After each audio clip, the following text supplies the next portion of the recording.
Hey everyone, how's it going? Thank you for tuning into this stream. I'm going ahead and doing the Genshin event for Parade of Providence and also going to do the TCG heated battle mode before that time's out in 8 hours. Might have to work on some stories and other event stuff as well, and get that done.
Yeah, this is kind of like a card game in the Genshin. It's pretty cool.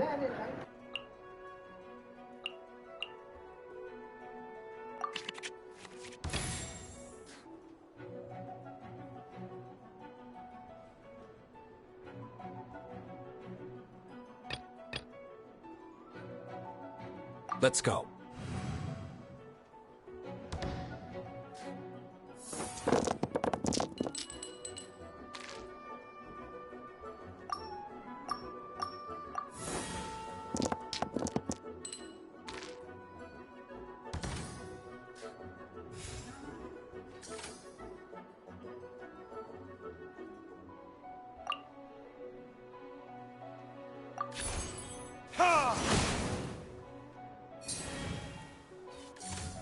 No mercy!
You can't hide.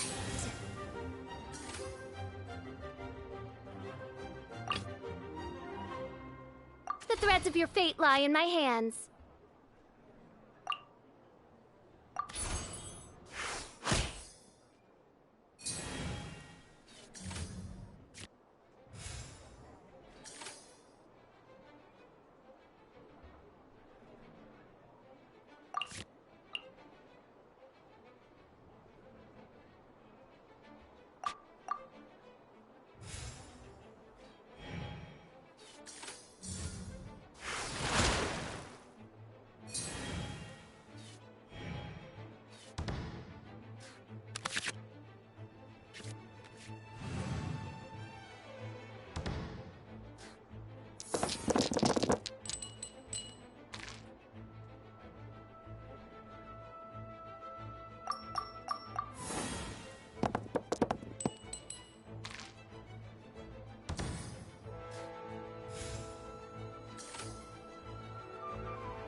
rest for the wicked.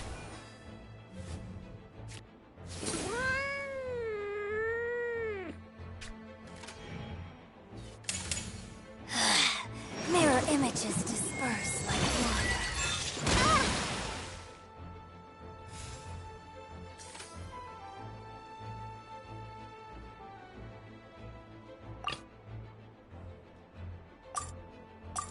Let's finish this, swiftly.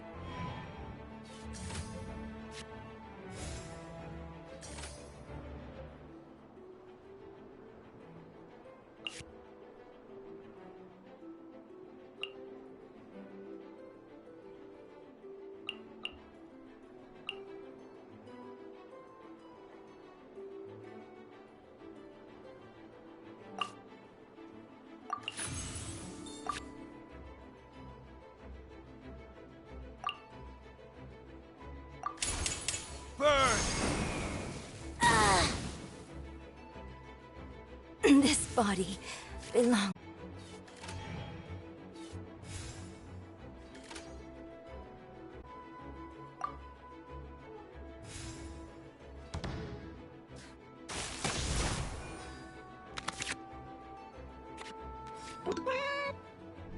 Oh boy, Deluxe's probably gonna die.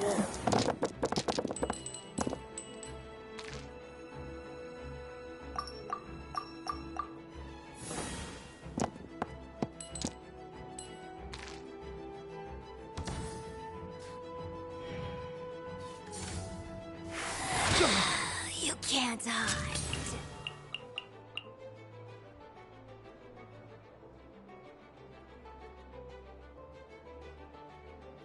In the name of...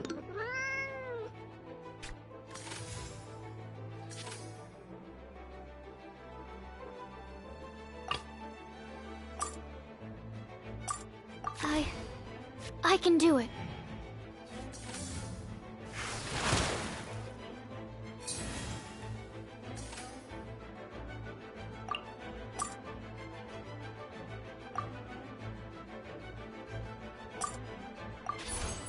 Stand clear. This body belongs to ice and snow.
Wow, it's way over here. Okay.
reveal thyself. Where do you think you're going?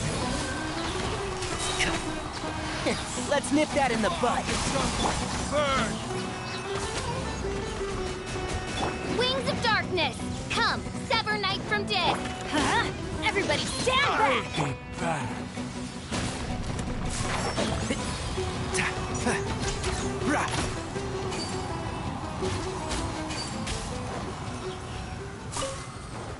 Keep up.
By royal decree, let's light it up!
something. Couldn't think of anything to say, huh, babe?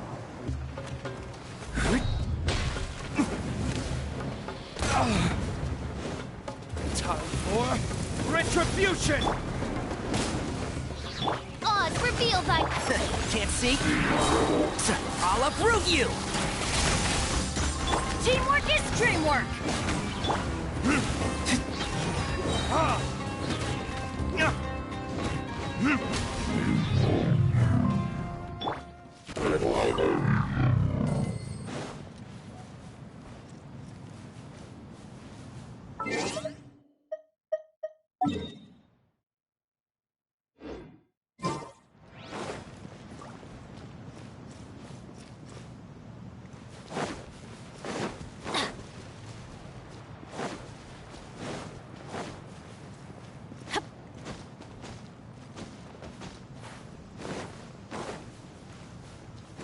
Off we go!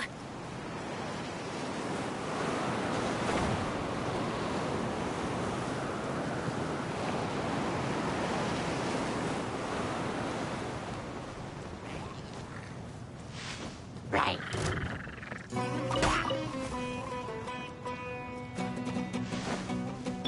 By royal decree! Verdict is...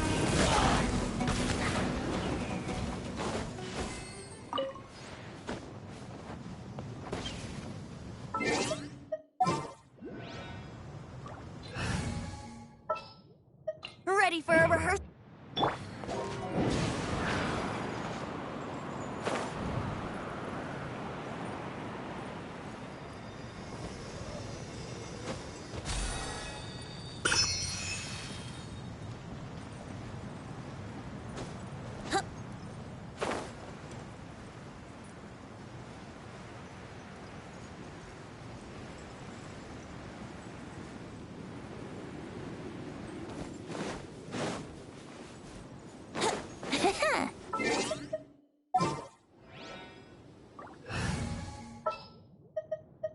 Let's go gather some sand.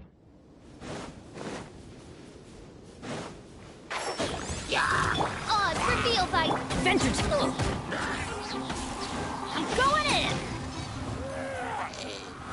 Off we go!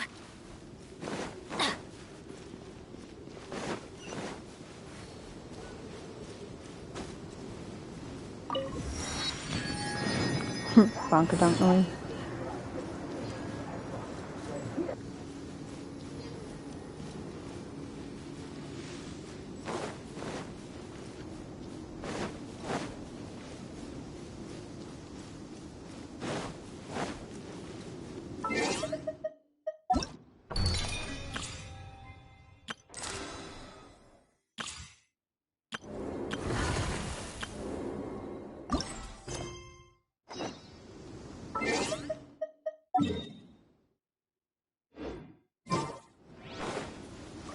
Adventure time!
I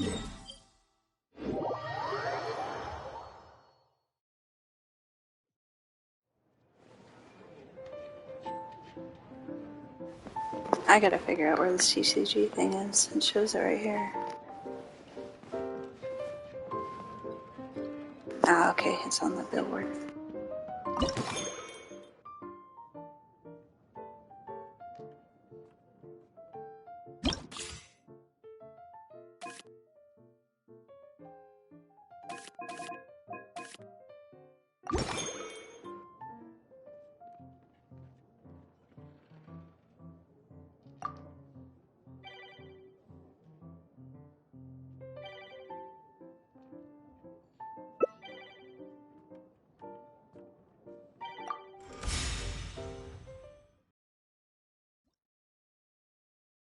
Oh well, I actually have to play someone.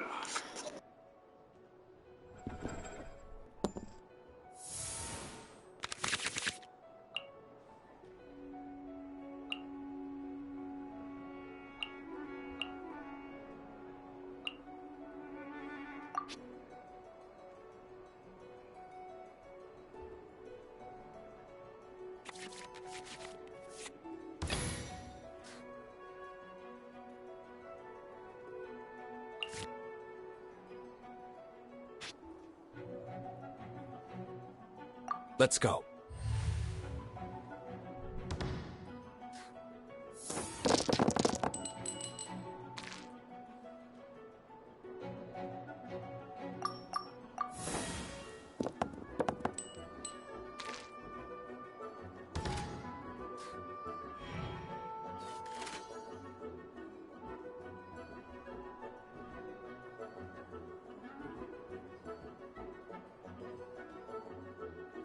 Alright, wish me luck.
Contamination must be washed away.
Not used to waiting for someone else to play.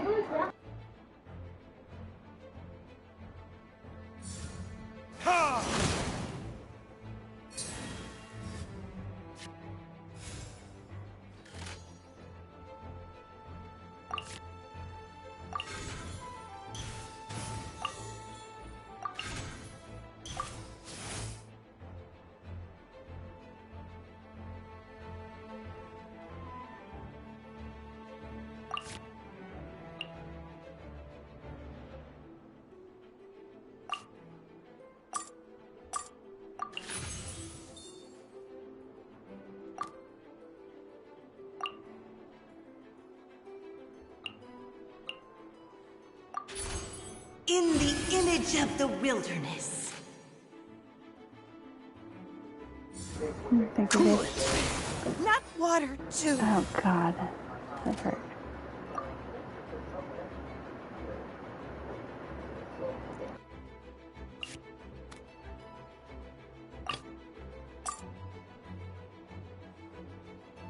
In the name of the Prinzessin.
Dodge this!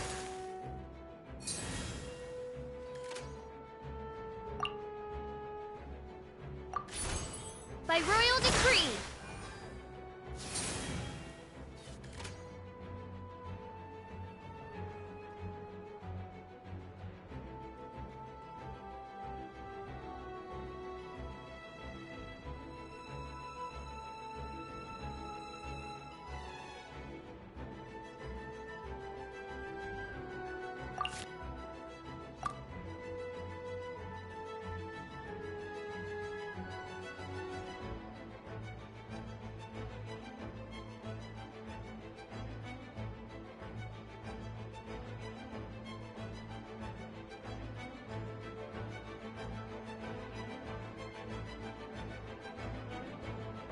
This guy's taking a while to move.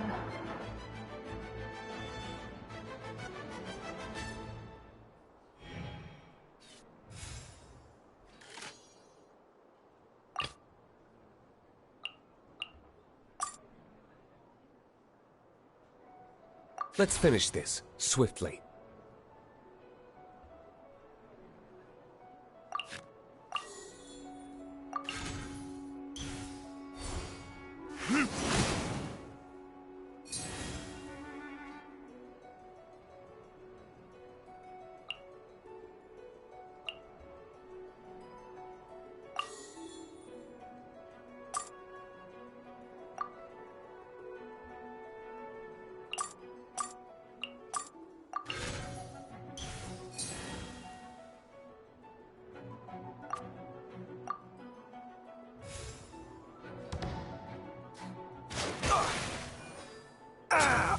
This doesn't look good.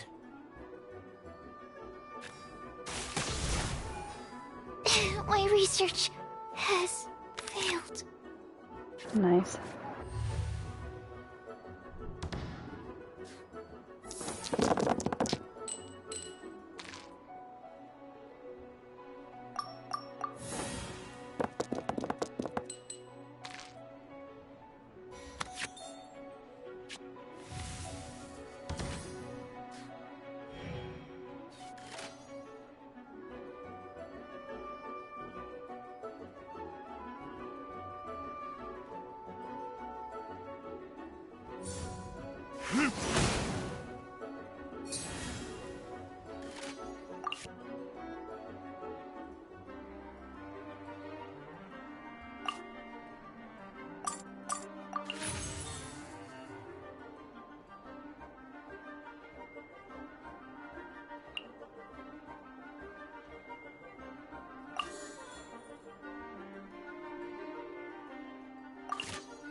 Oh, he gave up.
There is no escape.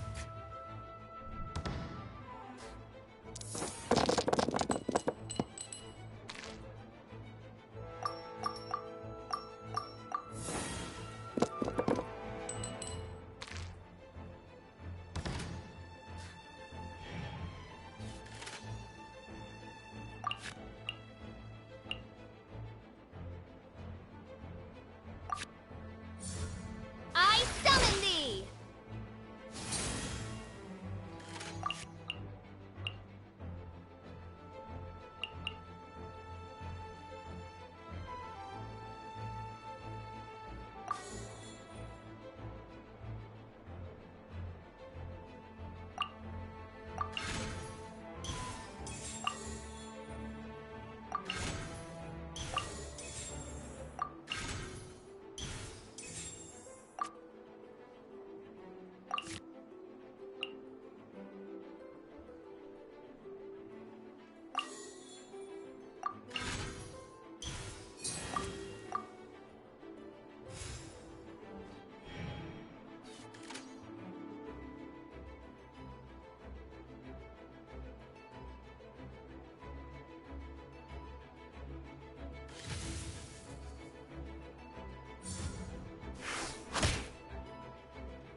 Mirror the myriad.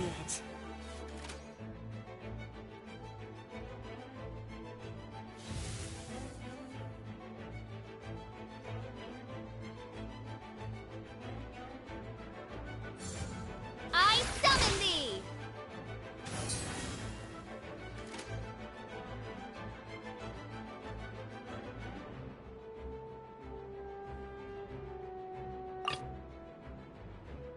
In the name of the Prinzessin!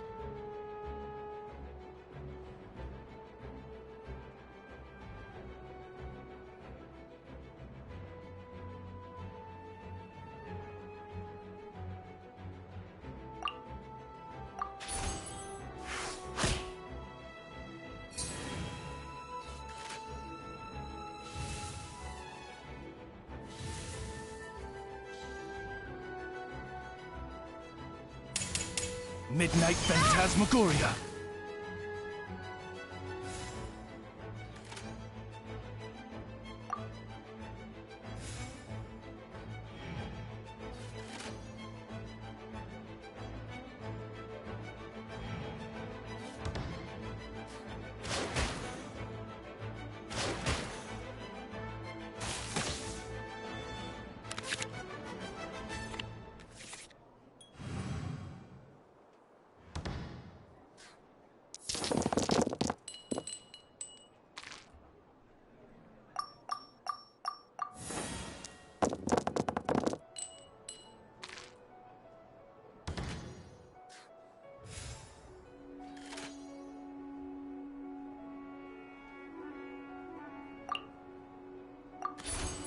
I summon thee!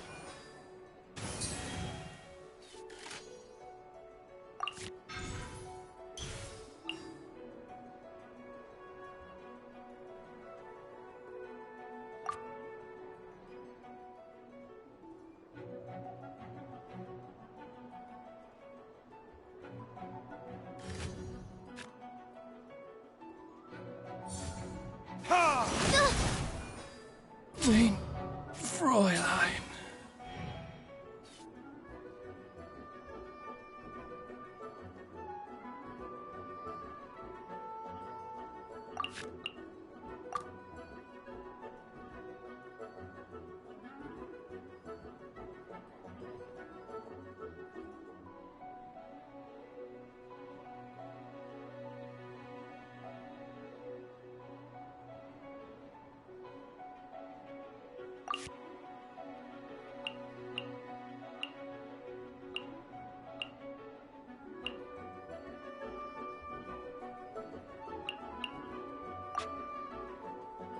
Oh, come on.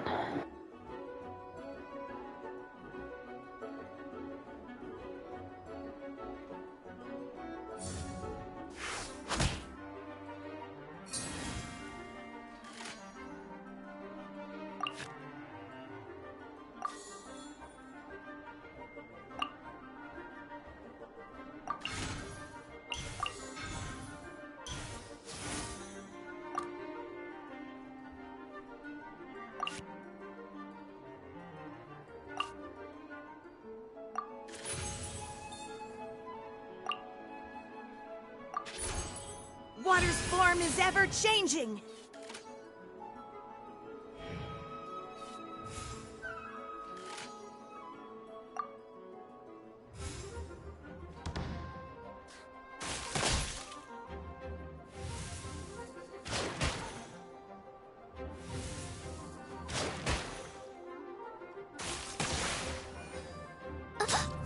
One shall descend once again.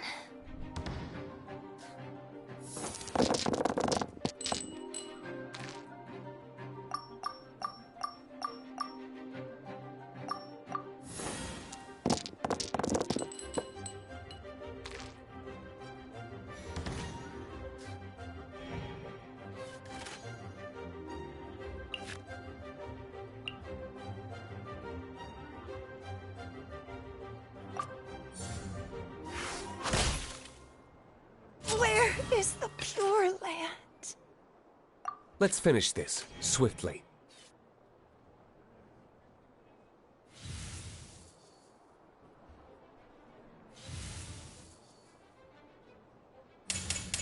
Verdict is... Oh, I lost. There can be no excuse or delay.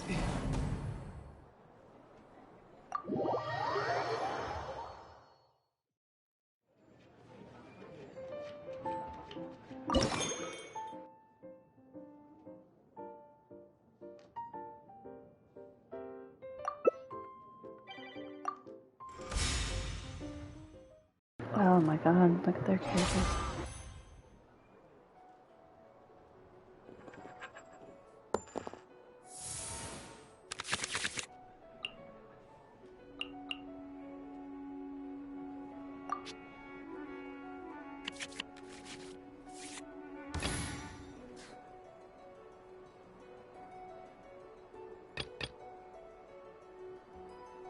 Contamination must be washed away.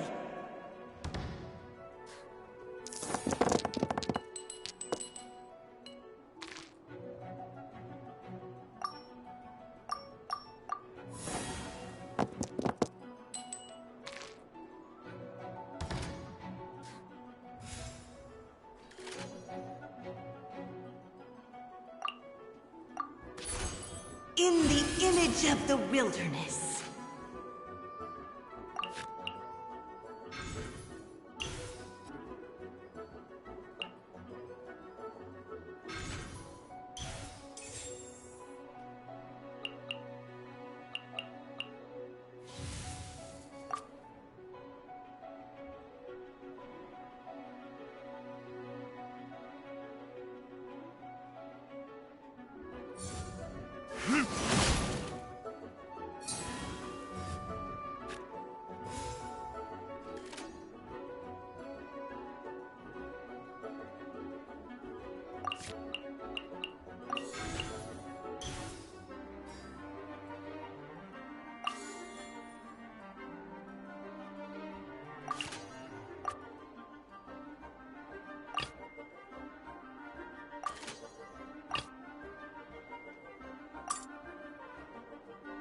In the name of the Prinzessin!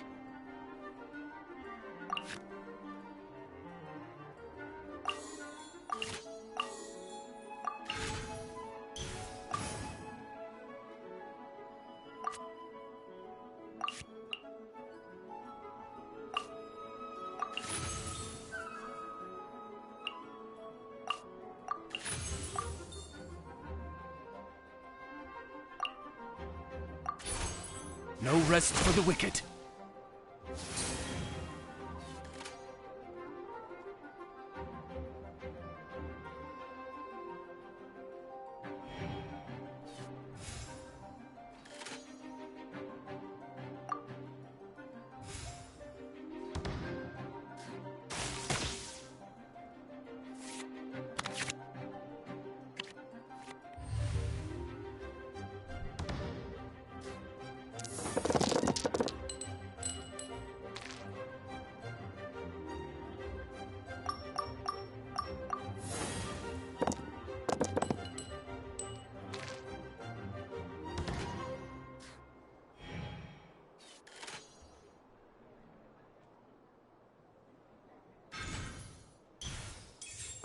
Oh, goodness.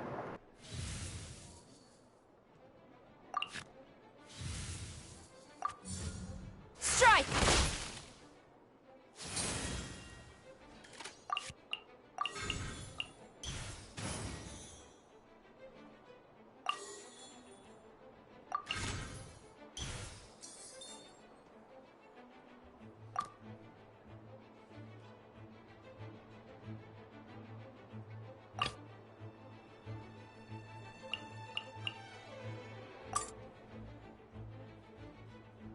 Let's finish this, swiftly.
The heck is that card?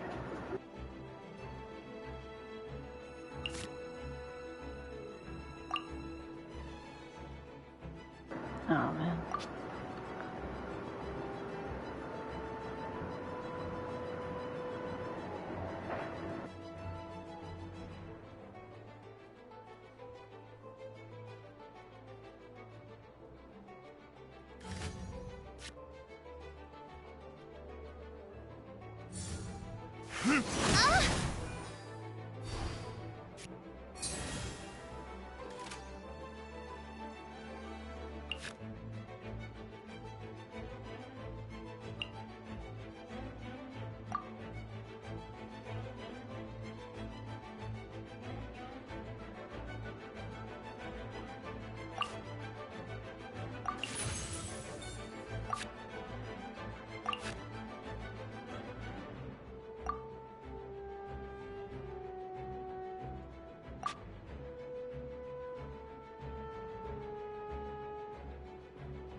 Mirror the myriad.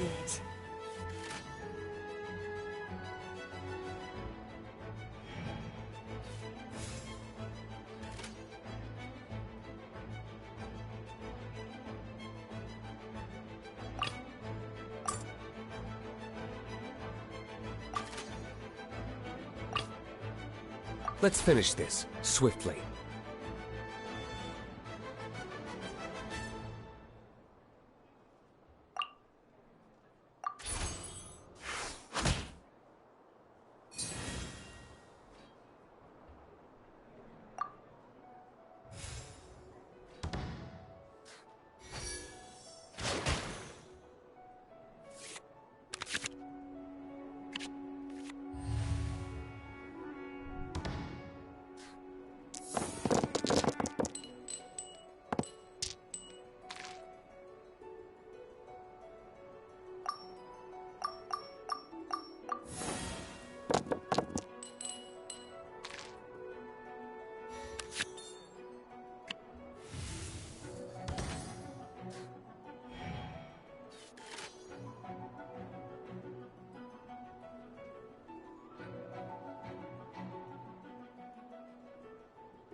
Quiver!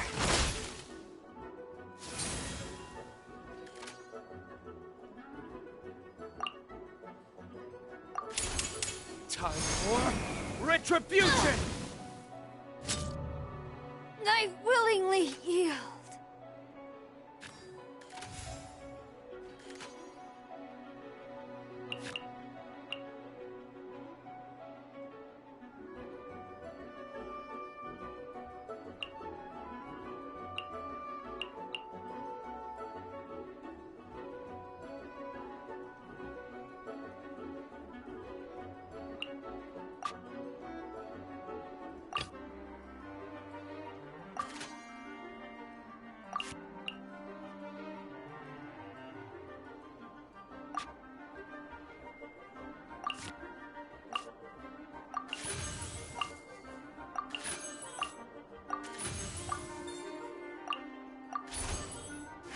Don't push your luck.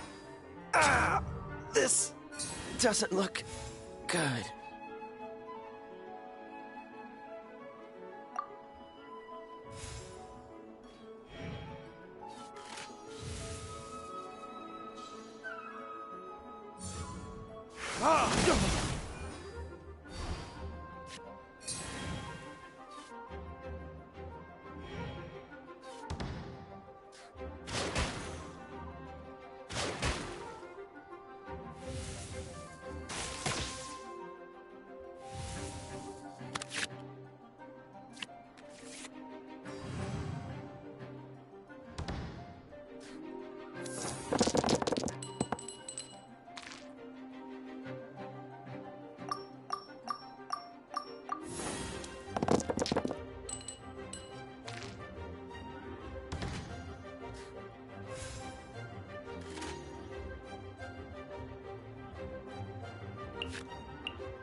By royal decree!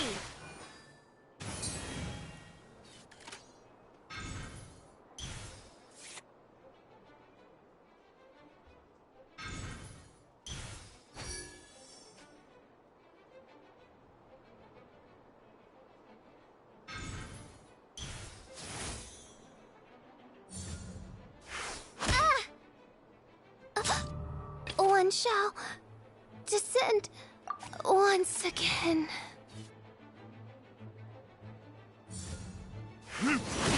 Not water, too.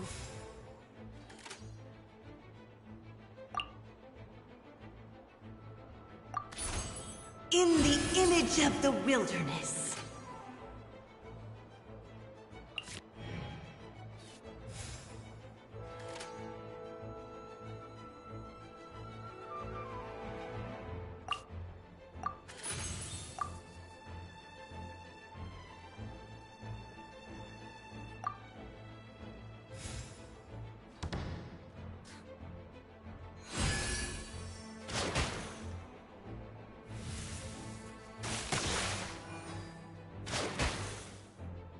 There can be no excuse for defeat.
Alright, so I guess I'm done with that.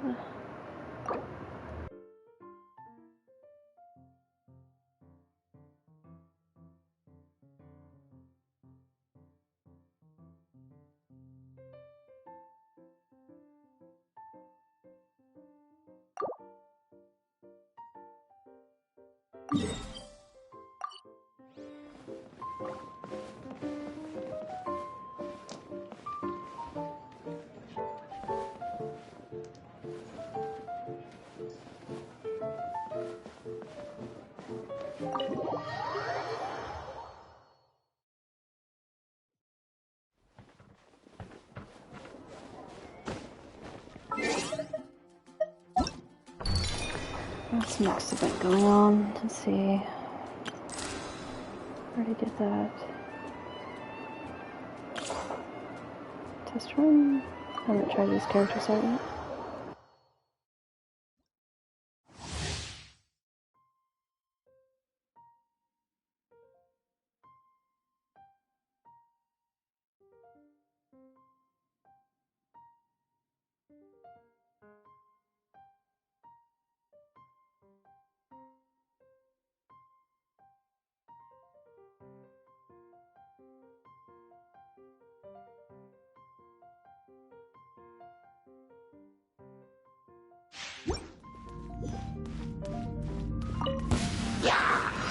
The statue was sealed.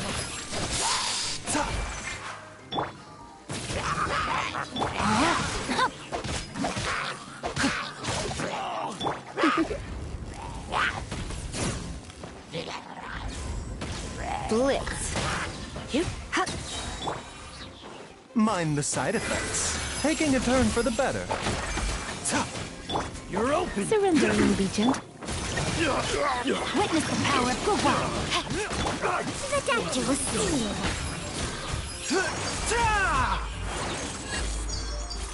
You're in for a little shock. Remember, health comes first. A bitter pill to swallow. Let's spark things up a little. Let me weave you a verse. The doctor will see you. This is nothing. Taking a turn for the better. A bitter pill to swallow. Come a little closer. You've been a naughty boy. Rain outlines your fate. Witness the power of Gugwa. Surrender and I'll be... The doctor will see you. Oh, that's an interesting class.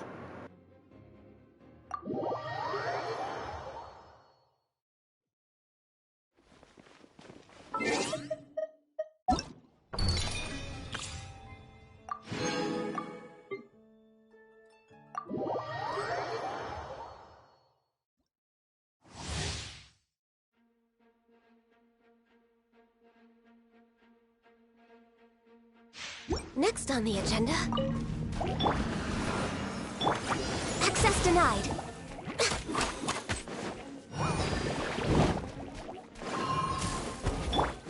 Dodge this! Born of Ice and Frost. We're way behind schedule. Yeah. Cool it!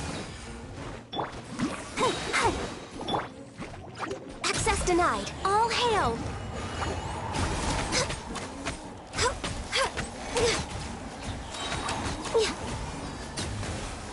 No touching. Freeze! Don't get frostbite. Glaze over. Hey, Zach, Born of how's it Ice and going? Frost.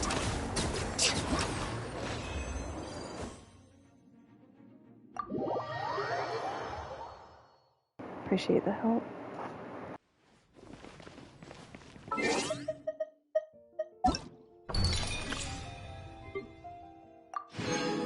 Yeah, I'm just working on some Genshin events before it timed out. I just did the TCG mode, which is a kind of like a card game. It's kind of neat.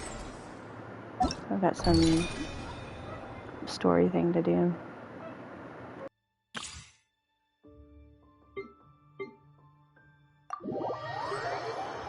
Have you ever played this? It's kind of like a certain target audience, but I like playing it with my daughter.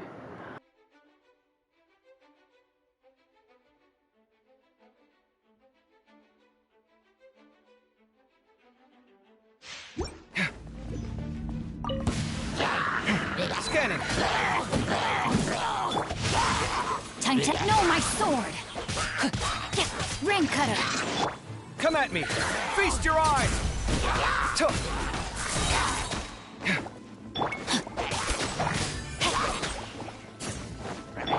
Sight clear.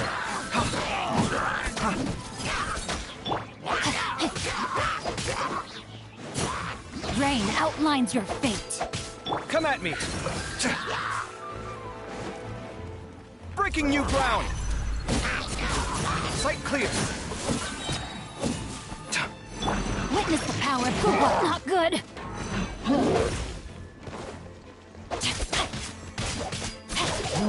Come at me.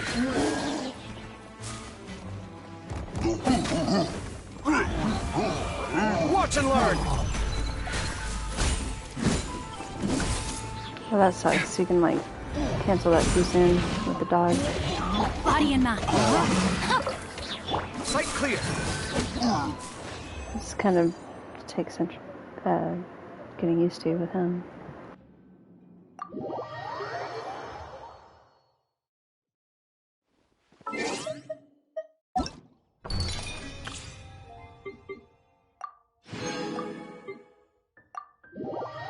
I like Candace. My daughter got it. Craftopia.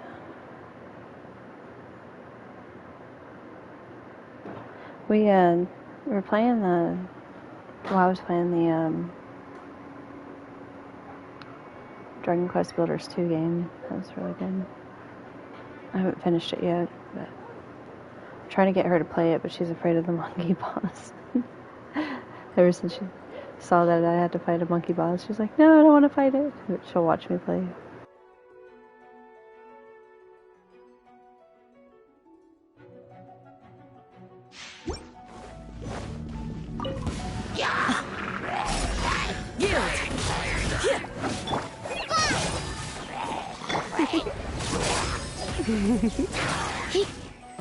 Cool it.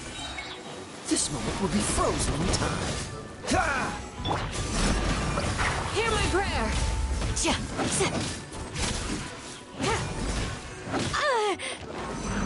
Do your worst! Right this on your side! Try not to enjoy. Freeze! Don't get frostbite. Grant us your blessing!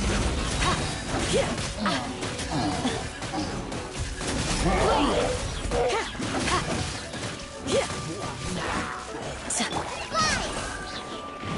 Just like we rehearsed! Oh, so sorry. Yield! We shall prevail!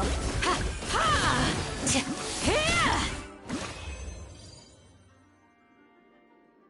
Yeah, my daughter has Candace. I'm kind of jealous. I did get the Dendra Archon though. That little girl, what's her name? That was my last 5-star I got. Where is she? There she is. Nahida. Pretty awesome character. I still have to get more of these to enhance her more.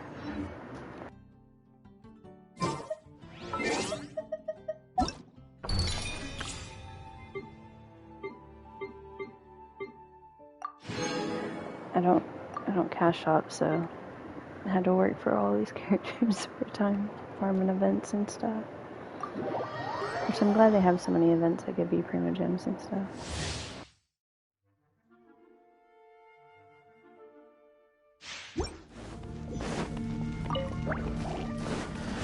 By royal decree! Cool it. Hey, go Baron Bunny! Let it rain! I'll race you there! Midnight Phantasmagoria! Don't get frostbite. Dodge this. I summon thee! Oh, I'd be in major trouble rest if for I the had No cash one shop. escapes my sights! I'd probably get my As you card wish, taken main from me. Fräulein. I summon thee! I won that in a bubble. What the heck?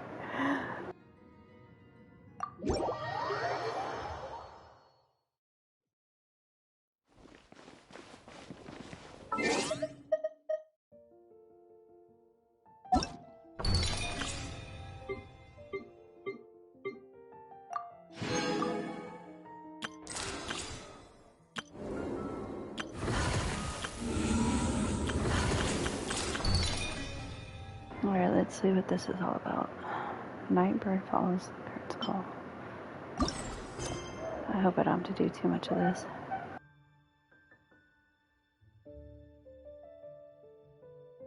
Oh, the storyline.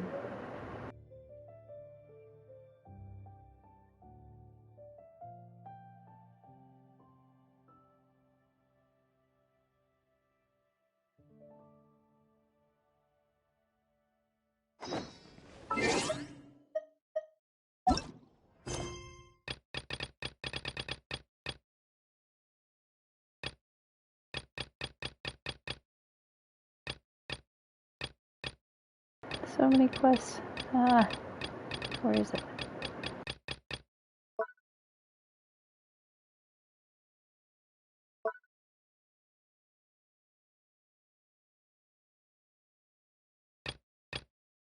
Was it that one I wanted me to do?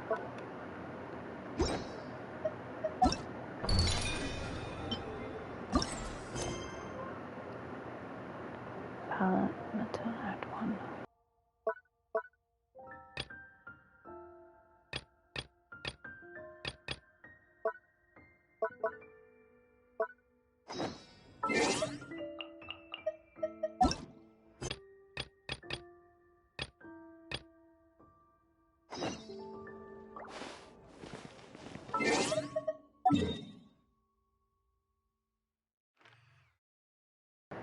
There's a way to skip all this, but then you miss out on the story, so we'll see.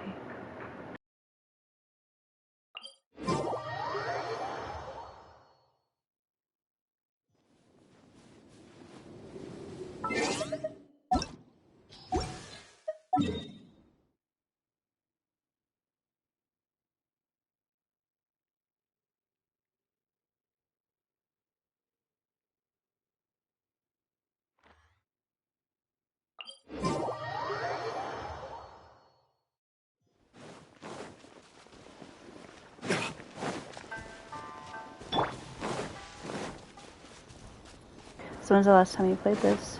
One with the force. Midnight Phantasmagoria. Say no more.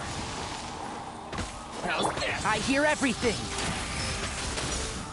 To the very finally,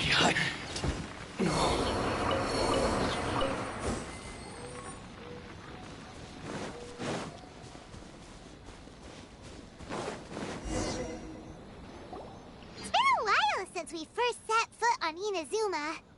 So many things have happened since then. Yeah, we've definitely made some progress on our journey. So, where should we go today? Huh? What's up?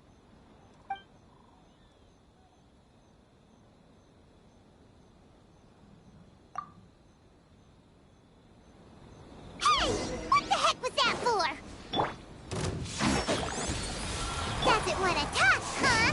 All right, let's convince him to calm down a little.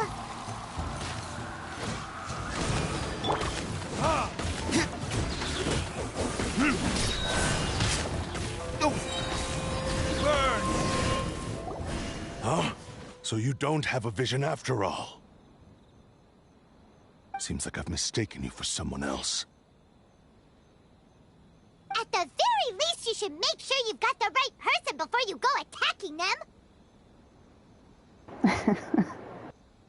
No, wait! Even when you've got the right person, you shouldn't go attacking them out of the blue. It's dangerous. Have you ever met someone by the name of Kaedahara Kazuha? He carries a sword just like you. I've also heard that he possesses an animo vision. I wonder if that's my brother. That's none of your business. Never mind. You don't look like you know anything anyway. I'm wasting my time. What the heck is this guy's problem? Coming around here, waving that weird sword in our faces, and he didn't even apologize. Seems like a real nutcase.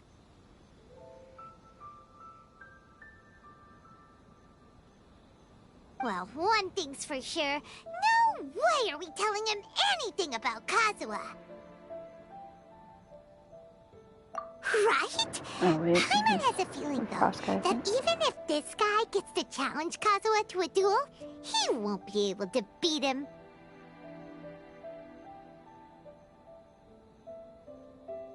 Anyway, just to be on the safe side, we should go find Kazuha right away and tell him to watch his back. Oh? What kind of hunch?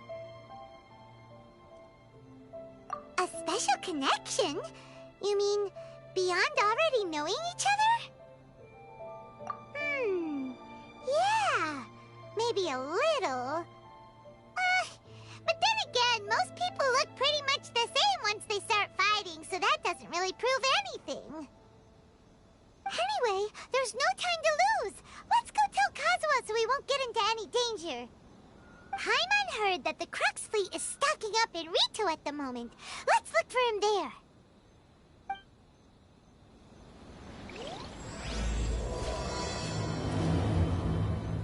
Strange and fun this road.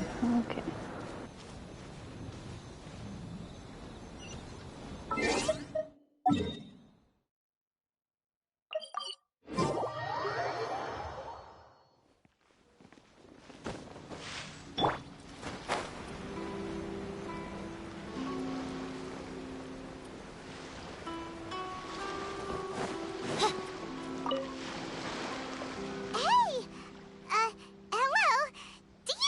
Kazuha is.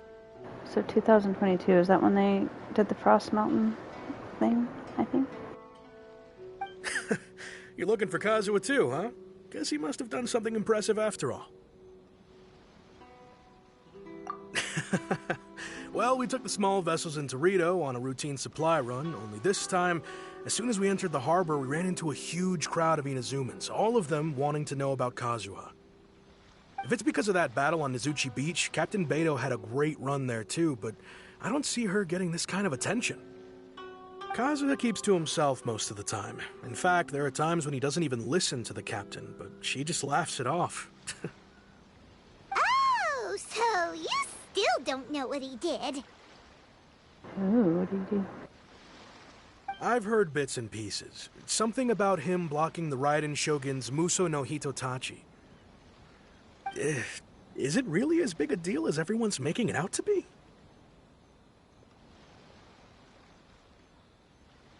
Really? Wow. When you put it like that, it all makes sense. In that case, his newfound stardom is well deserved. He was called away earlier by some people from the Tenryou Commission. They said they had something important to discuss with him. I thought they'd come to arrest him at first. Turns out they couldn't have been friendlier to him. Seems like they really respect the guy. Just a little while ago, this would have been completely unimaginable. Thank you! Guess we'll go pay a visit to the Tenryou Commission. All right then. I'll just stay here and carry on trying to fend off the crowd.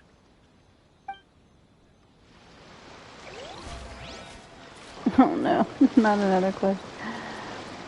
Oh.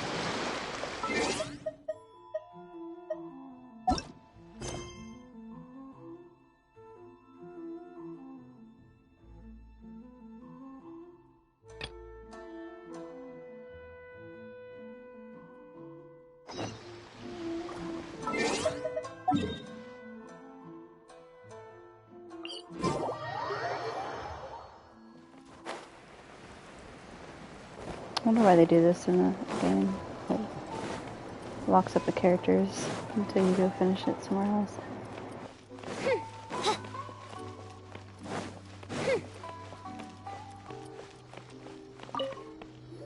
Welcome. I just heard that the news of my wedding has been officially announced.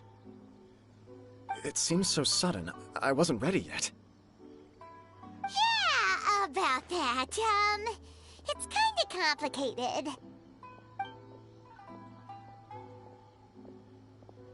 I see. So someone's trying to take advantage of our marriage.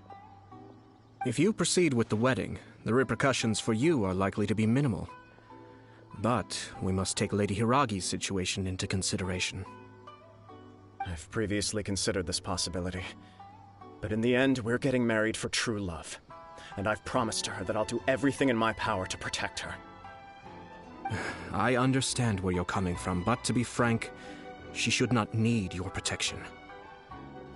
Or, to put it another way, you have tacitly admitted that Lady Hiragi will need your help to get through the hard times ahead, which perhaps suggests that, deep down, you realize all she stands to lose. I don't mean to criticize you. It is natural to want to protect our loved ones. You're an intelligent and gentle person, and I'm sure you would have been able to think about this more objectively were you not so emotionally involved in the situation. I really like Kamisato. I want to get him sometime. I'm sure you admire Lady Hiragi for being the independent, gentle, resilient, and strong-willed person she is. For the sake of marrying you, this wonderful woman will become someone who has to depend on you for the rest of her life. Are you really okay with that? I love her with all my heart, and would do anything to make her happy.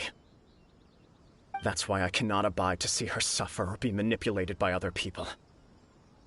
Yashiro, Commissioner, you're right. It was naive and selfish of me to take things this far. But it's too late now, isn't it? There are notices everywhere. I have a plan, but it needs a villain. Drama. Sir Kujo, in order for my plan to work, you and I must both play the role of antagonists. But it is not without its risks. Are you willing to help? If there's a way to salvage this, then let's hear it.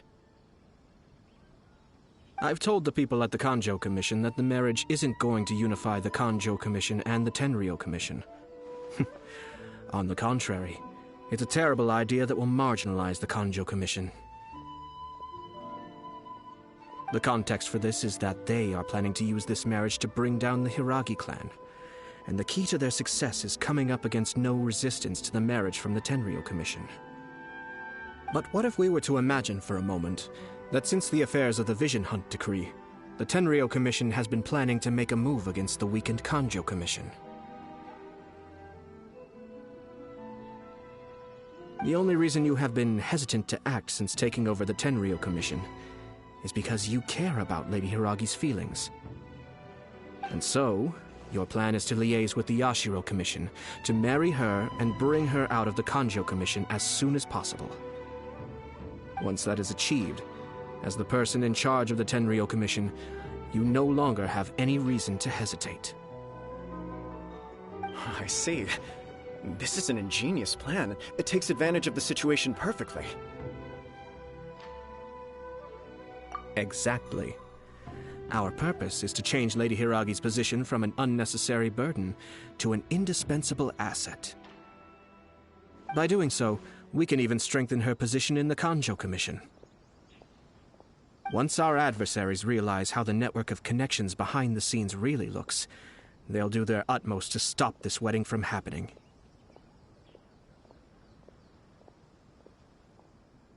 Then, we simply leave them to clear up the mess they've created. Got it. So the network of connections? This is all way too complicated for Paimon. Can you just tell us what you need us to do?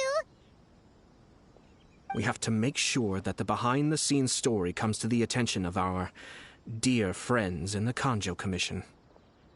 Matsura, with whom I spoke earlier, will now be fearing the crisis. In that case, he will almost certainly have placed informants throughout Inazuma City. What we need to do is to use these informants as a breeding ground for our fake intel. Sir Kujo, there are certain things that I need you to attend to personally.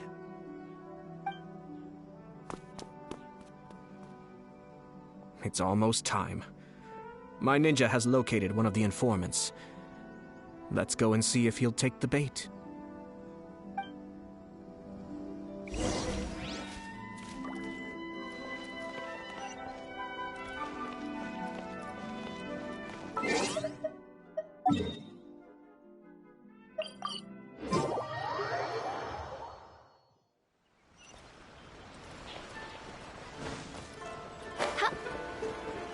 I wonder if I'm supposed to sneak.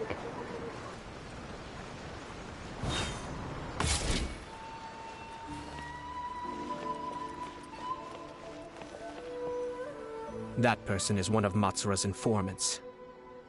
Let's follow him. Be careful not to get seen. Yep, I gotta sneak.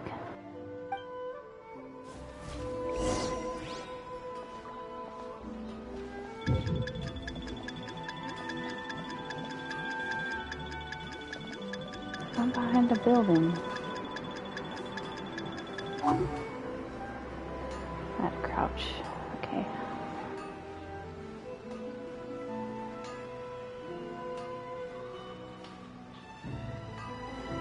Did you see that? Sir Kujo Kamaji just came past here with a huge group of people. Could it be related to the wedding announcement? Maybe, but from the look on his face, it seems like something much more serious. He and his men seem pretty intense at the moment. Isn't it all a bit excessive for a wedding?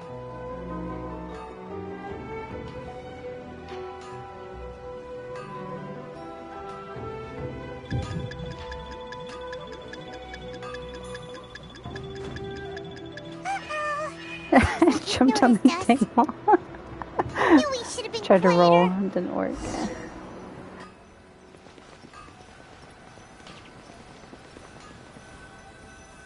That person is one of Matsura's Let's redo informants. that.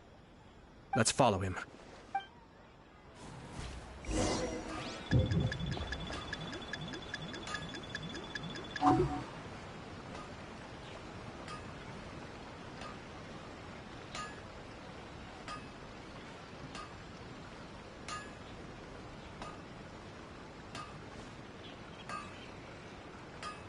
Did you see that?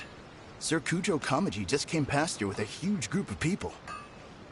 Could it be related to the wedding announcement? Maybe, but from the look on his face, it seems like something much more serious. He and his men seem pretty intense at the moment. Isn't it all a bit excessive for a wedding?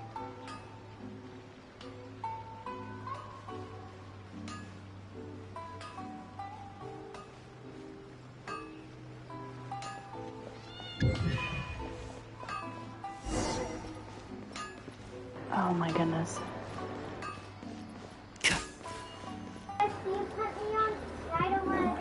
That person is one of Matsura's informants. You can't Let's be follow afraid him. of the quest.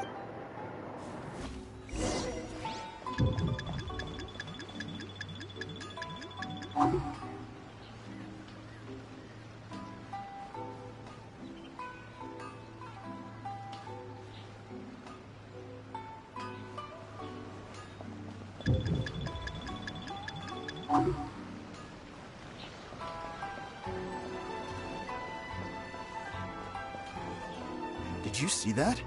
Sir Kujo Kamaji just So I came can't go past here around with the a building. huge group of Okay. people. Could it be related to the wedding announcement? Maybe, but from the look on his face, it seems like something much more serious. He and his men seem pretty intense at the moment. Isn't it all a bit excessive for a wedding?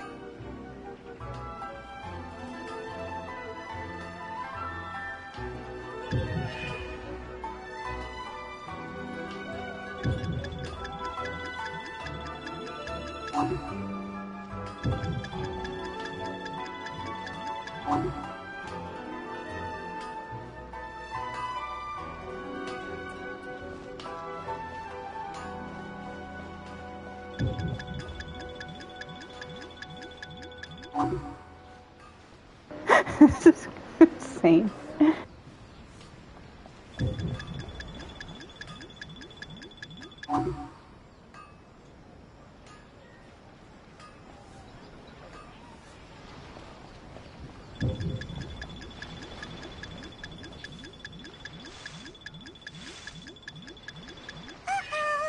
I was behind a bush, really? Knew we should have been quieter.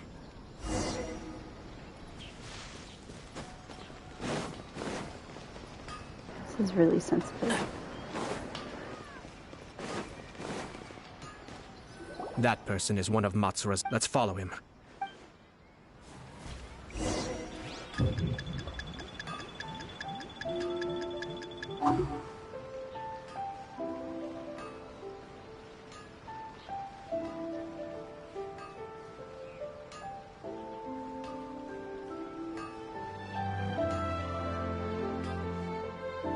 Did you see that? Sir Kujo Kamaji just came past here with a huge group of people. Could it be related to the wedding announcement? Maybe, but from the look on his face, it seems like something much more serious. He and his men seem pretty intense at the moment. Isn't it all a bit excessive for a wedding?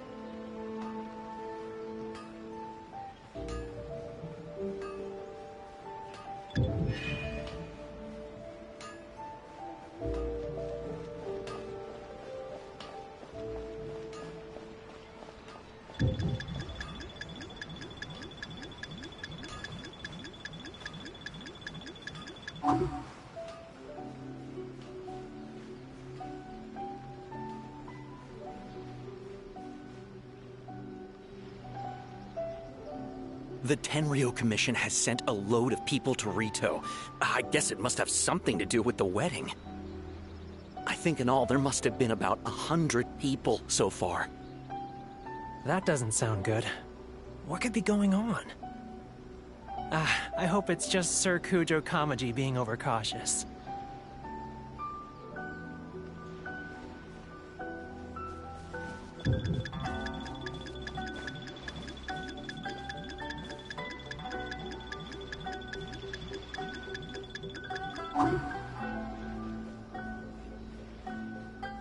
The news is spreading fast, but it appears Master's fears may be well placed.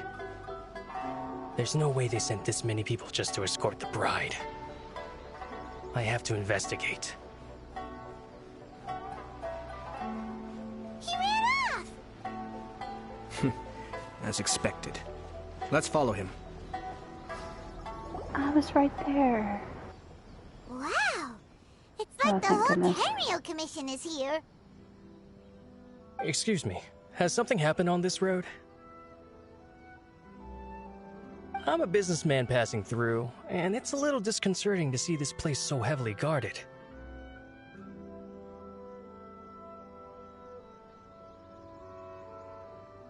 Ah, please don't be alarmed. As I'm sure you've heard, the wedding of Sir Kujo Kamaji and Lady Hiragi Chisato will take place any day now.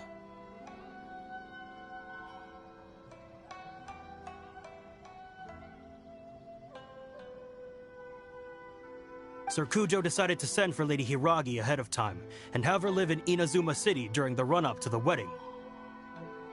I see. We are here to clear the way for Lady Hiragi. Not just us, either. You'll see more Tenryou Commission members as you go further along. We're all here for the same duty.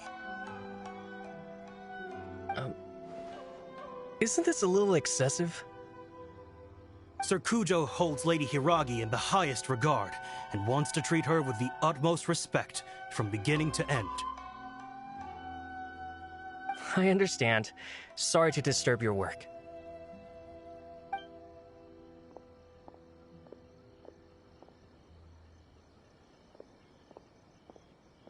Drat. It's exactly as Master feared. They say they're here to guard the road, but really they're poised to attack if Master doesn't allow Lady Hiragi to leave Rito.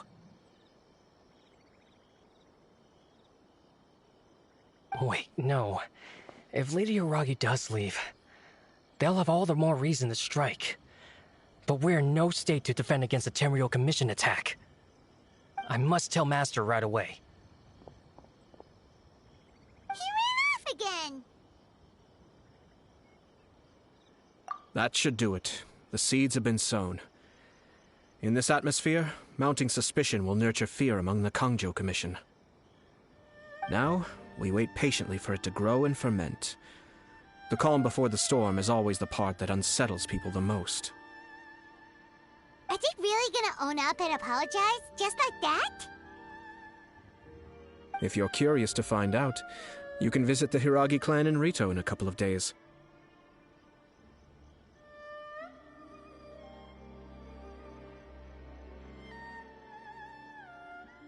I have some other business to attend to, so I won't be spending any more time on this situation. In any case, we've made our move. It's only a matter of time before they give up and surrender. This is not my first time. Well then, goodbye for now. I truly hope that things will work out in Hiragi Chisato's best interests.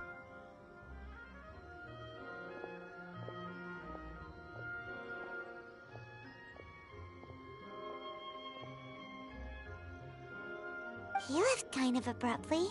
Are things really gonna turn out like he predicted? Paimon too. Well, let's go to Rito again in 2 days. I wonder what's on the other side of the ocean.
Alright, I'm back.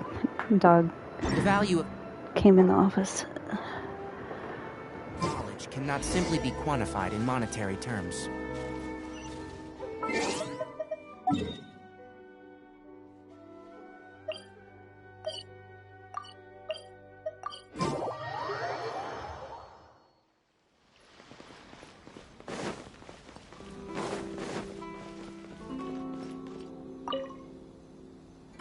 These people from the Tenryo Commission have been here for days now. I guess they're here to pick up Lady Hiragi. But why would it be taking so long? I heard that the Kanjo Commission suddenly said they don't want Lady Hiragi to leave.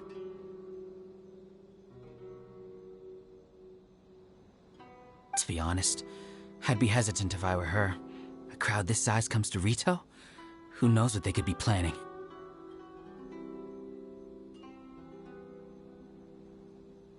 Shh, stay quiet. Someone might hear you.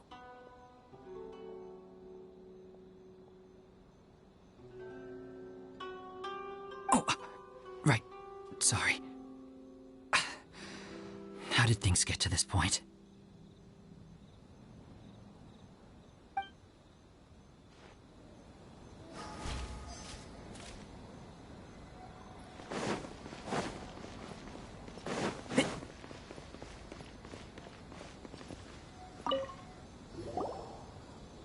Hello. How may I help? We arrived here 2 days ago to escort Lady Hiragi to Inazuma City. Sir Kujo Kamaji gave us very strict orders, so we have to obey. But every time we attempt to receive the bride, the Hiragi clan always finds an excuse to delay things. Since we haven't fulfilled our duties yet, we decided to stay in Rito until Lady Hiragi is ready to come with us. We apologize. It was not our intention to stay here so long. We promise our presence here will not impact ordinary people's lives. We can only hope that the leaders of the Hiragi clan will start to cooperate soon. If this stalemate continues, who knows? Sir Kujo might give us orders to be less accommodating.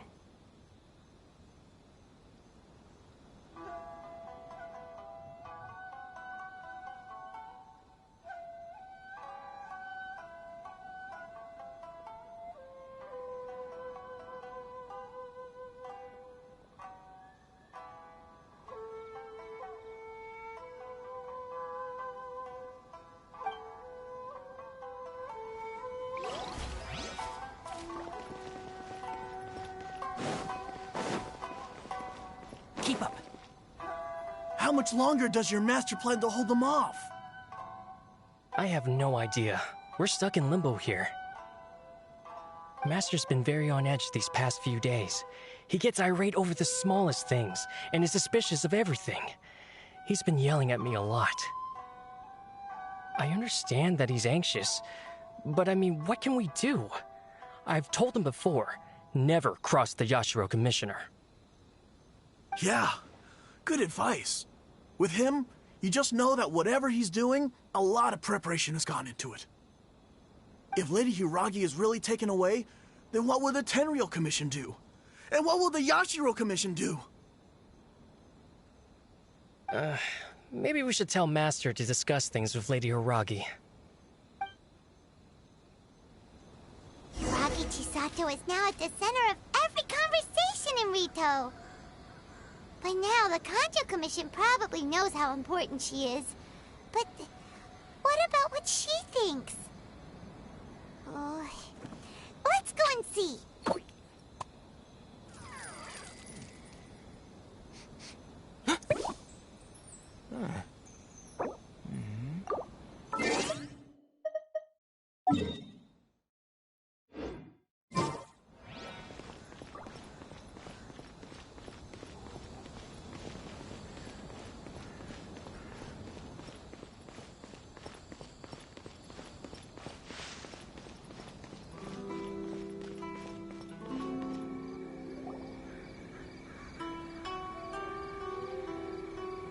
Oh, Traveler!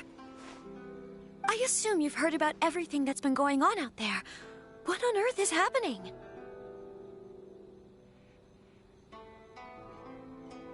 worry, we can explain everything. So, what happened was...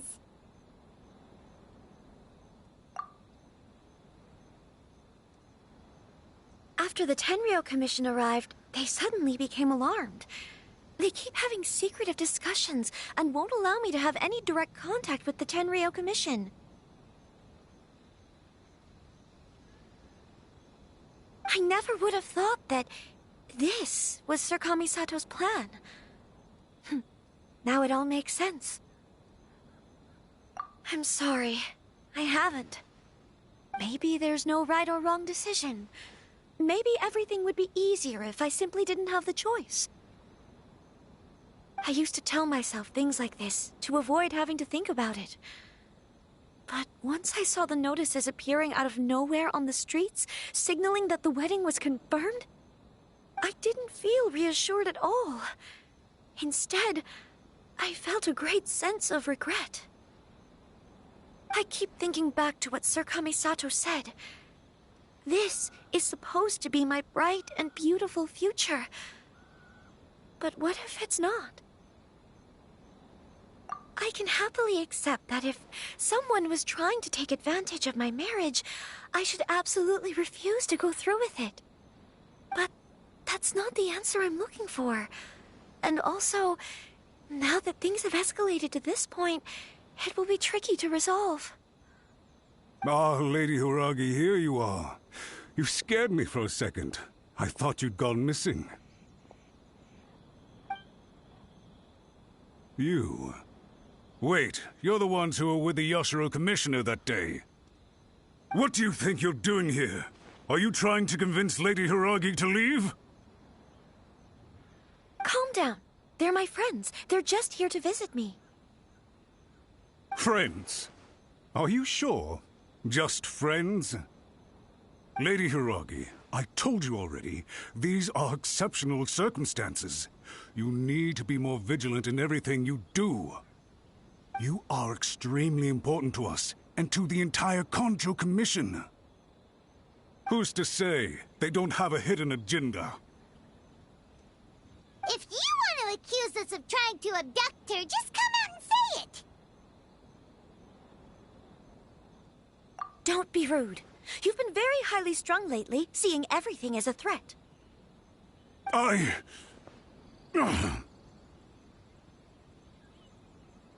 Listen to me. I know all the ins and outs of everything that's happened so far. Her arrival might well be your very last chance to fix this.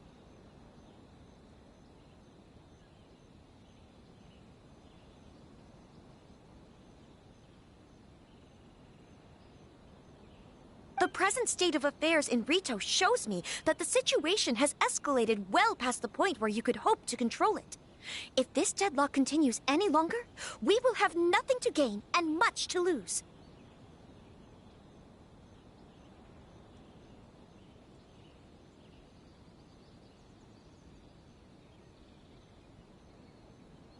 This is not an order. All I need you to do is give me an explanation and take responsibility for the situation.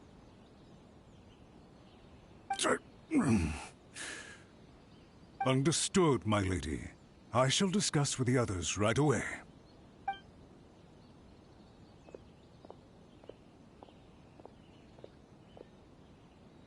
Good job, Chisato. You handled that well.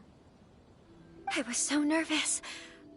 But I thought things are now so critical that I should at least give it a try. And it worked remarkably well. Yes, well, let's wait and see what happens. I hope they provide a satisfactory response. We had a serious discussion and reflected on our mistakes. In all honesty, no one can handle the weight of the situation here. Everyone is beside themselves with worry. It'll drive us mad if it continues any longer.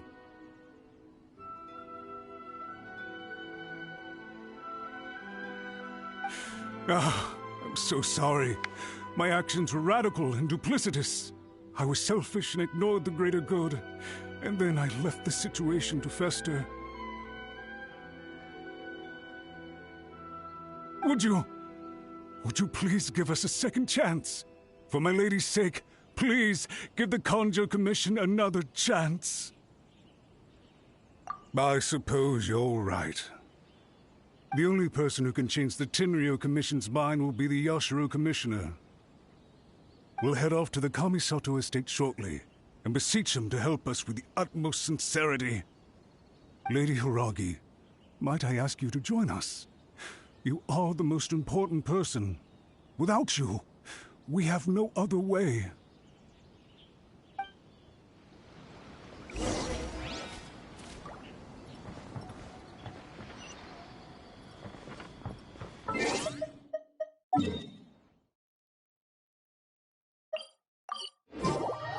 By the way, aren't you a good friend of the Yashiro Commissioner? Please put in some good words for me.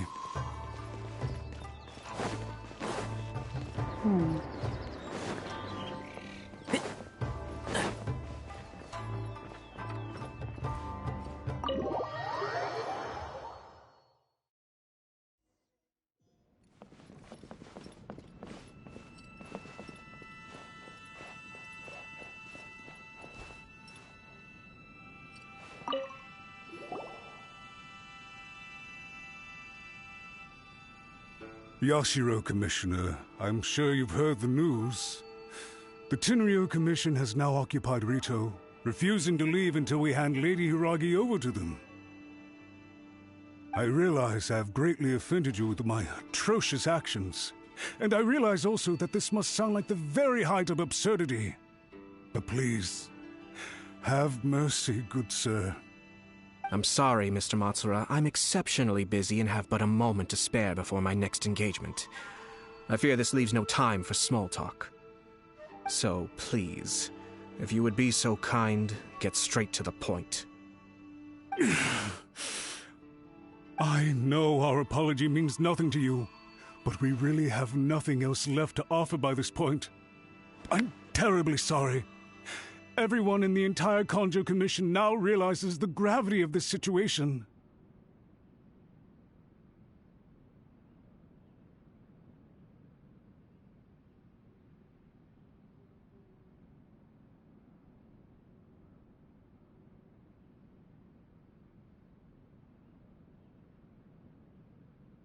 Lady Hiragi is indispensable to us.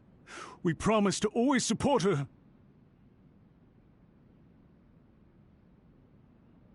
So, would it be at all possible for you to talk to Sir Kujo once more, on our behalf?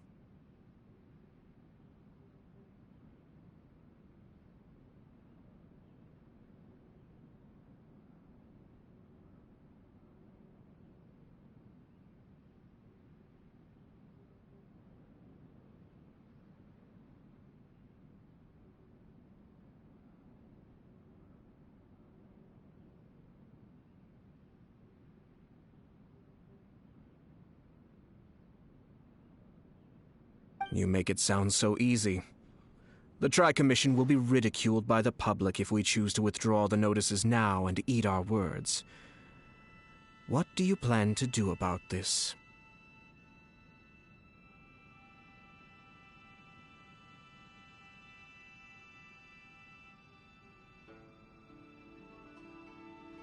To lose face for the Tri-Commission is to bring shame to Her Excellency.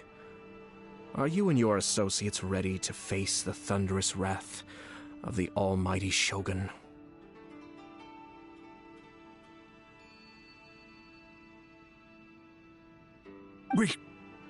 We'll take full responsibility. We'll publish a new notice and hold a conference to explain the situation. We will make sure that the public knows this was all a huge misunderstanding.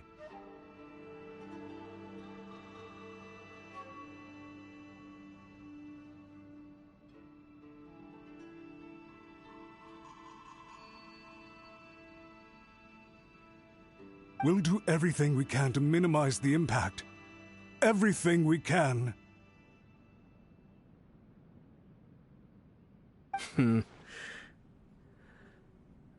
Master Matsura, you should have known it would come to this. Whatever were you thinking?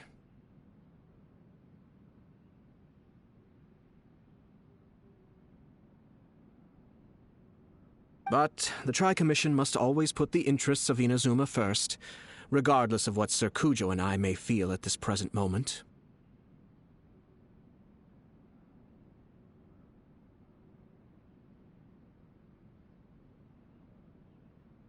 If the situation in Rito is left to fester any further, things may inhabitants of Rito are innocent.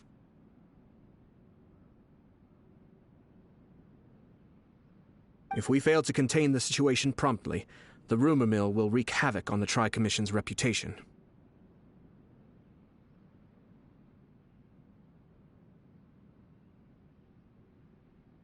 Try keeping a pet bird. You'll see what I mean. Songbirds who know how to hold a tune can be very pleasant to listen to, but they can also become irritating if they don't know when to stop.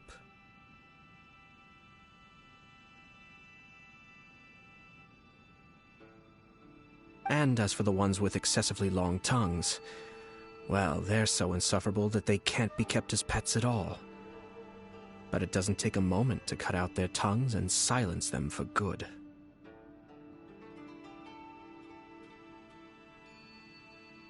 Oh, that's a dark analogy. Yes, I understand.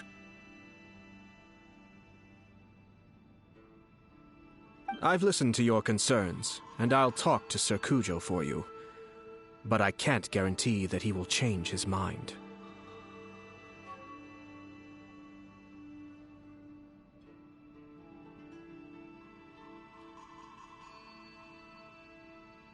I understand. Thank you for your help, Yashiro Commissioner. All right, you ought to return now. I'm sure you have a sizable mess to deal with back in the Kanjo Commission. Okay, then please excuse me. Thank you once again, Commissioner.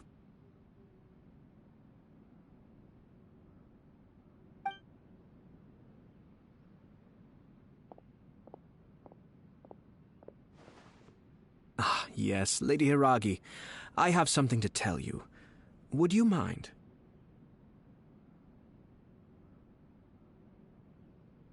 Oh? Why, of course. Sir Kamisato, you became a completely different person just now. It felt so intense. Unruly servants like him need to be severely reprimanded. As a commissioner, the almighty Shogun trusts me to do her will. I did as I should.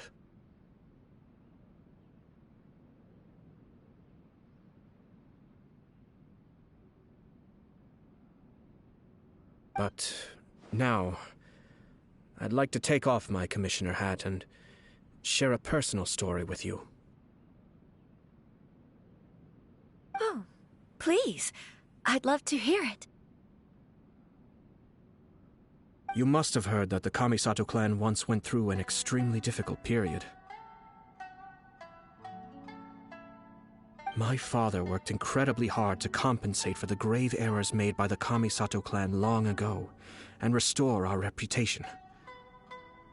The work took a toll on his health, and ultimately led to his untimely demise.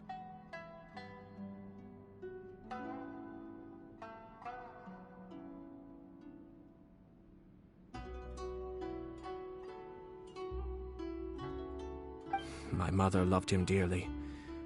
She passed soon after. This sudden turn of events dealt a heavy blow to the Yashiro Commission. Behind the scenes, things became very unstable.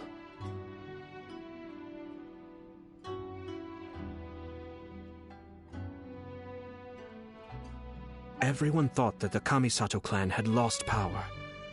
That made my sister and me nothing but burdens, hindering the ambitions of others.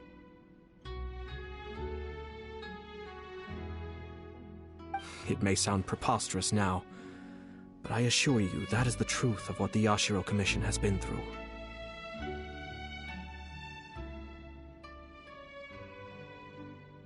Huh.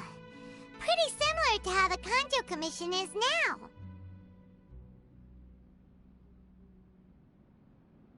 Back then, I had no choice but to accept the position I was in. While I desperately looked around for powerful supporters, I endured smear campaigns and attempts to exploit me.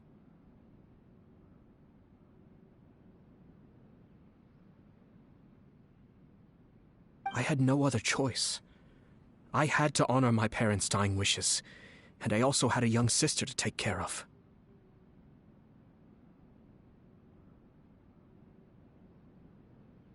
I didn't mind what became of me, but my family. No one can ever be allowed to trample over my precious family.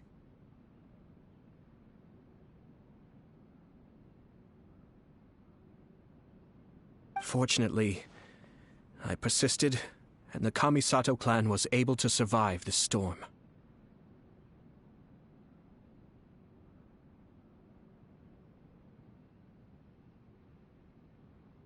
I think I now know where my sense of loss and confusion was coming from.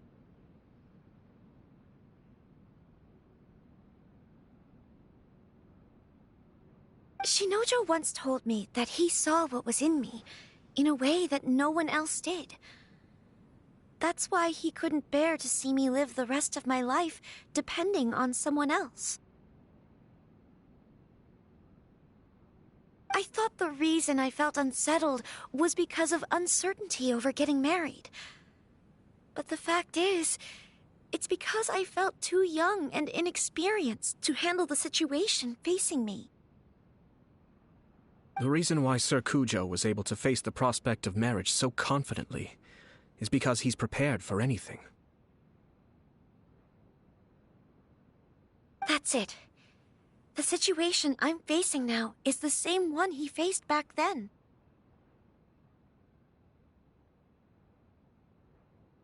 When his clan was in crisis, he bravely drew his blade and challenged the almighty Shogun.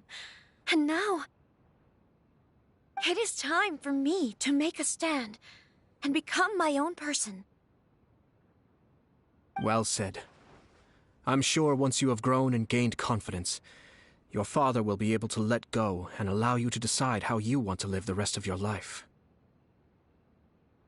It might not sound exciting, but this kind of personal growth is a necessary step in the pursuit of true happiness.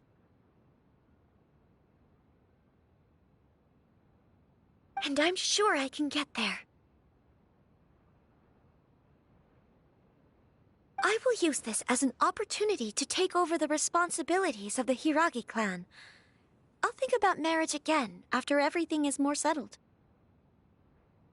This puts less pressure on Kamaji, and means I can support and protect myself without having to worry about becoming a burden or dependent on someone else. My best wishes to both of you were and remain heartfelt. When the time comes for the wedding to go ahead, I will come to congratulate you once more. Thank you, Sir Kamisato. I am grateful for everything you have shared with me. Now, if you'll excuse me, I have a lot to deal with back home. Take care, Lady Hiragi. I'm confident that on your return, you will find your Kanjo Commission associates most receptive to your instruction. Yes, in fact, my recent experience suggests the same. Thank you once again.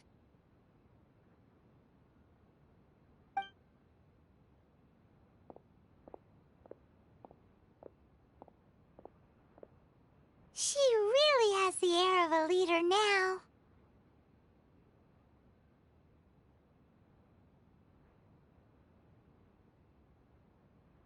Hats off to you too, sir.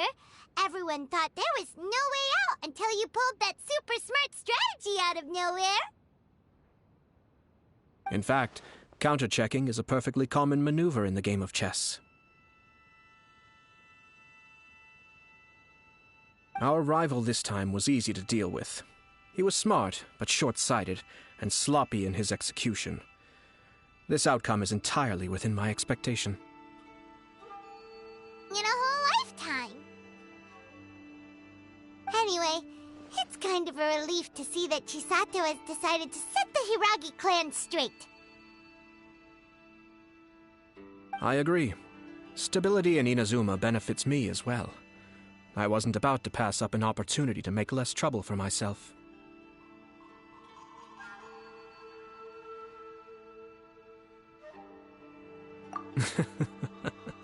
Well, the fact is that I am first and foremost the Yashiro Commissioner.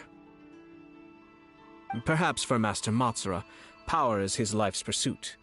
But for me, nothing matters more than the stability of Inazuma. A stable nation is the prerequisite for a stable Yashiro Commission. Only then can the Kamisato clan and the other Yashiro Commission clans have a peaceful existence. But human desire will always be a factor in the equation. This is not the first situation of its kind, nor will it be the last. All I have tried to do is make sure the three parties to the Tri-Commission serve to restrain each other. Stasis is not the only form of stability. A balance of power leaving no room for maneuver achieves the same end. Another positive outcome is that everyone recognizes how important Lady Hiragi is now.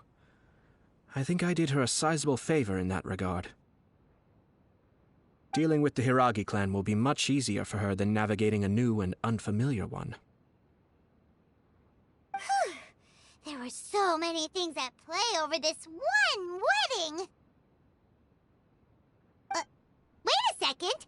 You weren't trying to stop the wedding from the very beginning, were you? I thought straight away it was bad timing. Nevertheless, everything I said to Hiragi Chisato was entirely sincere.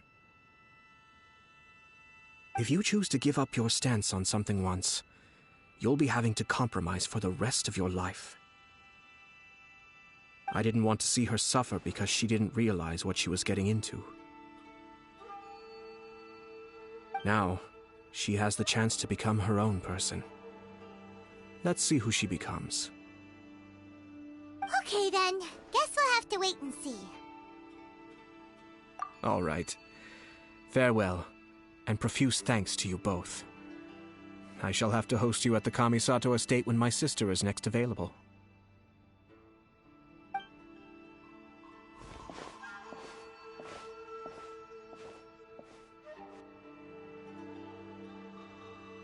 Looks like everything's resolved.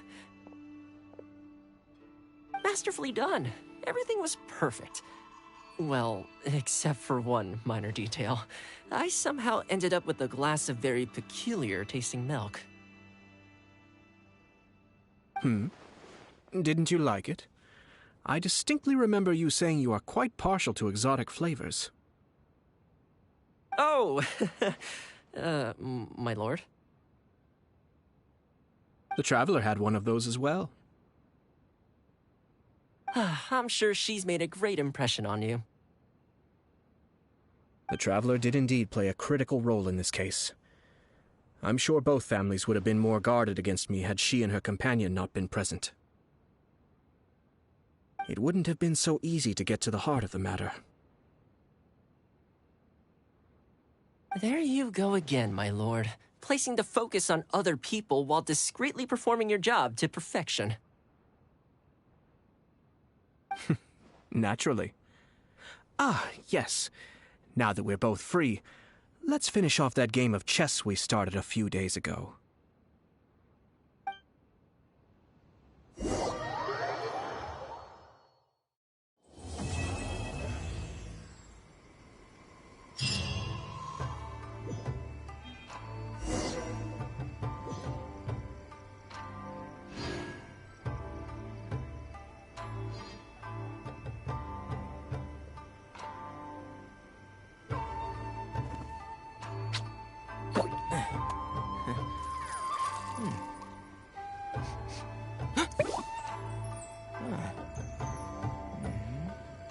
I shall protect the lady of the clan.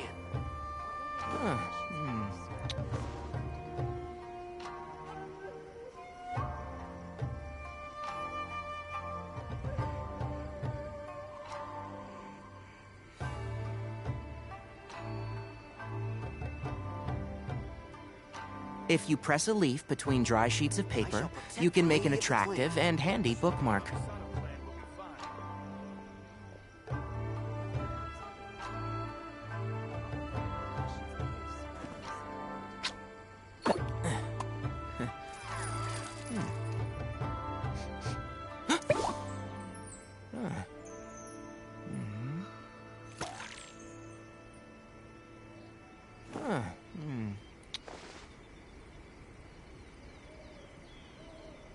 I shall protect the lady of the clan.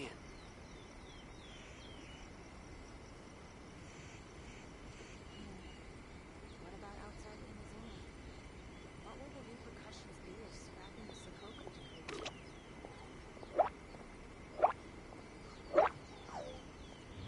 Alright, now what do I have to do for me to unlock this? Pray to Providence, prerequisite quest. Complete other quests.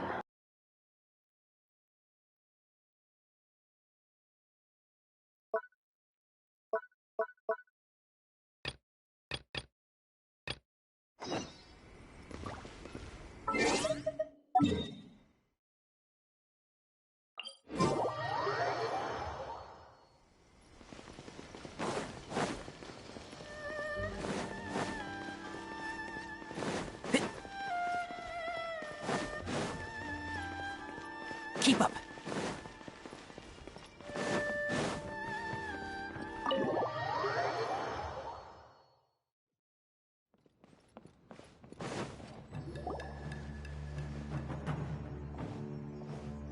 Oh?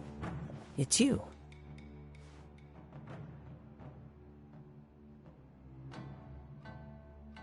Greetings. We were just discussing the repealing of the Vision Hunt decree. Since you're here, you're very welcome to listen in on the conversation. We invited Mr. Kaedahara here to extend a gesture of goodwill on behalf of the Shogunate. Your hard work has secured for us the agreeable state of affairs that we now enjoy. Also, I've been granted the chance to correct my clan's past mistakes, and for that, I'm deeply grateful.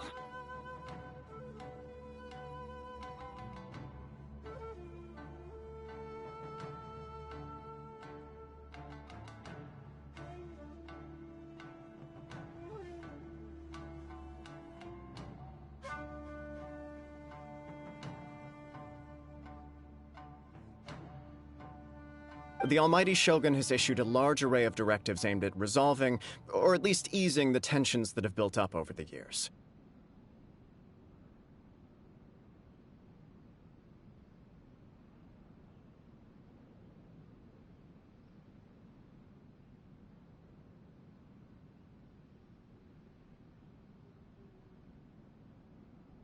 The Tri-Commission has made the recommendation to use this opportunity to restore the honor of the Kaedahara name.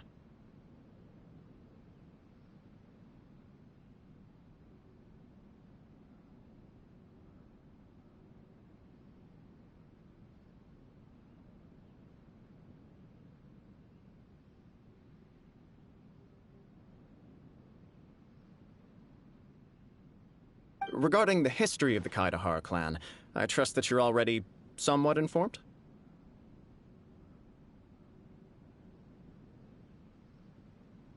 In short, there was once a group of select bladesmiths who served the Shogun directly, responsible for upholding and further developing the traditional blade forging arts of the Almighty Shogun. The Kaedahara clan belonged to this class. But there came a time when some of these bladesmiths revolted and fled to Snezhnaya. Both the Kaedahara and Kamisato clans were held accountable for lax oversight and entered a period of great turmoil. We later learned that the whole misadventure had been secretly orchestrated by the Fatui. Attributing all of the blame to the Kamisato and Kaedahara clans was neither proper nor just.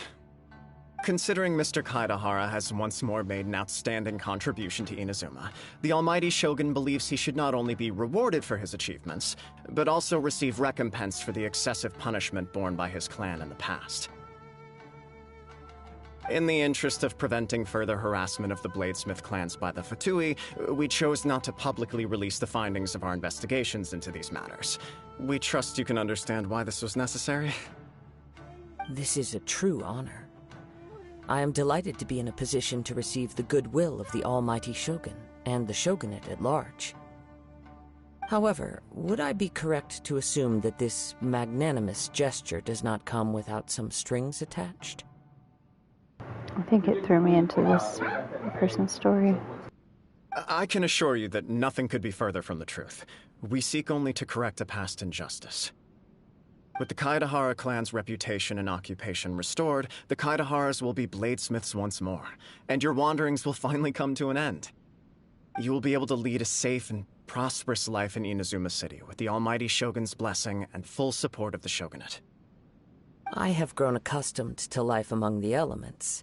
I fear I would no longer feel at home behind the tall walls of a stately abode. Yet my ancestors did indeed take great pride in the name of Kaedahara, and the art of blade-making for which it stood. I do have a responsibility to restore their honor. I sense some hesitation in your words. Should you accept this offer, I imagine many of the malicious rumors currently circulating through the populace will disappear. Malicious rumors? All we heard on the way here was so much praise that we almost wondered whether there was another Kaedahara Kazuha in town. Well, to some, the Muso no Hitotachi is something that can never be defeated. They cannot accept the idea that Mr. Kaedahara really parried the Shogun's strike. Also, eyewitnesses saw him using the power of Electro in addition to that of Animo. As a result, the falsehood that Kaedahara Kazuha was using a delusion began to spread. What? But that doesn't make sense. Using a delusion turns you old and frail, and Kazuha still looks fine. That is correct. However, to some people, the idea of a single person wielding two elements at once is a more inconceivable notion still. This is just one of many similar rumors. I am very uncomfortable with being the subject of public discussion, no matter whether it brings suspicion or stardom my way. But perhaps this situation will blow over more quickly.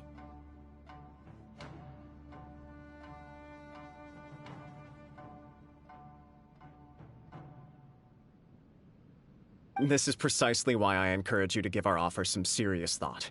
It stands to benefit all of us.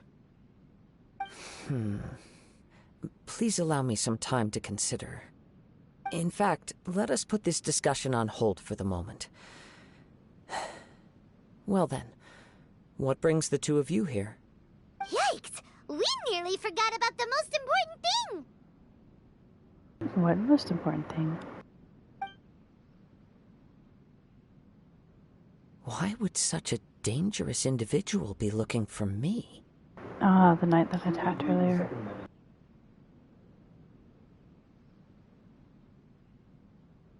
No. This puzzles me as much as it does you. My fighting forms were taught to me by my family, based on techniques originally developed for blade testing. We undergo rigorous training to standardize every motion the blade is put through, so that each can be fairly assessed for quality. Over time, these techniques came to form something of a Kaedahara sword art, focused on blade testing, but with a full repertoire of combat forms. Those forms are quite different from the more practical ones typically used by samurai in battle. So it's hard to imagine that the similarity you speak of was coincidence alone. All the more reason to watch your back! This guy was a serious nutcase. Indeed. He sounds highly aggressive. Anyone he targets is at risk of serious injury, or worse. In that case, I will send some men out immediately to search for him. Thank you. I must say I am now very curious about this matter, and I will also need some time to consider your offer. I will first join the Traveler in investigating the one who attacked her, then give you a conclusive answer upon my return. Very well. Please stay safe. Come on. Let's go and track down your aggressor.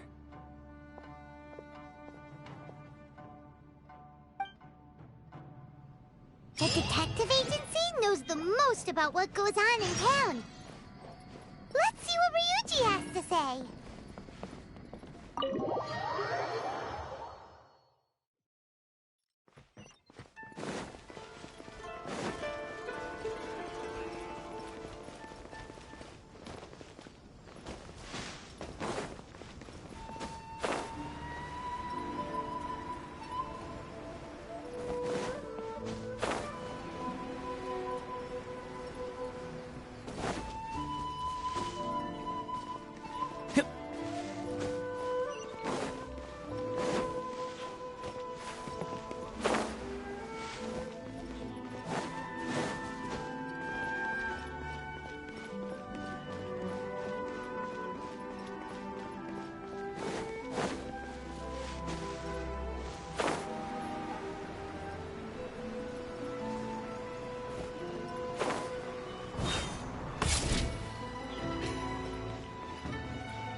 you a quick question.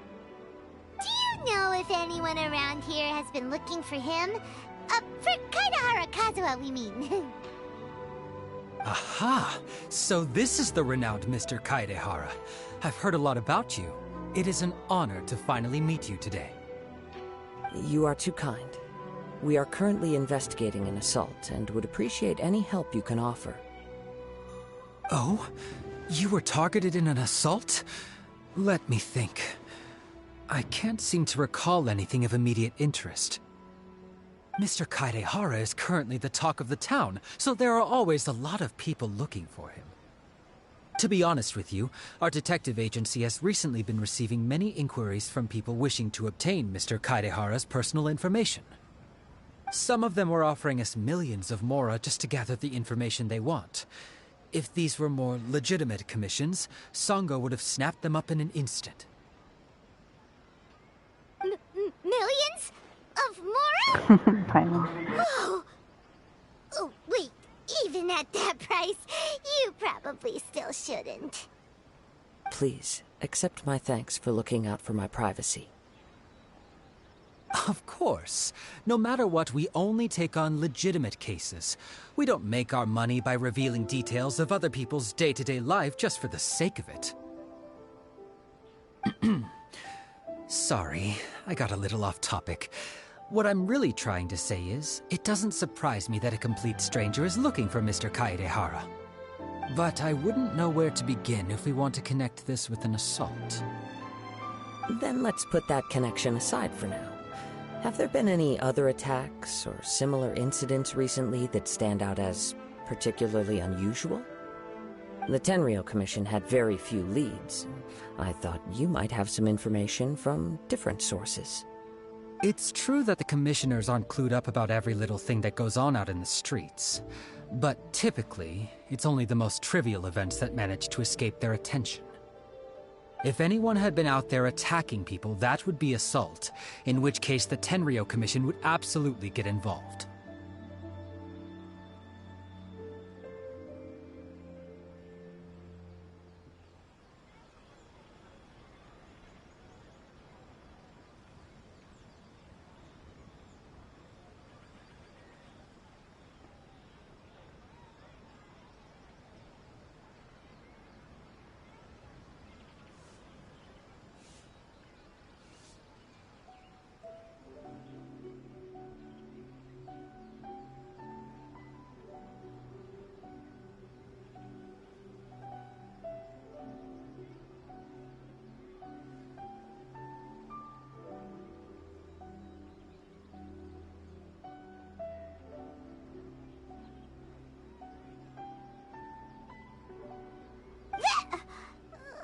That does make sense.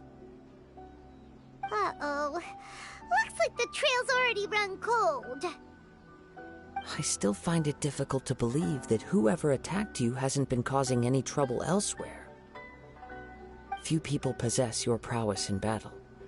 So unless you were the first person he targeted, someone is certain to have been hurt by now.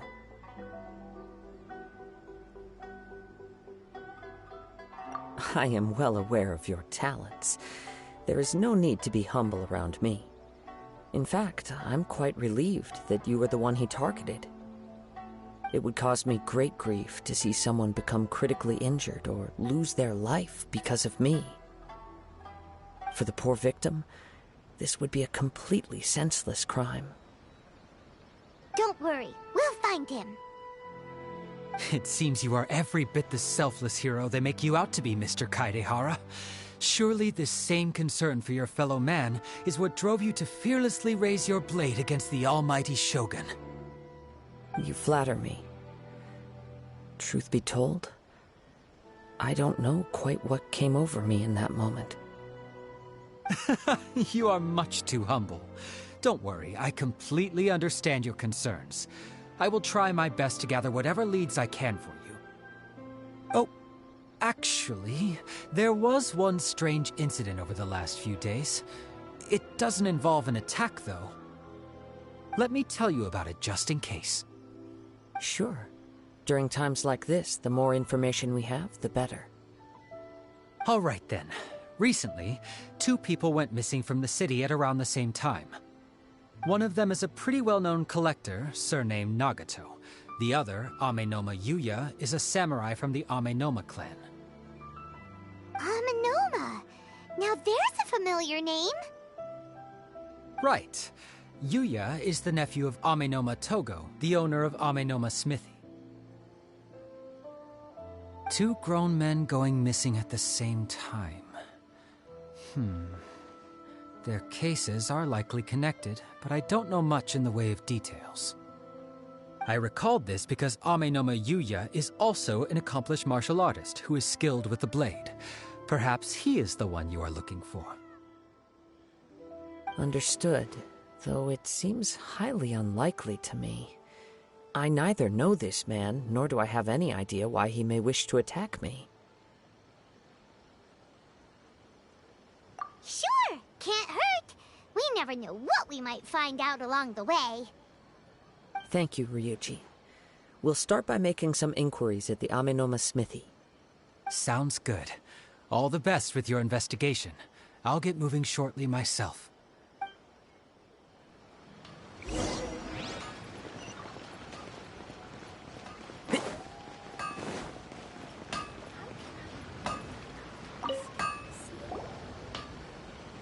Ah, if it isn't Kaedehara Kazuha. What brings you here today? Huh? You two know each other?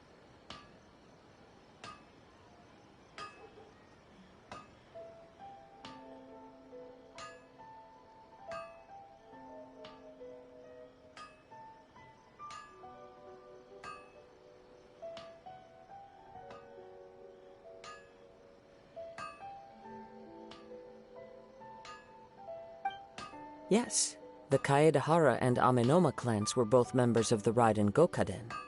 Historically, there have always been deep links between the 2 clans.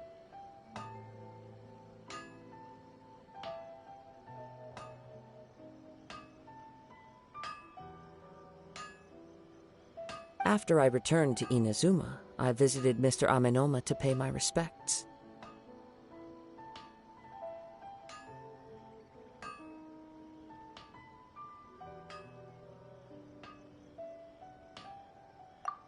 Let me quickly explain.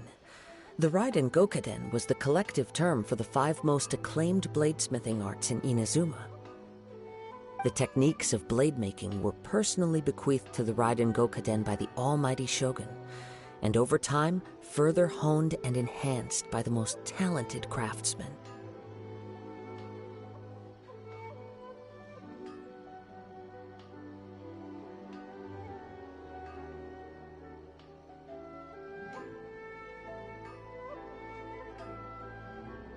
Unfortunately, a series of events led to the gradual decline of many clans in the bladesmithing trade. Today, only the Amenoma clan has kept its art alive.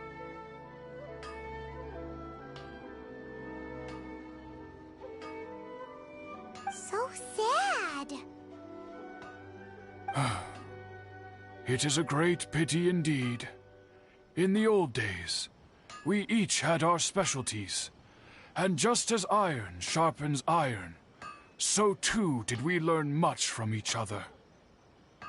As an example, the Amenoma art strives to emulate the abiding patience and determination of water as it turns stone to sand. There is nothing mystical to our work.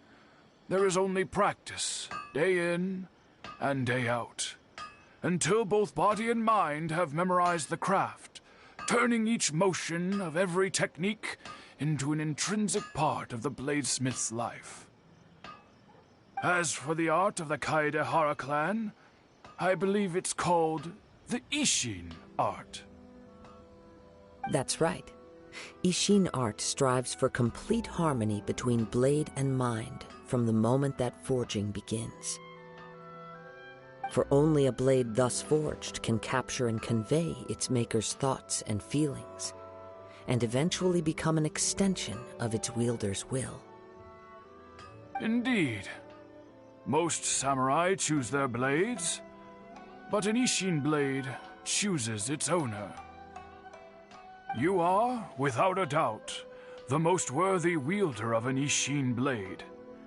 It gladdens my heart to see that although the Kaedahara clan has fallen on hard times, its ideals and virtues are alive and well. You overestimate me.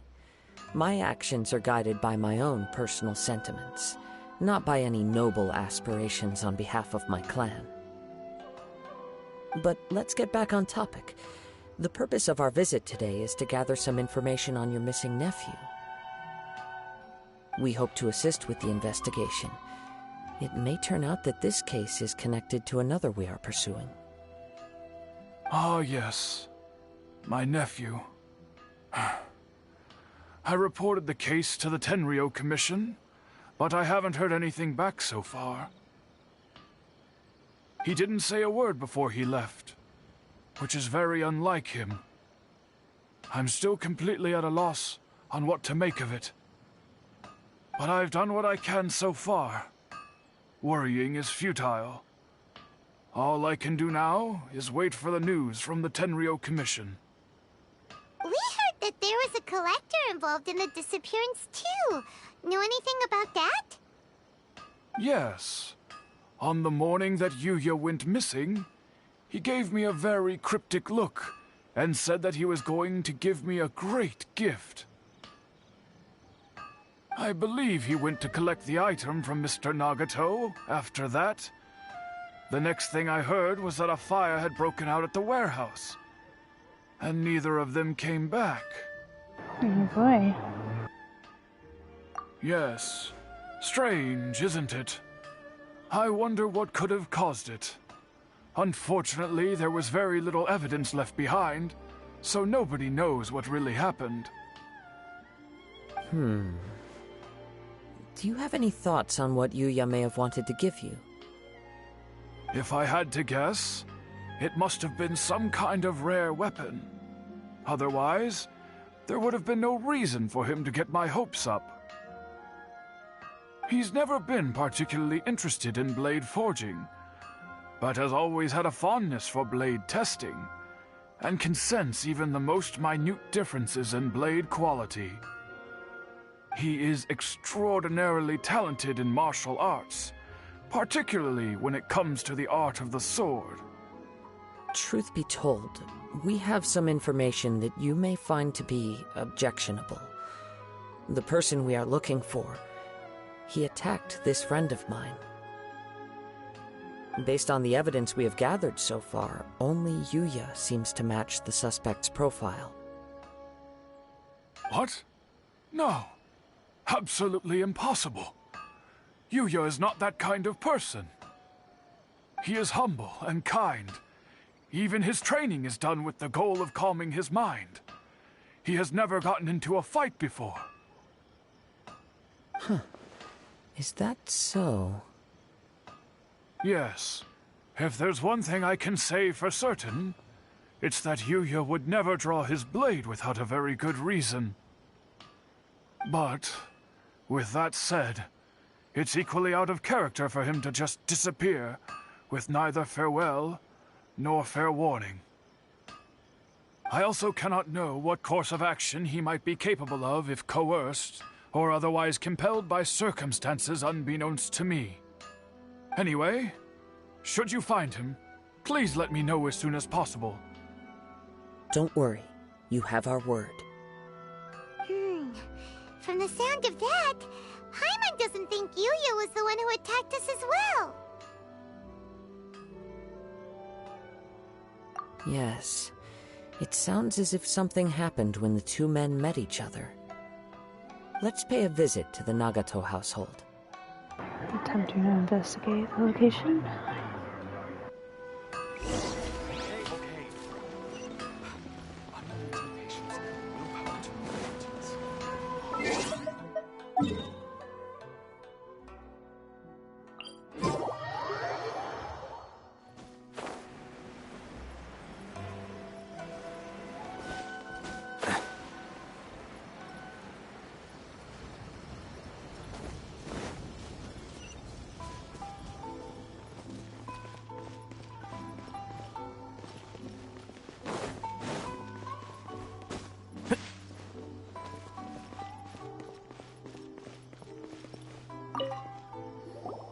I'm very sorry, but we cannot afford to pay what we owe right now. My husband has gone missing, and I'm still trying to find him. No, you misunderstand us. We are here to help with the investigation. We'd like to ask you some questions about Mr. Nagato's disappearance, if we may. Ah, I see. I thought the debt collectors had come to visit again. I'm sorry you have to see me in this dreadful state. Has some new information come out? Do you know where he's gone? I'm afraid we don't have any new information at the moment. We're still trying to find out as much as we can to inform our search. With this in mind, can we perhaps ask some questions about your family's current situation? For example, Paimon's struggling to understand why a collector would be strapped for Mora. That's a long story. Ever since I've known him, he's been an avid collector of all sorts of things. He'd always get so animated when he was showing them to me. I knew nothing about the items myself, but seeing how enthusiastic and excited they made him, I was happy to believe that they were just extremely important to him. Everything was fine when we first got married, but as time went by, things changed for the worse. Uh-oh, what happened? He lost his sense of restraint. He started buying more and more things, and even resorted to borrowing money just so he could pay for them. Our expenses really spiraled out of control when he started getting interested in weapons. It was awful. There were days when he'd spend hours down at the warehouse, admiring his weapons even as debt collectors were descending upon our house. He wouldn't sell them, wouldn't even touch them. Just sat there staring at them like he was in a trance. That's weird. I'm happy he has a hobby, and I'm willing to support him. But making ends meet has to come first. I've tried talking to him about it so many times, but he never listens. On the last day that I saw him, I gave him an ultimatum. I said, if he refused to sell his collectibles and pay off his debts, I would divorce him and take the children with me. Whoa! And that led to an argument. Actually, it didn't. Generally, he's a quiet man who likes to go with the flow. On most things, he leaves the decision-making to me. You must understand, I never would have dreamed of threatening him with divorce if the debts hadn't pushed our family to the brink. After I said those words, he froze and was silent for a long time. When he finally spoke, he awkwardly mumbled that he would pick out a few items to sell. His voice was so meek and pitiful that I felt an urge to take everything back. But then what? If I didn't draw the line, what would happen to our family? Had I not indulged his bad habits, we wouldn't have found ourselves in such a predicament. And I also don't know if he had actually come to his senses, or if he was simply angry with me. The next thing I heard was that our warehouse had caught fire, and both he and the buyer had gone missing. I see. I understand. Amin Omayuya came to purchase a weapon from Mr. Nagato. During the sale, a fire broke out at the warehouse, and both men disappeared. At first, I assumed they must have gotten into an argument over the price. But my husband has never been one to negotiate. He never even haggles when he's out buying groceries, so it's hard to imagine him getting into a fierce argument. Maybe he was feeling the pressure from the debts? I don't know. He just disappeared after the warehouse burned down. Perhaps he's too afraid to come home now that all his collectibles have been lost in the fire, and he's got no way to pay off our debts. Even though I'm still a little mad at him, we're a family, and I want us to face our family's crisis together. As long as he's willing to turn over a new leaf, I know we can work things out. please don't get upset. There could be more to this situation than meets the eye. If collecting things is a habit that Mr. Nagato had his whole life, it is quite unusual for this habit to change so drastically over a short period. But the information we gathered from the other side suggests Amenoma Yuya is also a mild-mannered man who would not be likely to start an argument. This situation is getting a little confusing. A little confusing? More like completely mystifying. Let's try a change of scenery and see if we can piece together what we've learned. Rest assured, we'll notify you if we find anything. Thank you so much. I just want him to come home.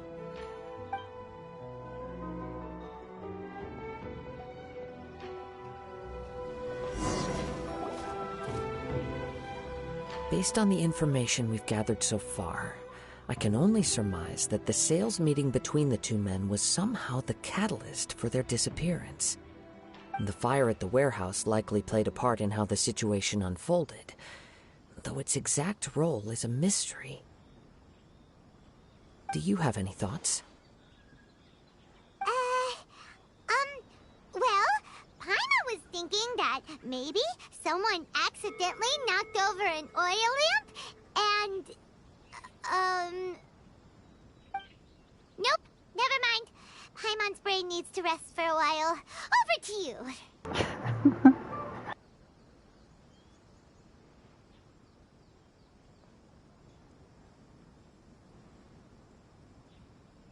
An interesting explanation. I was also considering this possibility. Amenoma Yuya is an expert on swords. He could have noticed some problematic details about Mr. Nagato's collectibles. Maybe he recognized a blade as a fake, or a well-known stolen item. Either way, after arguing about it, the two men agreed to hide the truth of this matter. They thought a fire would destroy everything. But then the Tenryou Commission began investigating and uncovered some incriminating details, so they fled to protect their secrets. But it's a far-fetched theory. I can't imagine how they would have been able to reach an agreement. One fact that I keep coming back to is that Amenoma Yuya is polite and well-mannered, while Mr. Nagato is introverted and passive. Neither seems like the type of person who is inclined towards initiating conflict. Mr. Nagato, being heavily in debt, is also the only one of them with the potential motive to disappear after the fire. The more I ponder it, the more puzzling it becomes. Just what could have happened there? My angry face. Right. Although the time frame seems to broadly match, no other details that we've learned seem to link the two events together. Lacks a key distinguishing feature of the attacker, namely that he is principally a practitioner of the blade testing techniques of Amenoma art, not those of the combat-oriented We thought we could get two birds with one stone here, but at this rate, it's starting to look like a wild goose chase. Let's keep going, since we've come this far. If we can solve the case, both Mr. Amenoma and Mrs. Nagato will be able to get some closure. Okay, but where should we go now? Let's head out of the city and check out the warehouse. There's still a chance we may be able to find some shreds of evidence.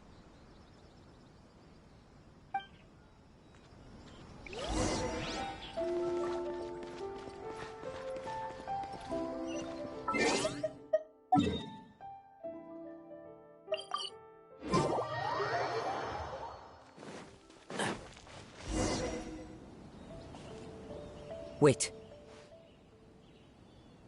I hear something ominous in the wind. Oh! This must be another one of those sounds that only you can hear. As sketchy as that whole thing seems, you did put it to good use when we were chasing down that vision thief at Beto's tournament, so... Now I'm picking up a strong scent in addition to the sound. It's right around here somewhere.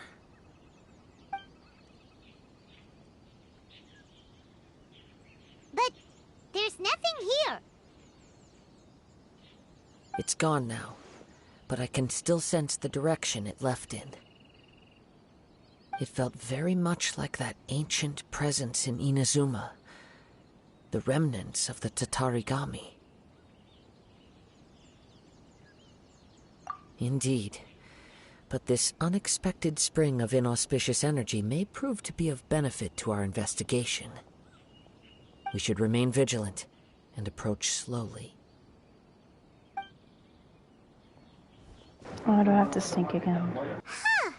So it's an underground warehouse. The force is definitely coming from down below. The source of the Tatarigami energy has long since left this place, but the residue it left behind still hasn't dissipated completely.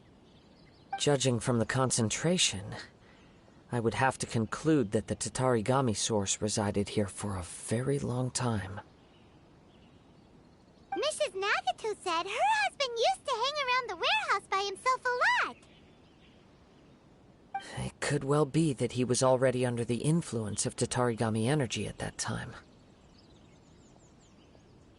From what I've been told, Tatarigami does not turn all upon whom it preys into violent monsters.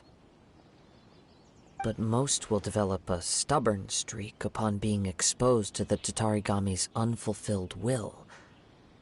Their interests become fanatical obsessions. Mr. Nagato had an interest in collecting to begin with. The influence of Tatarigami could explain why he became an obsessive hoarder, amassing more and more possessions even as he put himself in grave debt. So what should we do now? Go down and take a look? Step back. I'll open the door and take a look inside. If we don't open this door, we can move no closer to the truth. You needn't worry. Both of us have faced far greater dangers than this. Relatively speaking, the risk here is trivial.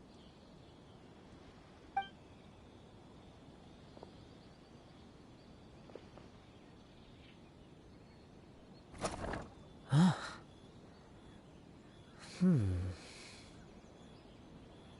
What's down there? Suspense. Everything's buried in debris. I can't see anything. It looks like the fire caused a cave-in, reducing the entire warehouse to rubble. That was too scary! Paimon was so sure that the warehouse boogeyman was about to jump out at us! All we can do now is keep searching in the direction that the Tatarigami energy's source left this place. Two ordinary humans, entangled with the Tatarigami. I fear much misfortune has already befallen them. Yes, let's go. If nothing else, it's vital that we find out where this Tatarigami energy is coming from. Quiet your mind and focus on what you sense around you. Perhaps you, too, will perceive its ominous presence in the wind.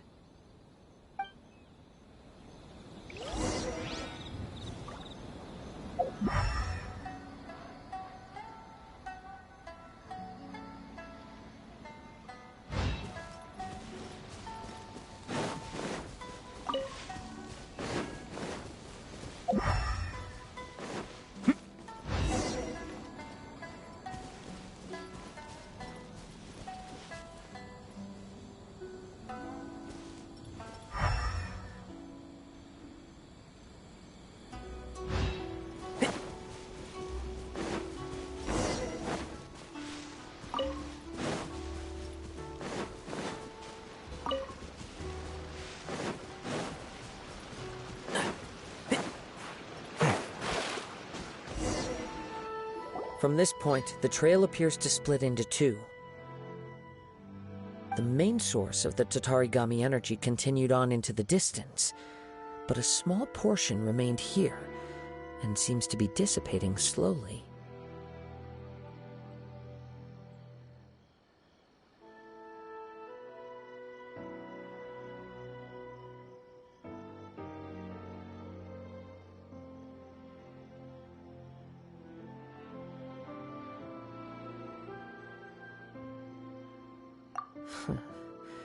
Quite possibly. Let's search the area.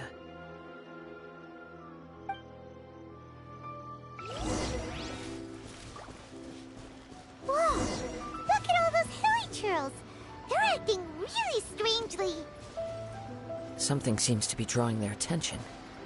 Let's take a closer look.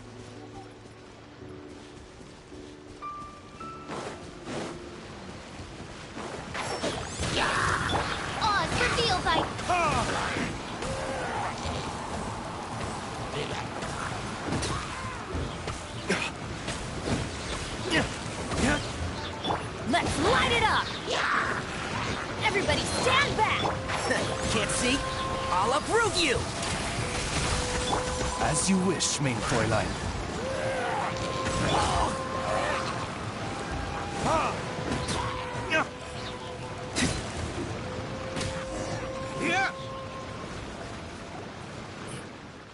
It's... Ugh! Look at this red stuff! What is it? By the looks of it, a letter, written on a piece of torn clothing. The ink is bone dry. It must have been written quite some time ago. Well, let's take a look.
According to this letter, a conflict arose because Amenoma Yuya wanted to seize a blade belonging to Mr. Nagato. Yuya started the fire that destroyed the warehouse and wounded Mr. Nagato in the fight. Mr. Nagato kept chase as long as he could, eventually stopping here to write this letter when his strength gave out.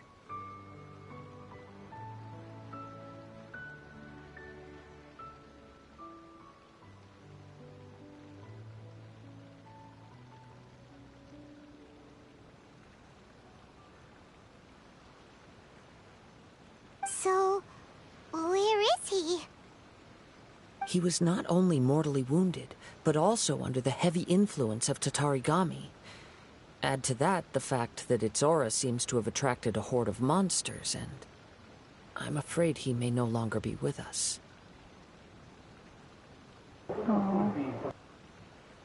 Whatever traces there may have been of his fate beyond after this point, they've since been disturbed by the hilly churls. There's nothing more for us to find here. Yes, right now we need to uncover some more important truths. If Amenoma Yuya is attacking other people indiscriminately, then the longer we take to find him, the more people risk meeting the same tragic end. Right! So let's get moving! I wouldn't be surprised if he, too, fell prey to the influence of the Tatarigami. For a practitioner of the martial arts, the easiest desire to inflame would be their pursuit of further power and skill.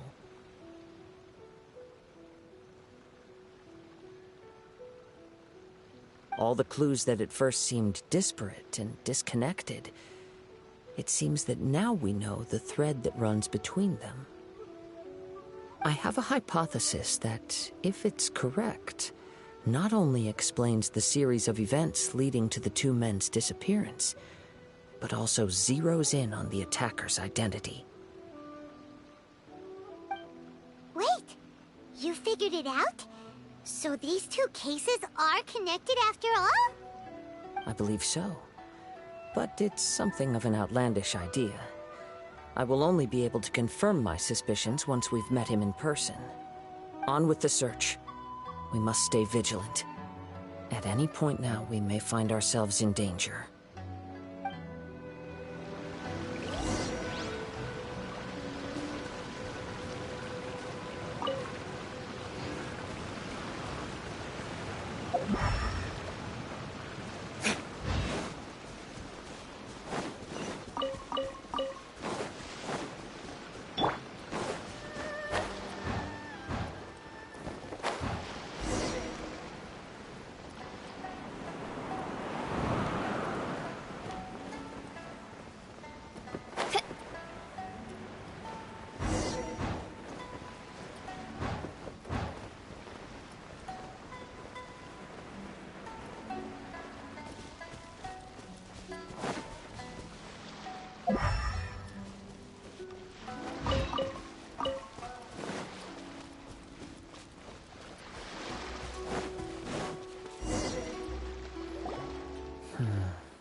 He seems to have stayed here for a long time.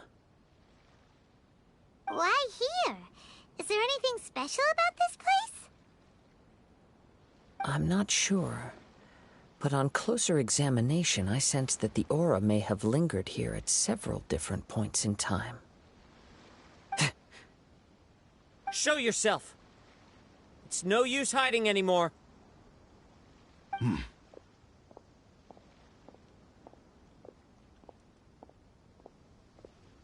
Kaede Harakazua. It's you, at last. Aha! So it is the same guy from before! What's your problem, huh? What could you possibly have against Kazuha? Indeed, there should be no enmity between us.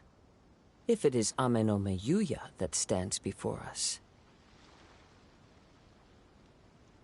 But what if instead of facing Ame no Meyuya, we are in fact facing the blade in his hand? Oh, well. Now that you mention it, it is giving off a strange light.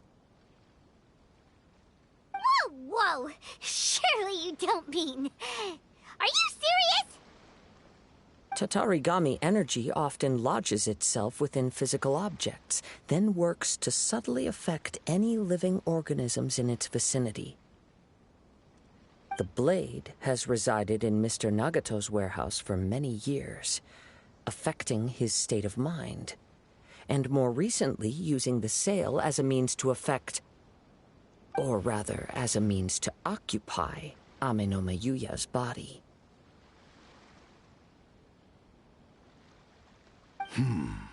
You're sharper than I thought. You've already deduced the truth of the matter.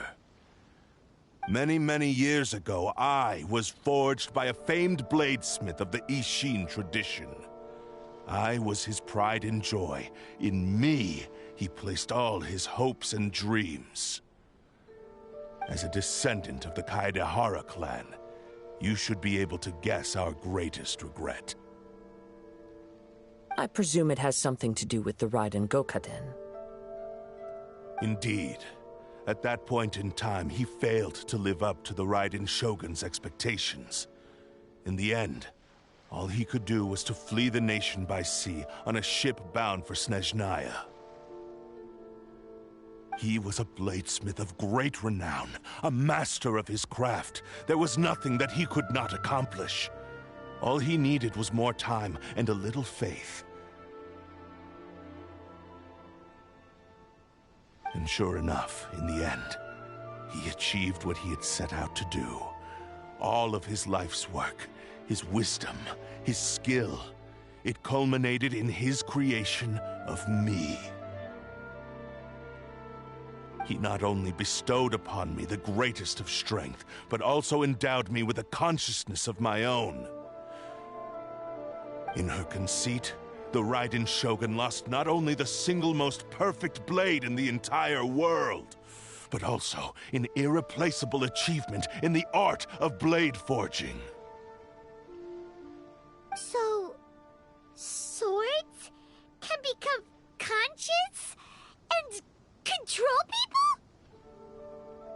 The people of the time in which I was born never believed I had that kind of power. They saw me as a mere blade, a sharp and well-crafted one, but in all other respects an ordinary weapon. But that gave me the opportunity to take action. After the death of my creator, I decided to leave Snezhnaya and began my long quest to return to the distant land of Inazuma. Moving from one person to the next, I controlled the minds of countless hosts along the way, each bringing me one step closer to my ancestral home. I seek but one thing: to face the full force of the Raiden Shogun's blade and prove my power, the might of Ishin art. Ah, so Amenoma Yuya was not your first victim. Tell me, what happens to those you've possessed when you've finished using them? My hosts? Who cares what happens to them? They are but tools that serve my mission. When they got tired, or injured, or unusable, I hopped to the next one in line. All I needed them for was to take me back to Inazuma. You're awful! After I returned to Inazuma, I decided to bide my time in Nagato's warehouse until Amenoma Yuya handed himself over to me on a silver platter. At long last, I'm approaching my journey's destination. By Amenoma Yuya's body, I have found you, and by your hand, I shall defeat the Raiden Shogun! Oh no. Kaede Harakazuha, you stood against the Raiden Shogun's Muso no Hitotachi. There can be no other to serve as my host for what is to come. Now, give your body over to me!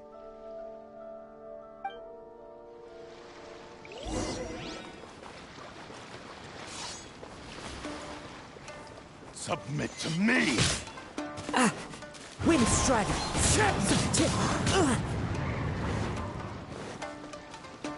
Join me and sever that divine light!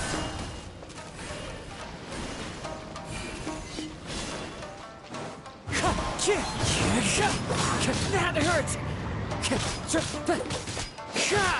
Wind Strider! Join me and sever that divine light! Submit to me! By royal We shall rewrite history!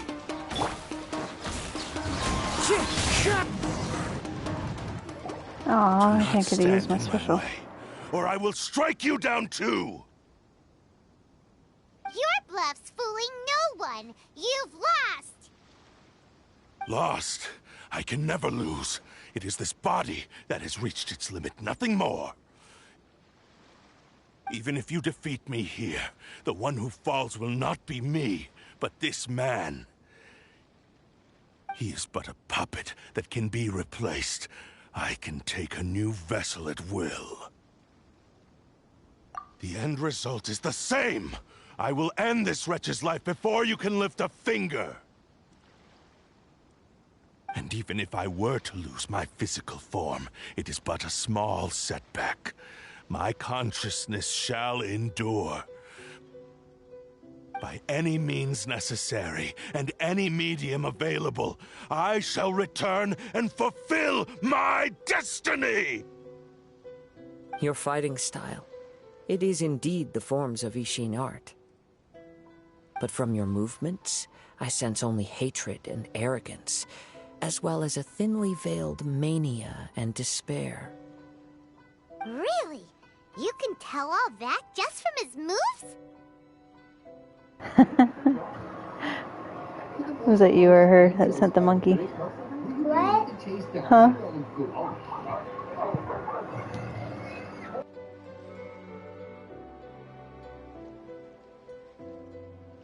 As I've mentioned before, the forms of Ishin art convey the user's thoughts and feelings.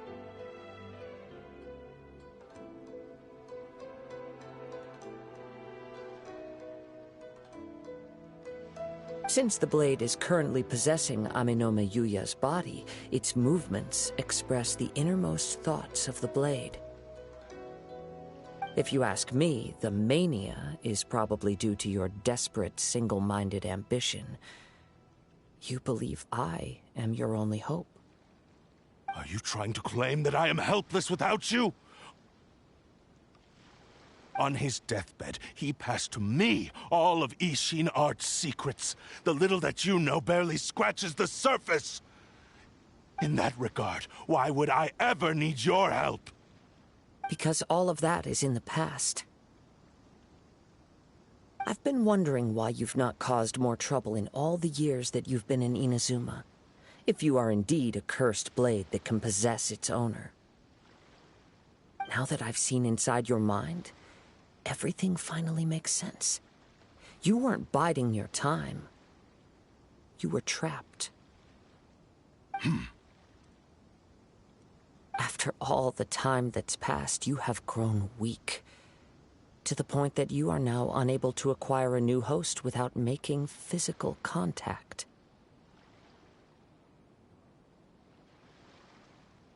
Oh, that's right.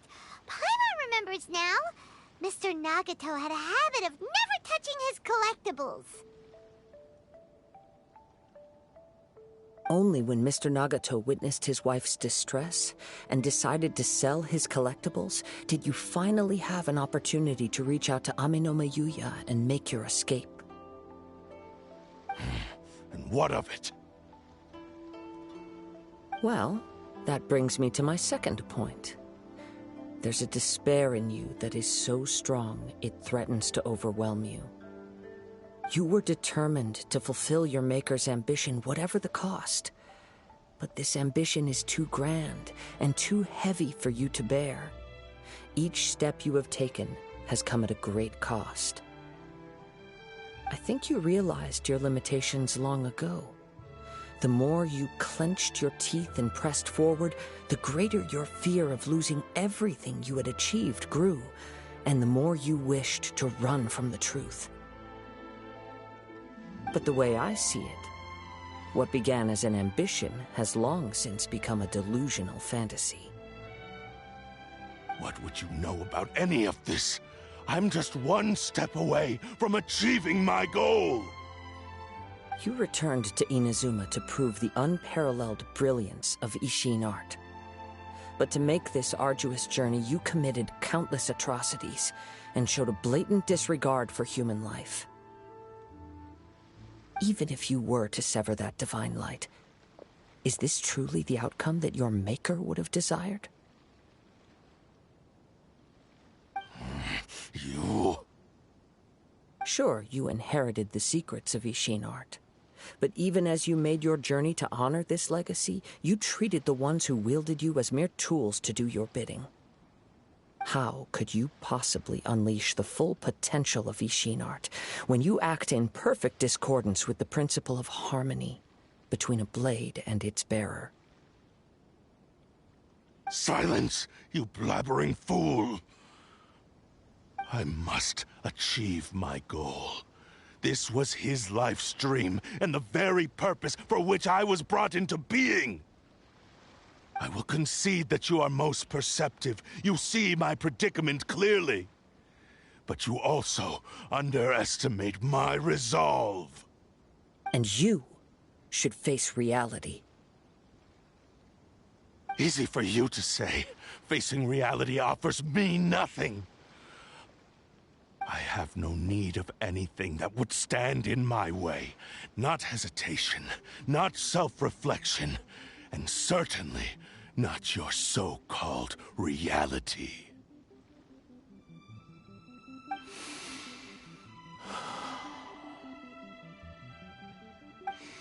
It is pointless to argue further, descendant of the Kaedahara clan.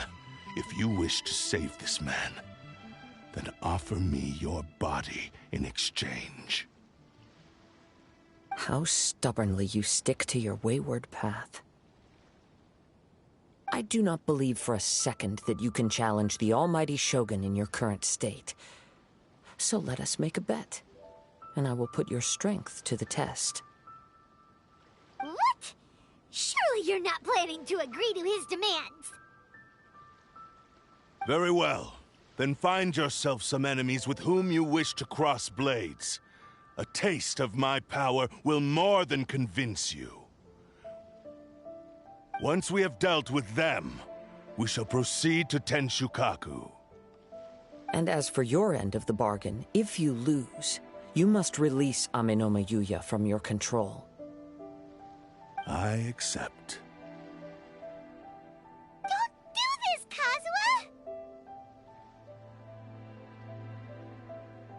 This is the only way to save Amenoma Yuya. If we don't do this, he'll forever be the Blade's puppet. The Cursed Blade's strength is currently very weak, and I sense he's hesitating. This suggests his heart is still not completely devoid of honor. The power of the Tatarigami lies in intensifying existing obsessions. This is the reason Mr. Nagato and Amenoma Yuya fell prey to it. Since I don't have any similar kinds of obsessions, I should be able to put up some resistance for a while. But even so... Even if things take a turn for the worse, I still have you both here with me. We have a chance here to save an innocent victim. I am willing to accept the risks entailed. Your disdain for me betrays your woeful ignorance. I agreed to this bet because there are things I wish to learn too. Now, take me in your hand.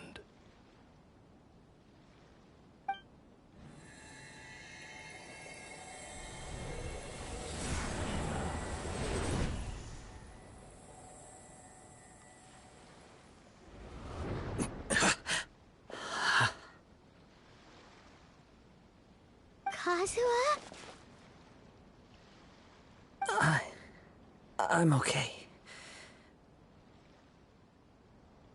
I felt a little dizzy at first, but only for a moment. It's all right. So far, this was as I expected. I will. Thank you. What should we do next? Have you got a plan, Kazuha? We find some enemies. Although this blade has endured much turmoil, it probably hasn't experienced many real fights. If a blade built for Ishin art cannot enter a state of harmony between blade and bearer, it cannot unleash its true power. If he wants to avoid reality, then we need to fight until he has no choice but to face it. He shouldn't last long in an intense combat situation. Wait a minute! Paimon remembers hearing about something from the Adventurers Guild. Since the Takatsukasa clan abandoned that secret base, it's been held by Ronin ever since. All right. Please lead the way. What about Amenoma Yuya? What should we do with him? The blade says he'll let Amenoma Yuya trail us silently. Although he hasn't regained his own consciousness yet, he is not in any immediate danger. Are we sure this is a good idea? It's a pretty treacherous journey. Okay, fine. Just be careful.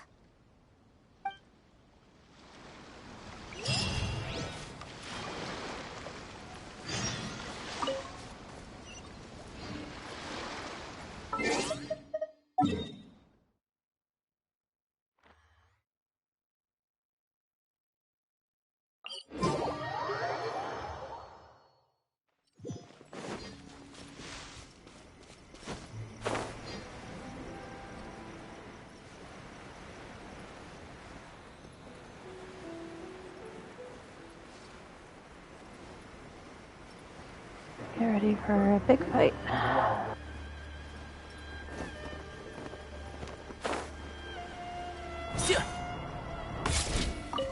Keep up.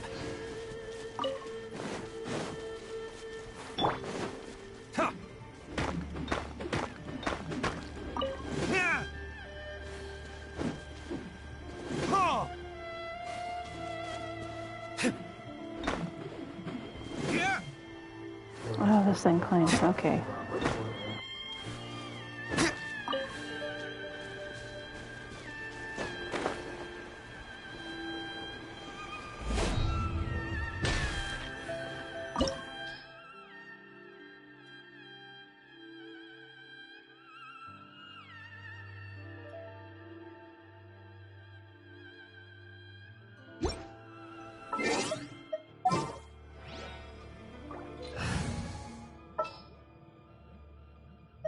Didn't keep you waiting, did I?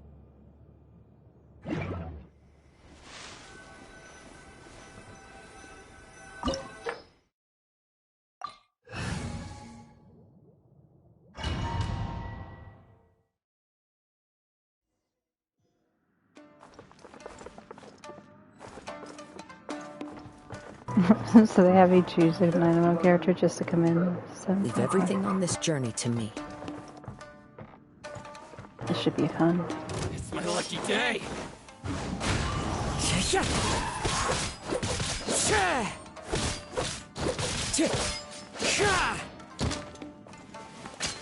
The wind knows me.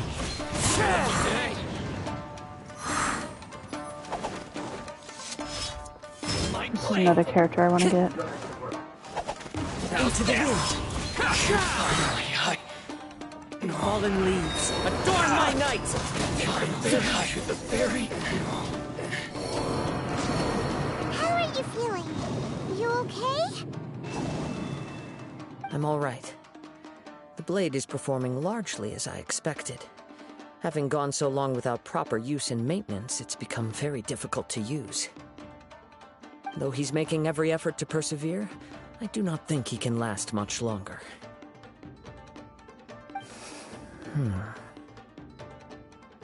Something else on your mind? How strange. Rather than trying to control me, he is instead trying to match my fighting rhythm. Let's keep going.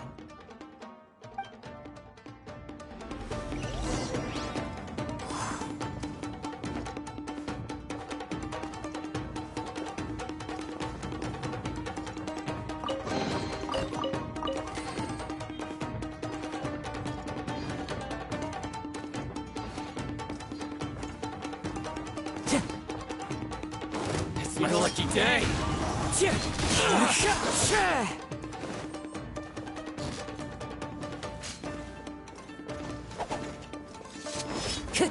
My blade knows me. Boom. To the fairy. Let's get down to business. Going somewhere? One with nature. As one with wind and cloud. To the fairy. Whoa! Something's up with the blade!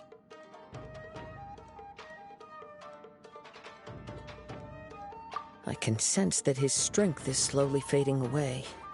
The blade is becoming more and more difficult for me to wield. He cannot hold out much longer. If he keeps persisting, he will likely break apart at any moment. But what would that do to Amano Miyuya?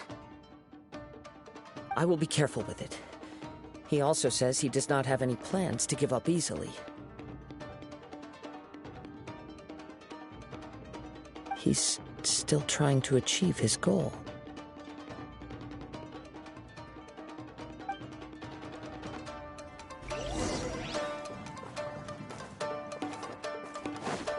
Time to go.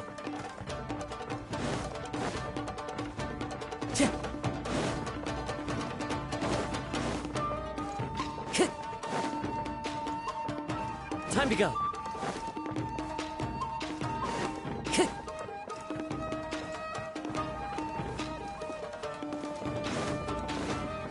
No chest there. Okay. There's one up here.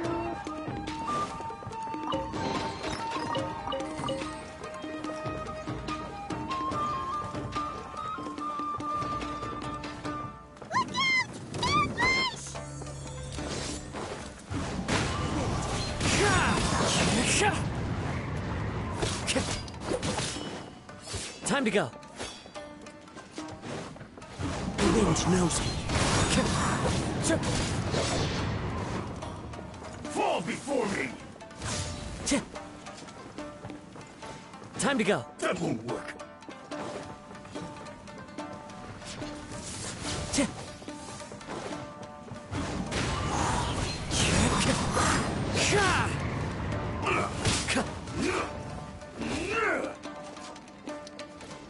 Cheap tricks. Fall before me! One with nature. Fallen leaves, adorn my night. Are you okay? It looked like you were really struggling the entire fight. Yes. And it looks like he's reached his limit. The sheen's grown a bit dimmer again.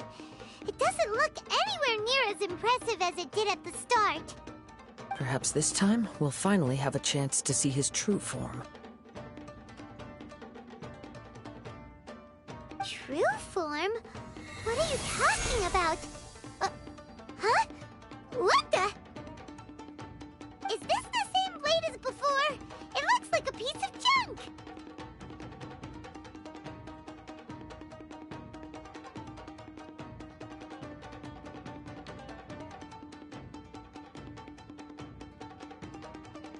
If you choose to continue in the state you're in, you wouldn't even be able to beat Samurai and Kairagi, much less the almighty Shogun. Maybe you did truly wield power to rival the Shogun's light when first forged, but the long journey from Snezhnaya back to Inazuma has left you battered and broken. It barely needs stating anymore. Your ambition is a flight of fancy.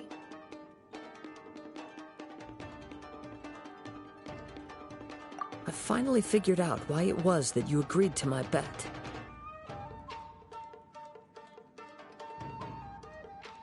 You wanted to reach a state of harmony with me. For perhaps then you would still be able to wield commendable power.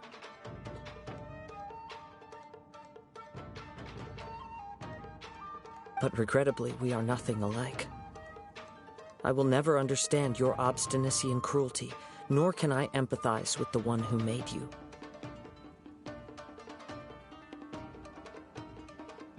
The only one who truly understood you had already passed away by the time you were born. Huh?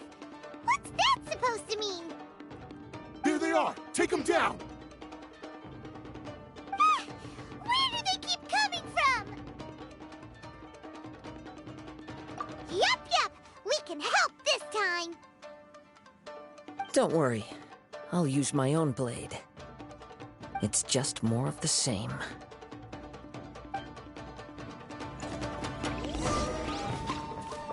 It's my lucky day. Into the wind.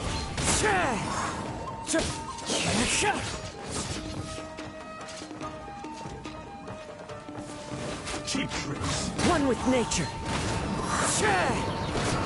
This will end you! The wind knows me. This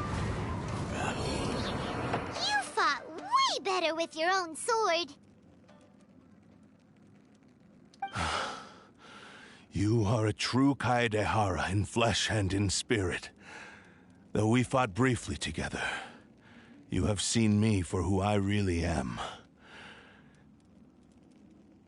No one knew anything of my story throughout my travels, nor did I tell it to anyone. You are the first person to know the truth. I thought that if I could achieve Ishin harmony with you, perhaps there would still be a ray of hope for me. But in this too, you have failed. Indeed. No matter how hard I tried, I could not attain that perfect harmony that your personal blade does with you. Too much time has passed. My physical state is poor, and without proper maintenance, I can only disguise my true appearance behind an outer sheen. Yours is the blade that took on the Muso no Hitotachi. And what a magnificent blade it is. Perhaps I shall never reach that level of glory. Picked up during my travels in Liyue.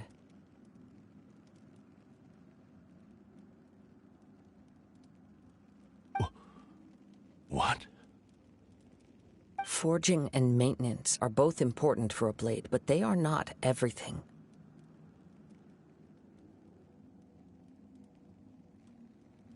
This blade has traveled the land with me for many years, and we have formed a close bond during that time. Plus, in the moment that I most needed it, I received aid from another power. Skill, blade, determination, and desire. All these must be aligned in the practice of Ishin art. There is something else I must tell you. Though your maker may not have been aware, your ability to possess your own consciousness derived from the power of the Tatarigami. Tatarigami is a malevolence from the ancient past. It is the source of your mania and savagery. Though you tried to cooperate with me while I was wielding you, the part of you driven by Tatarigami was constantly trying to seize control of my body. I sensed it, but I couldn't change it. It is an integral part of my consciousness. I resisted its temptations because I wanted to save Amenoma Yuya. But I do not know whether you yourself have any intention of trying to fight it. I feel a great sense of regret for you. Since you embarked on a journey bound for a destination you were destined never to reach. The moment you embarked on this journey, you lost the only person who could have ever unleashed your true potential. And yet there was no way for you to turn your back on his ambition.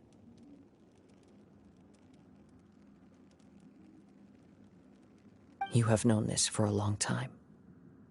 It is the true source of your despair. He gave me everything. My life, my form, my consciousness, and purpose. How could I possibly deny him his wish? I said to him, "Do not worry. From here on, I shall forge your legacy." How could I go back on my word? Aww. I believe our bet is now settled. I have nothing further to say. Where are you going, Kazuha? He now has neither the ability nor the motivation to cause further harm. Let's give him some time to reflect on things.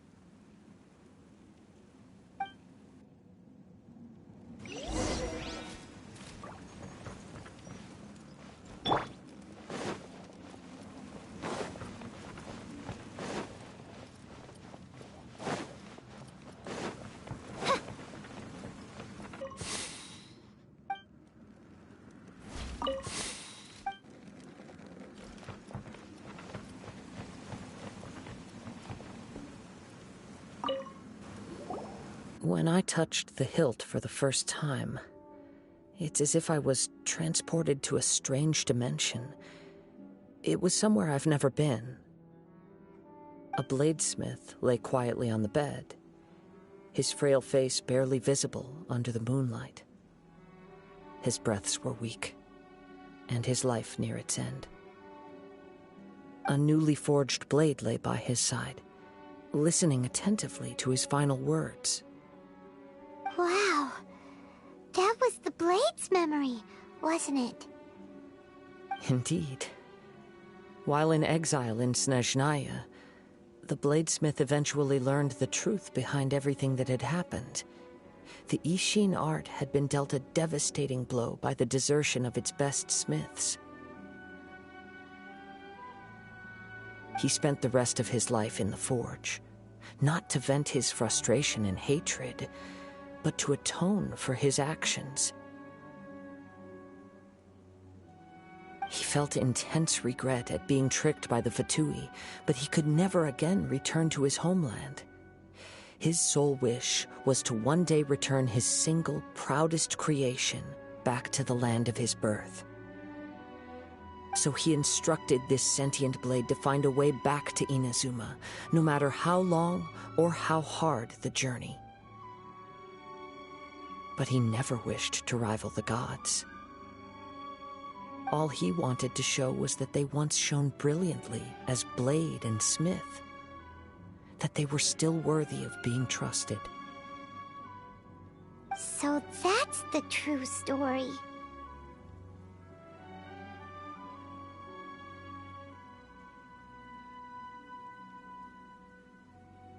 But after that, the blacksmith's intentions were worked by the Tatarigami, slowly turning his proud creation into the cursed blade of today.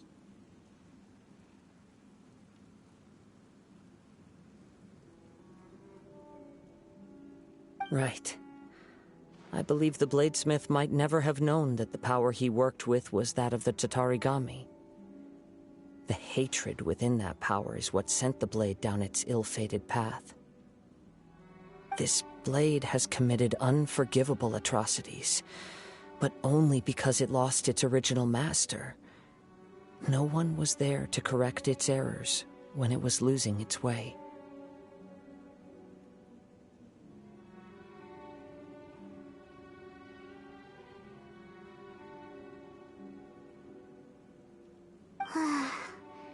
Shame it's too late now. Yes, it is too late. Time would not wait or stop because of his determination. While the world moved on, his ambition remained stubbornly stuck at that fleeting moment at the dawn of his journey. He seems to have calmed down, though. Let's go and check in.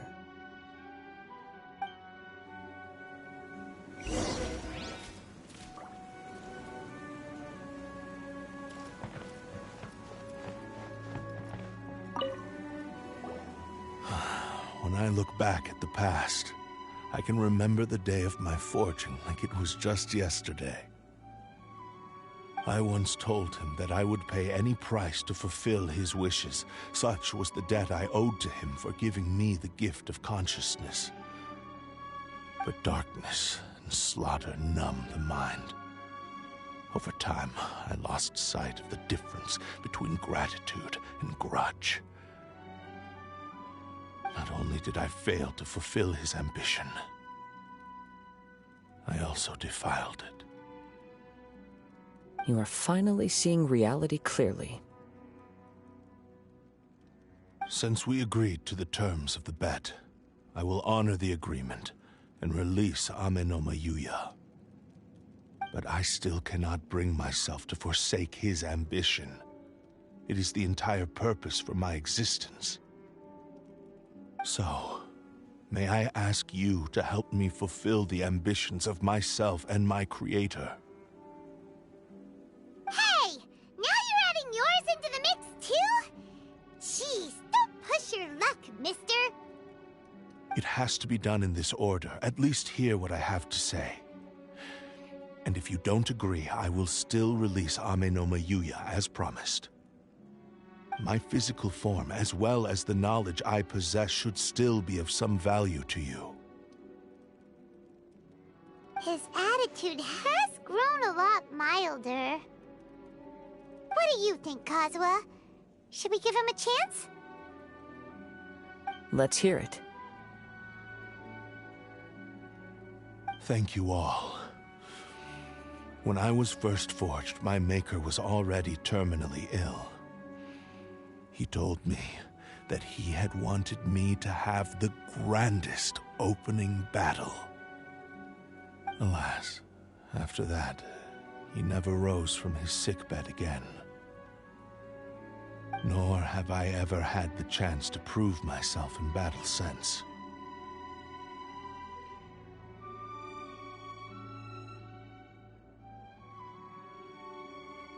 My fights were devoid of any noble meaning.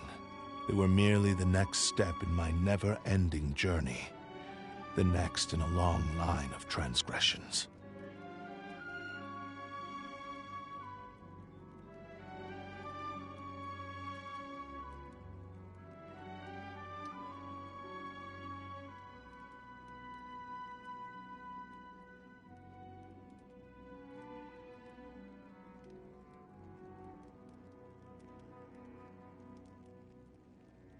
You are a fine warrior. I would like to request your hand in battle and experience a true duel between samurai. Oh? And who would be the opponent? I will release Amenoma Yuya and restore his consciousness. Perhaps after that, you can convince him to commit to a fight with you. He must have plenty of reasons to both hate me and desire a good fight. Understood. Then let's start by waking him up and seeing if he has the stamina and will to fight.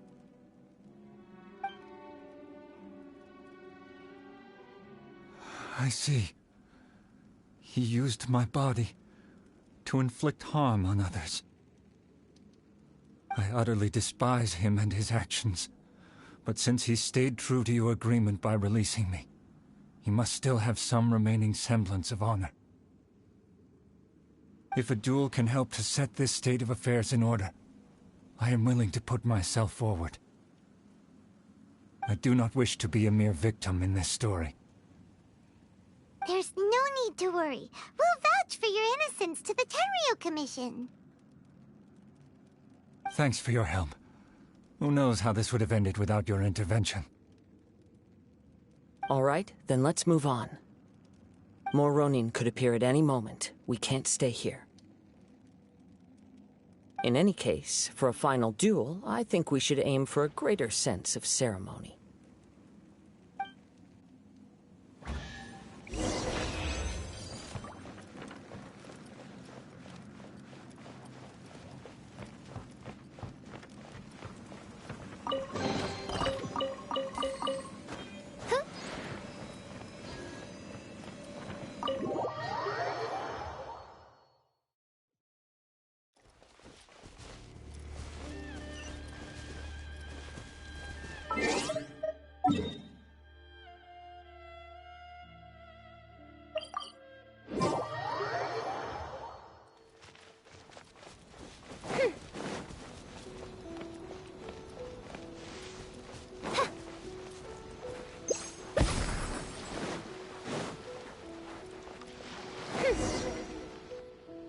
This reminds Paimon a bit of the Crux Clash. Yep, we still can't let our guard down. Even now, Paimon has a sneaking suspicion that Blade hasn't told us everything. Still, even if he's way past the point of redemption, it's hard not to feel a teensy bit sorry for him. Are you ready?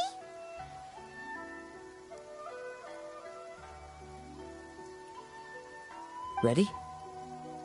Okay. All right then. Successor of Ishin Art, Kaedahara Kazuha.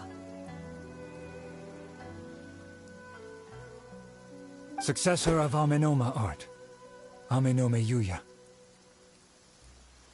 Honored to cross blades with you. It is my honor also.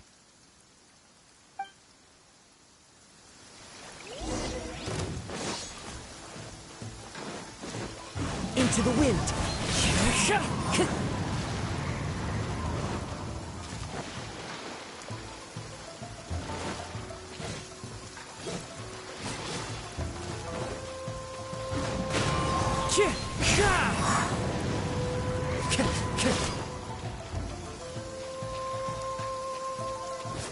Time to go.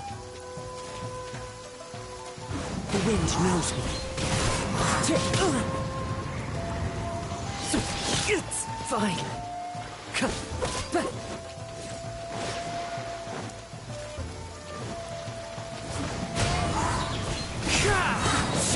As one with wind and cloud.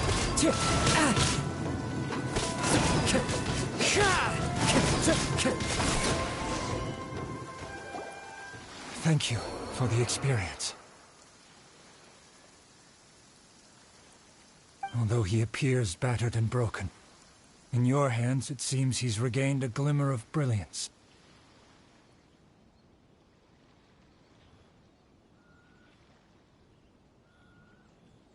His sense of savage cruelty has completely faded away. But that same sense of determination remains strong. You also fought well.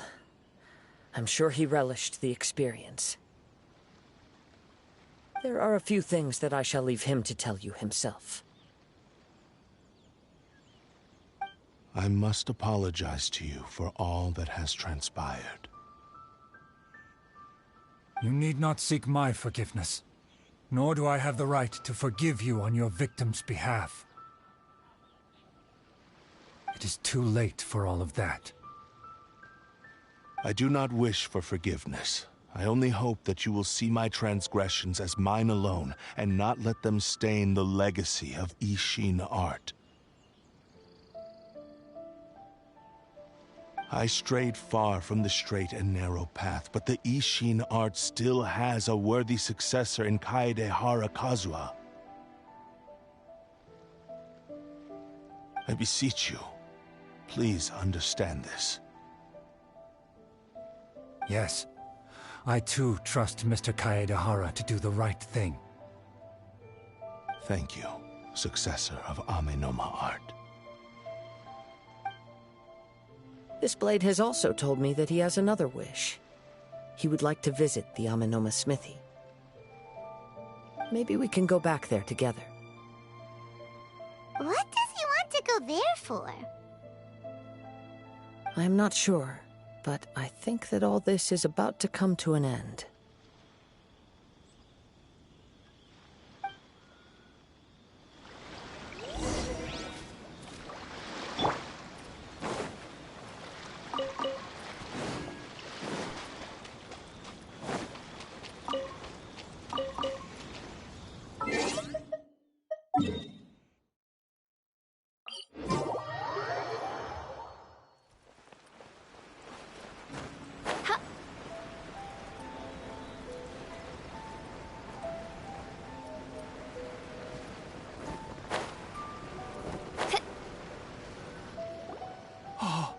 It's Yuya! You have returned! I am sorry to have troubled you. It's all thanks to them that I was able to return safely.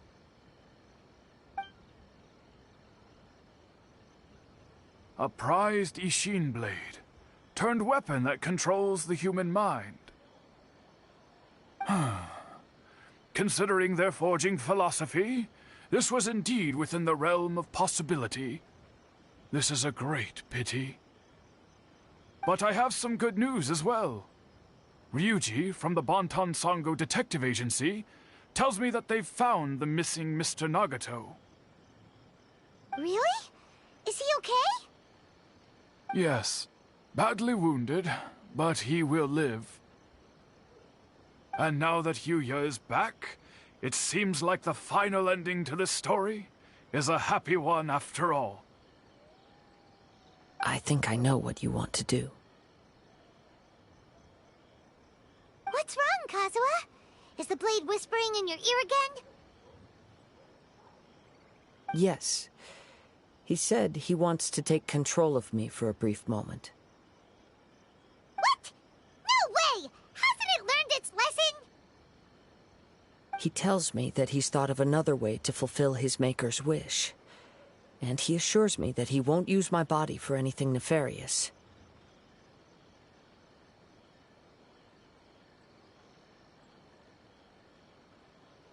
I have decided to let him do it.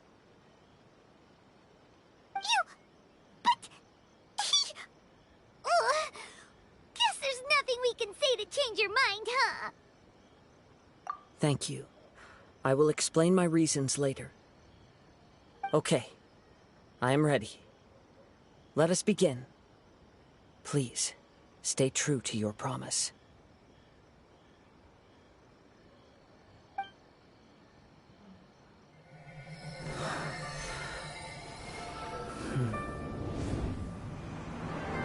My power is almost spent. Without him, my eventual demise is inevitable. But if I abandon the future to give everything I have in this moment, my physical form can be forged anew. Everything? You mean... Yes. The cost is my entire consciousness.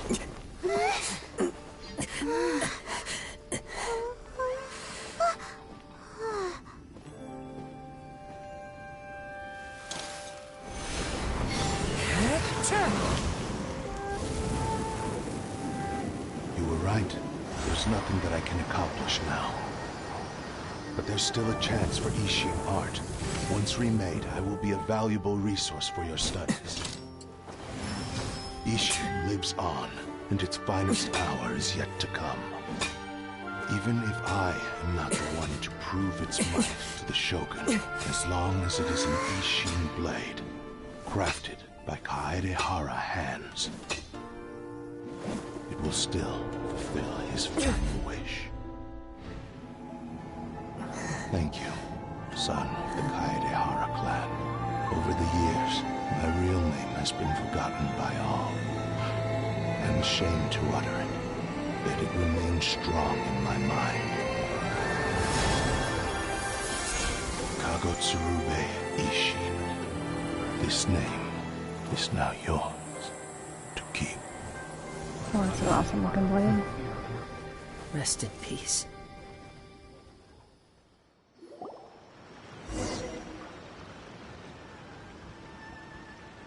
So, that's why he said it had to be done in that order.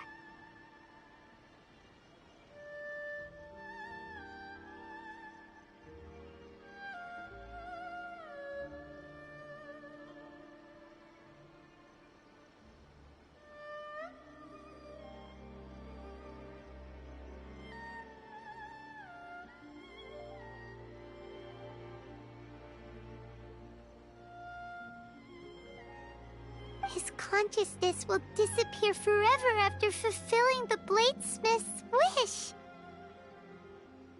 Kagotsurube Ishin. It was the first time I ever heard his name. It seems like deep down he disapproved of his own actions, and thus chose to bury this name deep within his heart. Only in the final moments, before his consciousness faded, was he willing to entrust it to another. Seems like he really wanted to fulfill his maker's wish. The same fervent ambition that gave him the motivation to keep going forward also fueled the stubborn determination that blinded him to the path ahead. Speaking for myself, I'd rather see him recognize and atone for his mistakes than see him punished for them.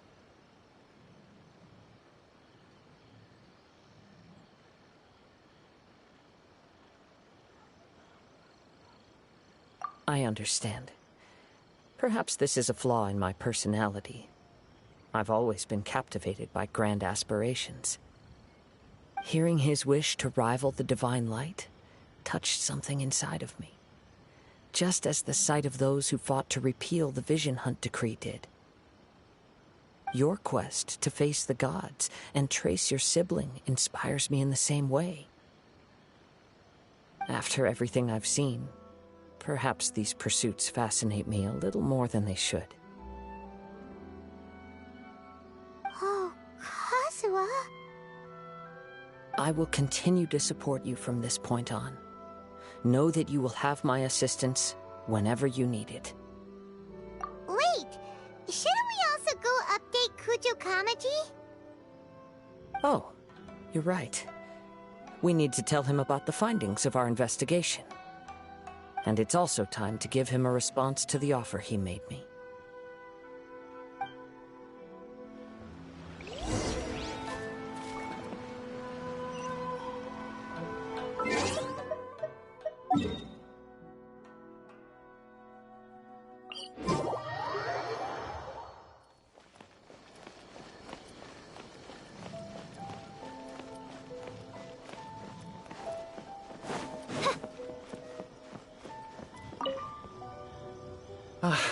You've returned.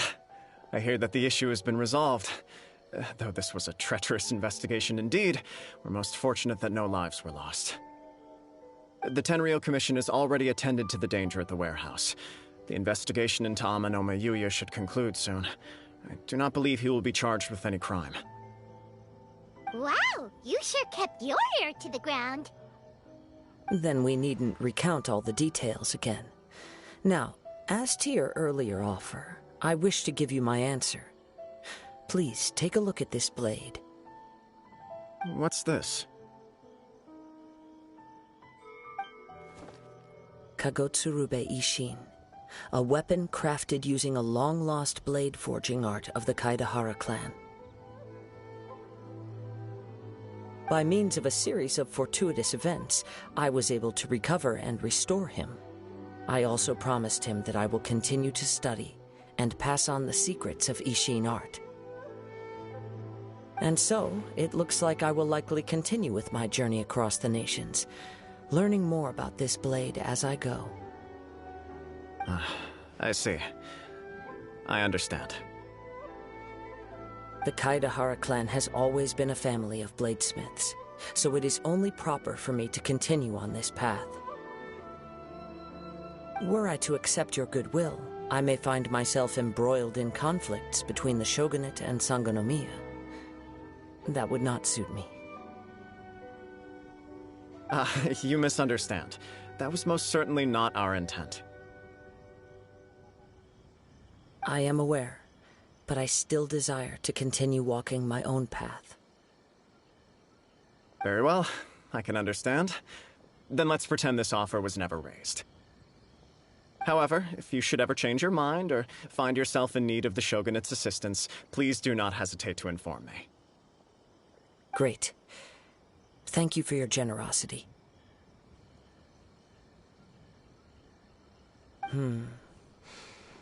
I'll probably take to the seas with Captain Beto again for now. Let's see where the wind takes me.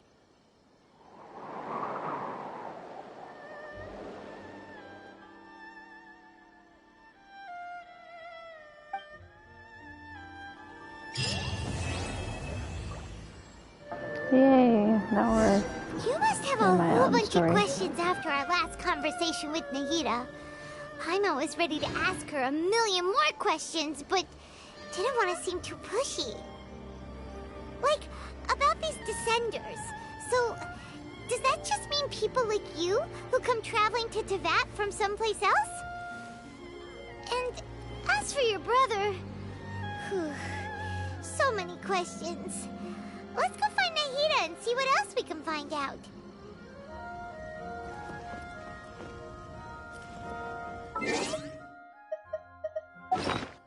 I actually got the blade. Cool.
I don't have that item for enhancing.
A walk would be nice. Make sure to keep up.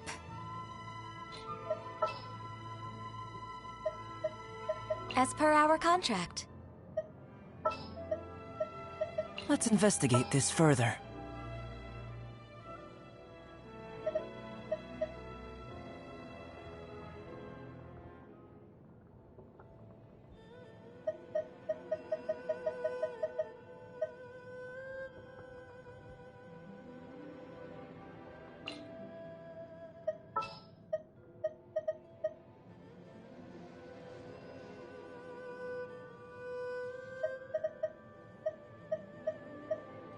Some in-the-field research? I'm gonna give this a try. I'm gonna switch to my food though.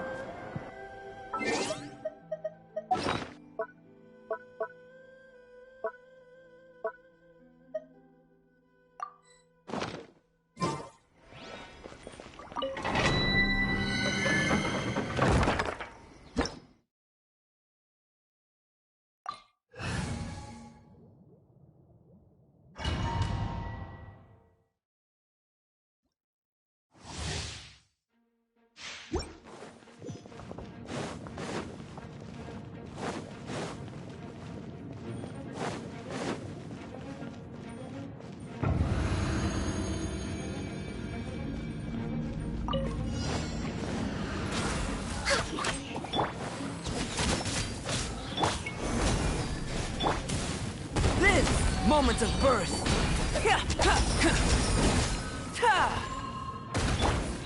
Order guide you. Rise! Access denied for Rex Lapis. Judgment. Burst forth. Quake! I will have order. Lights out. Feel this ancient power.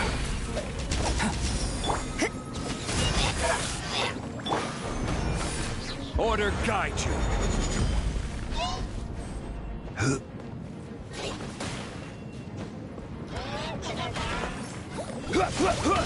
Crumble.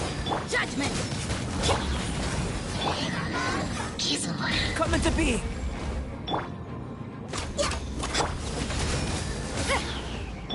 Rise! Born of ice and frost, glaze over.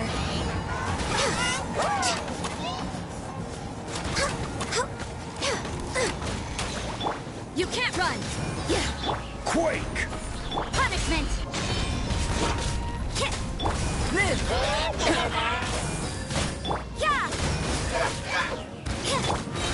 I will have order.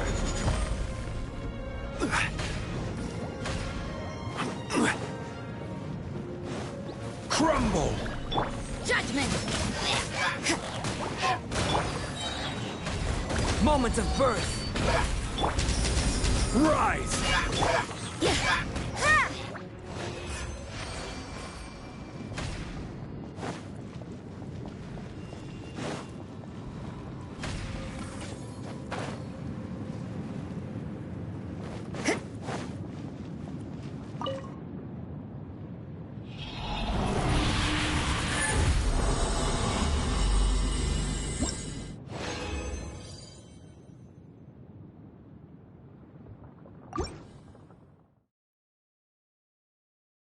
gonna do this a couple more times.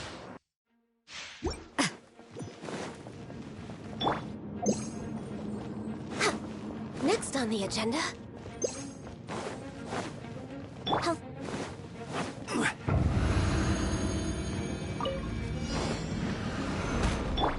Burst forth! No touching!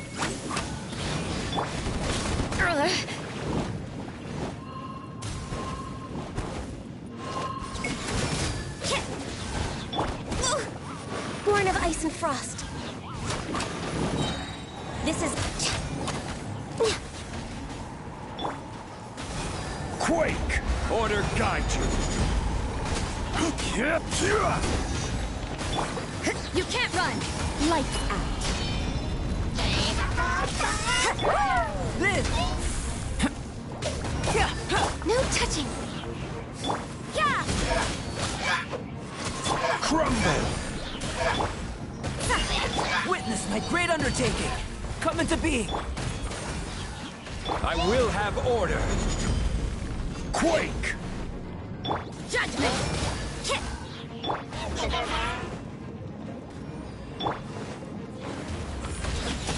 Shiver! For Rex Lapis! Access denied. Rise!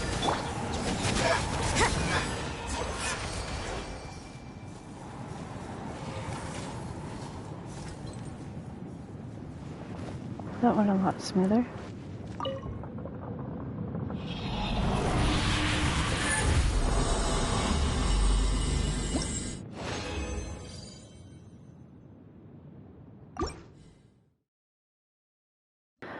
One more run.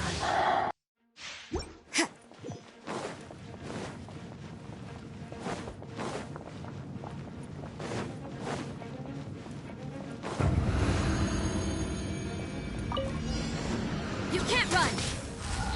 Born of ice and frost. Quake! This is order! Burst forth! Moment of birth!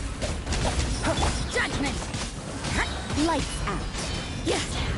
No touching! Rise! I will have order!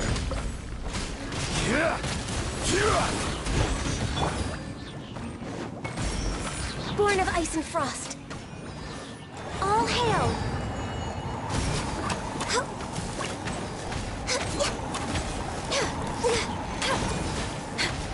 Access denied. Come into being! Feel this ancient power! Crumble! Order guide you! You can't run! No touching! Shiver! Ha! Yeah!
A moment to compose myself.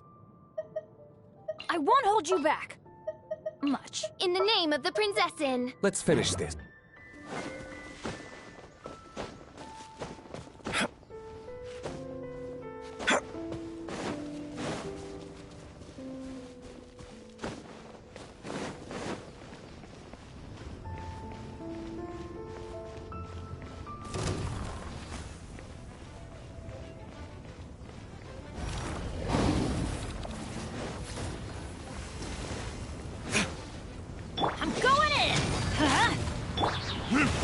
Time for retribution!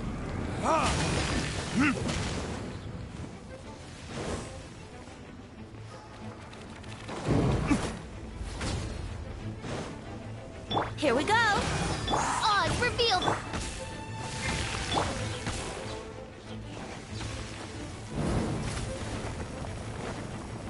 Adventure time! Off we go! Ha! Ha! Ha!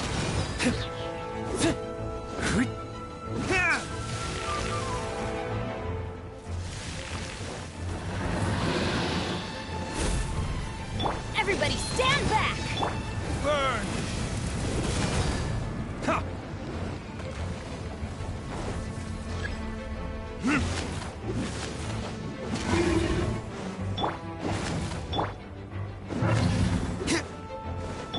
Let's light it up!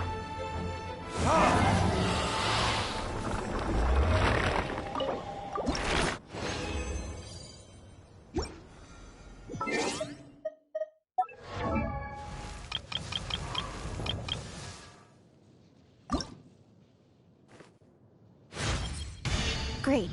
Having another trick up my sleeve gives me more flexibility in rapidly changing circumstances.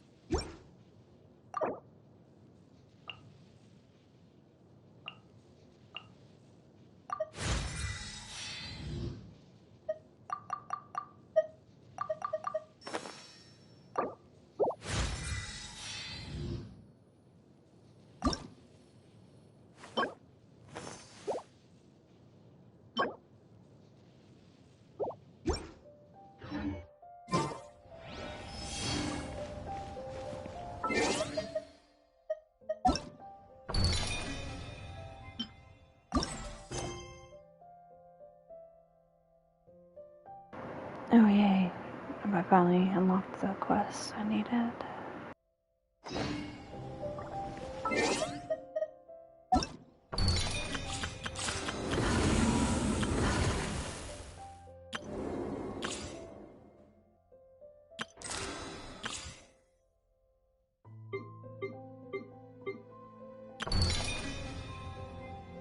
Complete the quest The Nightbird Falls at the Curtain's Call. Okay.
Let's go gather some...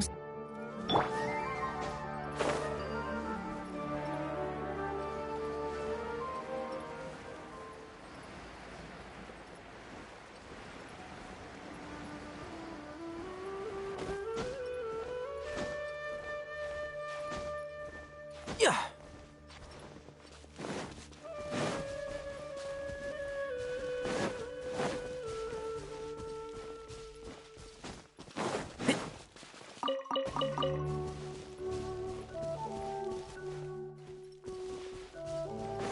Keep up.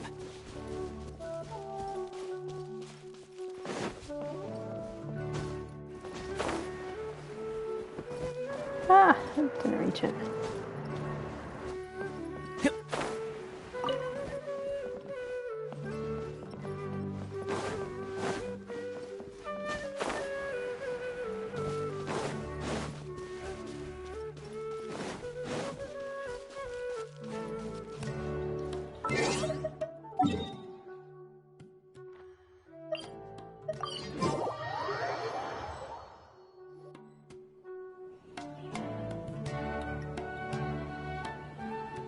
Come on, serious suggestions, please. I'm not trying to write a thriller here. It's supposed to be an essay, you understand? An essay! That means facts and logic. Well, if it's facts and logic you're after, you shot yourself in the foot with your choice of research topic, didn't you? The Tatarasuna mystery. When so much remains unexplained, there's little to be objective about. Unless, of course, you restrict yourself to textual criticism.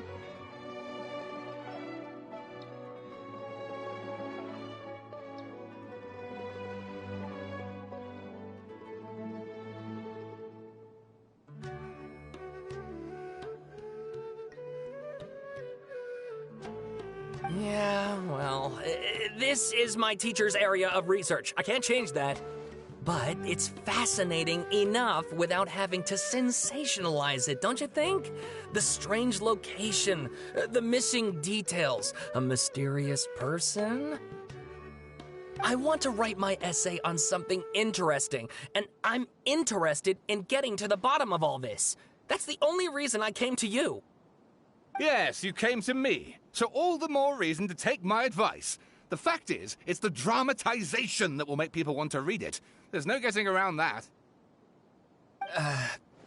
Okay, but...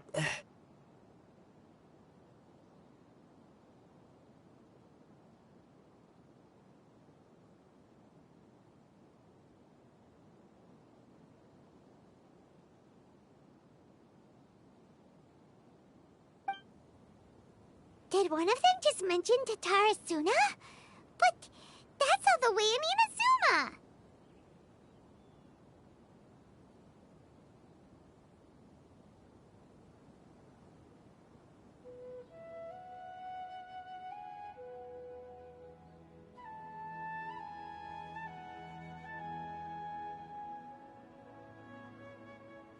Is it just Paimon, or is it kinda unusual for someone in Sumeru to want to write a paper about that? Everyone here's just going about their business. Maybe it really is just Paimon. Guess people here are free to research pretty much anything.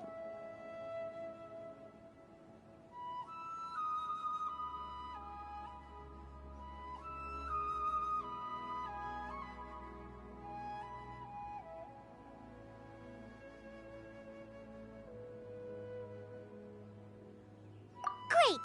Let's go find out what this Tatarasuna mystery is all about.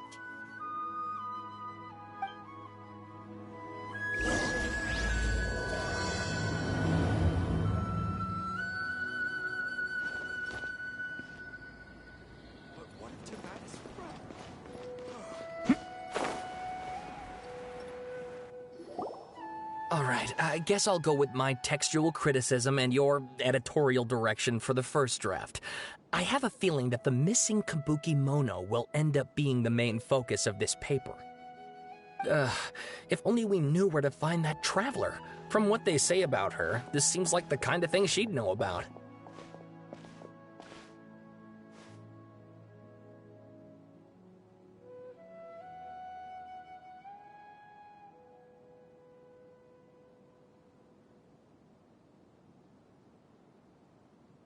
Oh, you're the traveler, you say? Why is he saying Hey, what's with that face? Don't believe us? Oh, of course I believe you. Actually, I first heard about your great exploits when I was still in Inazuma. Also, thank you for watching. I'm working on my affiliate. Almost have it. This is my first time coming face to face with you and your mysterious silver-haired companion. I couldn't believe my luck, and out of force of habit, I started, examining the evidence. Sorry. So what, for the love of... Sorry, we don't get out much, so our social skills are kinda lacking. Traveler, I hear you've helped many people a great deal and been to many places. Would you be able to tell us about Tatarasuna? Actually, we don't know much about that place either. In fact, we only came over here because we heard you talking about it and wanted to learn more. Ah, I see. My teacher chose this area of research as a personal challenge. He said it's difficult to get into because even Inazumans don't know much about Tatarasuna's past. But who'd have thought that... If you don't mind, I'd love to show you all my outline for the book I'm writing about Tatarasuna. Hold on, Sawada. Don't you think that's a bit of a deep dive for a first read? Well, fair point. In that case, please ease yourselves in gently by taking a look at Akaba's latest essay draft. Let me give you some background. This all started with the discovery of some records in Tatarasuna. The writings mentioned someone by the name of Mikoshi Nagamasa, who crafted a fine blade.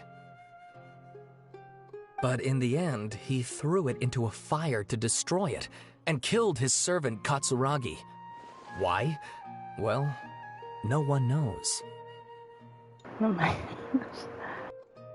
Apart from the swordmaker, his servant, and the one who wrote this all down, the records also mention a kabuki mono.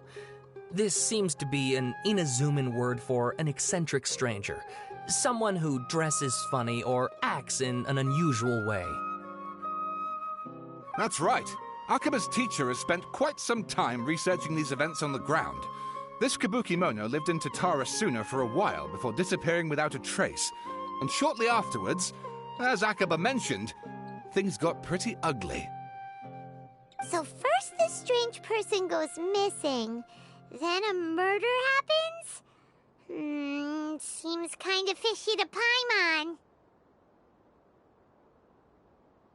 Yes, my thoughts exactly. So I helped out too. I asked everyone I could think of if they knew anything about what happened back then. And wow! Did I get lucky! Stop shouting! This part's important. I just wanted to make it stand out. It just so happens that a friend of mine works at the Government Records Office. He looked into it for me, and I can now confirm that all the aforementioned individuals did, in fact, live in Inazuma over 400 years ago.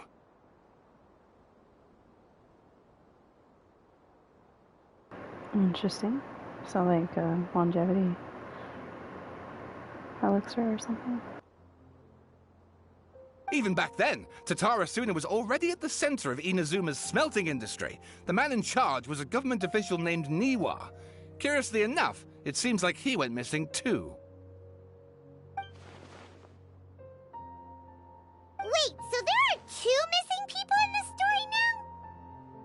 That's right! What's more, Niwa is a name with a lot of history to it. Have you ever heard of the great swordsmith clans of Inazuma? Oh, the swordsmiths? Yeah, like Ishin art and so on? Wow, yes. You really know your stuff. That makes things easier. So basically, this Niwa was a distant relative of the Kaidahara clan, the last practitioners of Ishin art. Something then seems to have happened in the Kaidahara clan, leading to their downfall. I don't know the details, but taken in light of everything else going on around that time, it makes you wonder whether it's all connected somehow. The Kaidahara clan? The quest was just finished. Sawada, you left out the biggest detail of all. Oh, yes, of course. How could I forget? Brace your minds, ladies and gents, for they are about to be blown. Or maybe you won't believe your ears. I wouldn't blame you, of course, because in all my years as a writer, this is by far the most. Get to the point, for Pete's sake. According to information acquired by Akaba's teacher, the Kabuki Mono was not a human, but a puppet. A puppet?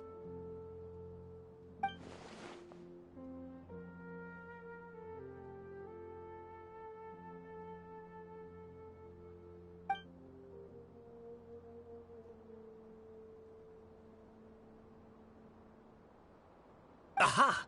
Judging by the looks on your faces, you do know something after all.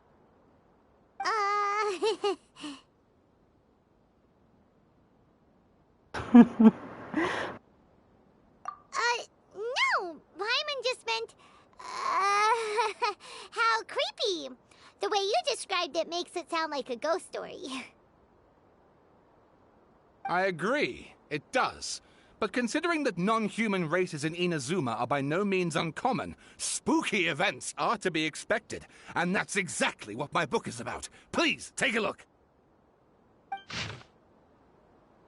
Oh, okay.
Oh, and please read my essay draft as well.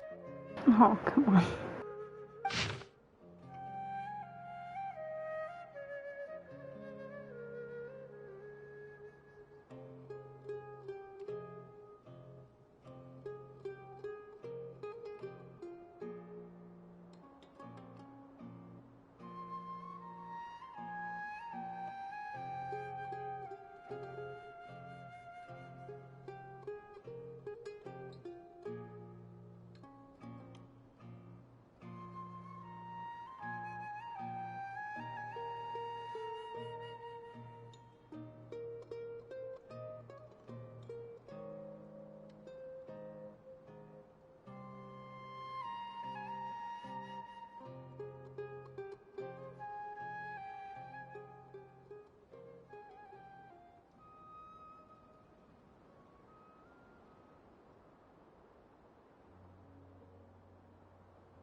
Sawada was encouraging me to follow his more creative approach, but I think essays should be grounded in facts.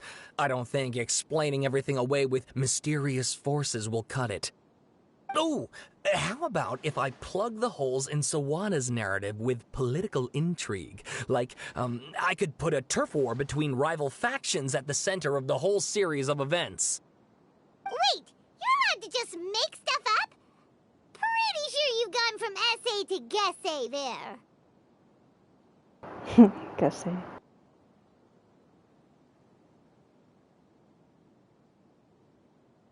Akaba, look. Your teacher has researched this extensively. I've reached out to everyone I could think of. Whatever information we have now is all that there is to know.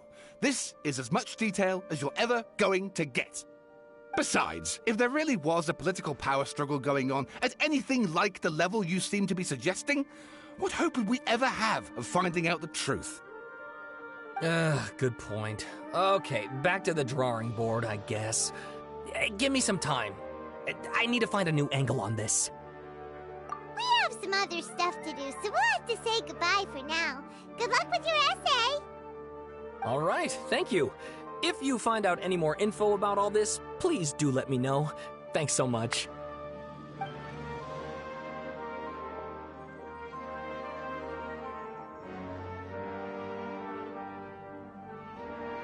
Hey, so that thing they were talking about. Okay, then even if we did know something about it, we probably couldn't share it with them, huh? After all, we kicked his butt and got him locked up. Information about people like that is usually super confidential, isn't it? If you ask Paimon, Akaba should just pick a different topic.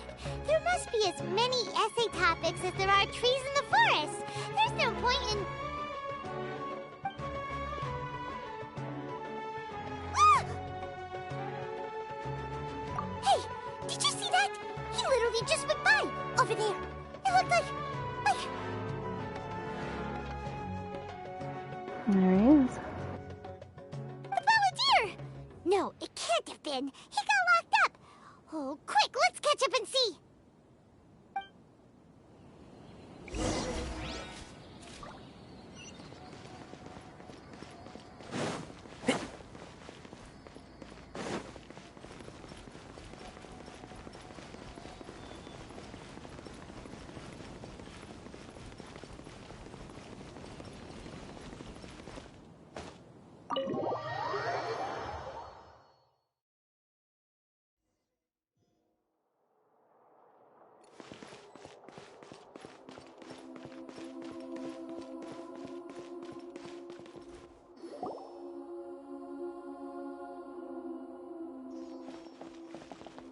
Traveler, Paimon, there you are. Nahida! Bad news. We just saw the Balladeer strolling around in public. Did he escape or... Ah! It's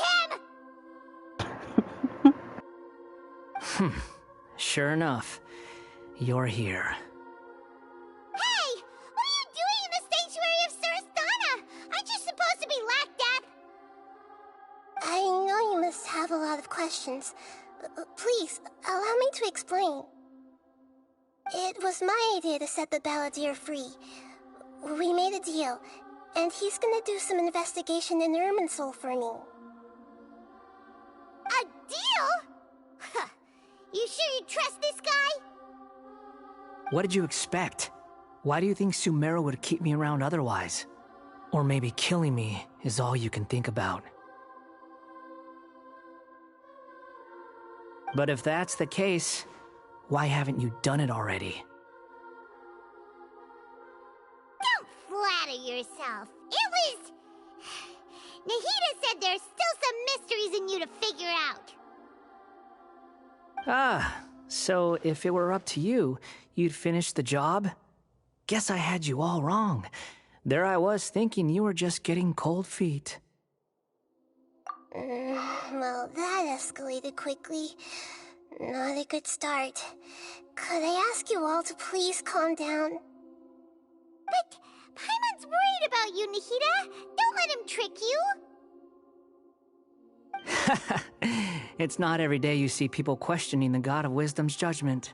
Just when you think you've seen it all. Don't you dare try to drive a wedge between us!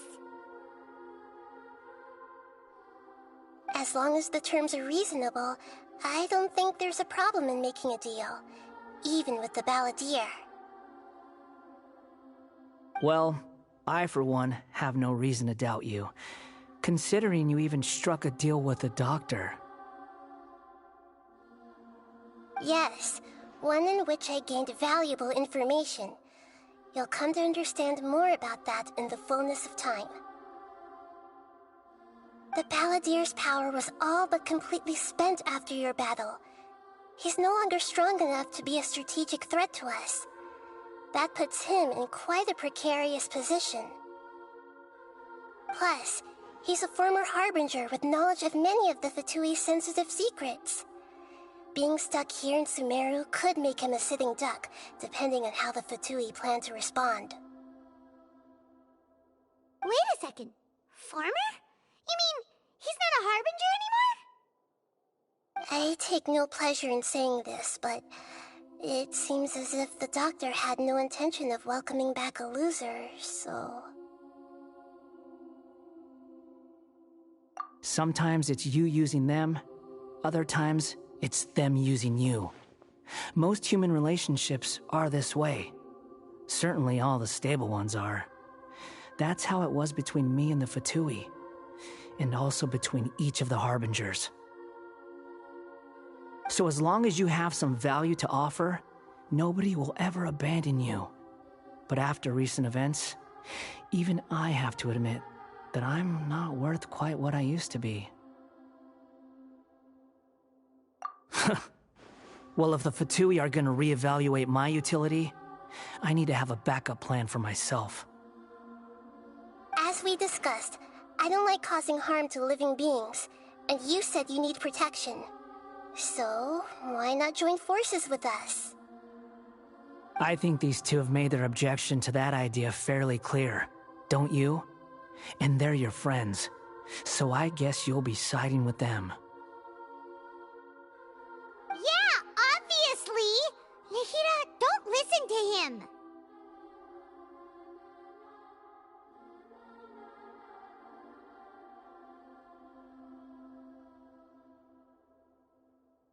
Then let's put that discussion to the side for now. We still have time.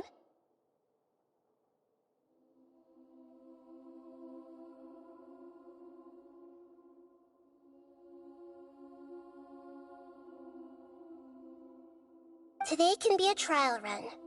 Where we go from here will depend... All right, then I'll do what we agreed. Good. Go now, and keep in touch. Nahida, are you serious about this? Yes. I have my reasons for this decision. In fact, I'm largely doing it for your benefit. Yes. As I told you once before, there's information about your twin in Irminsul. Oh, yeah. Actually, that's the whole reason we came to see you today. So, you have an update on that? Mm-hmm. You may remember me mentioning that the Fatui had not included your twin's details in the Descender category. This is an extremely important point.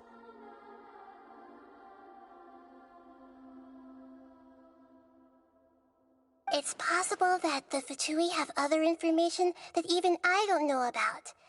And since the Balladeer used to be one of them, he'll be better acquainted with this information than I am.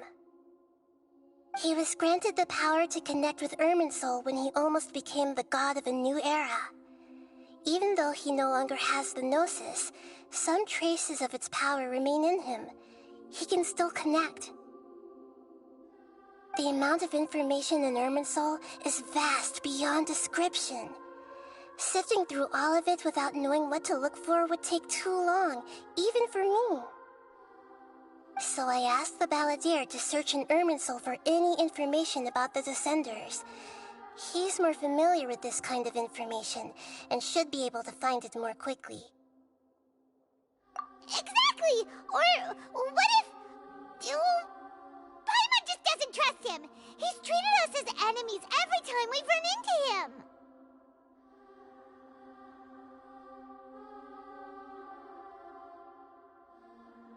I understand. But sometimes, everything is dictated by which side you're on.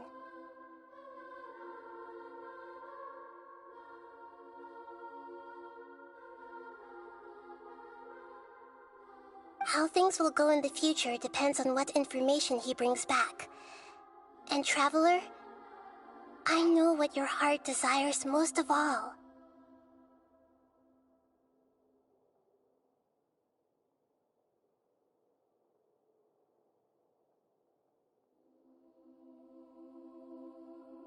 Our minds have connected several times before. There is a corner of your heart reserved for an intense longing. A feeling of being all alone in the dark, searching for the one candle whose light still burns. As Sumeru's deity, it is my responsibility to be on guard against the Balladeer. But as someone who counts you as a friend, I want to do something for you. If this deal with the Balladeer can give you the answers you've been longing to find, then it's worth it. Aww. It's my pleasure, really. You're Sumeru's hero. You've more than earned it.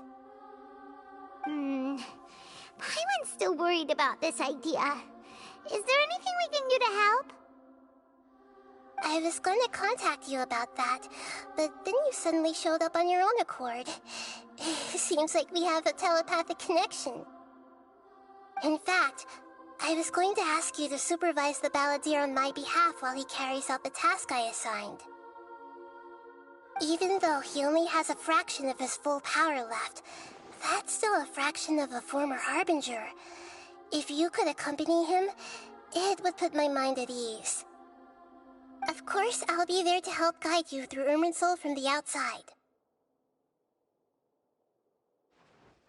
Great, thank you. Prepare yourselves. I'm going to transport you into Irminsul. Wow! It looks pretty different here compared to last time. The colors are gentler. Guess that must be because Sumeru's at peace now.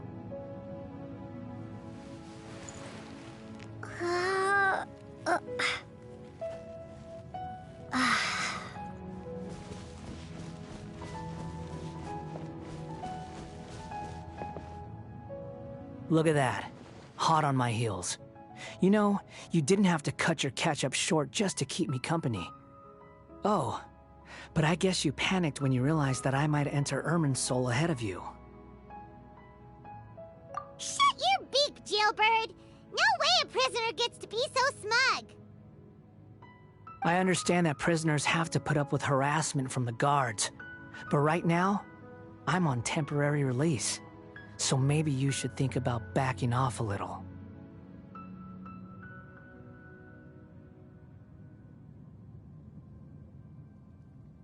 Sounds like a successful rendezvous. I need to be quite clear about something. In a few moments, you'll be entering into the innermost region of Irminsul. It is an environment like no other, and the most important place in all of Sumeru.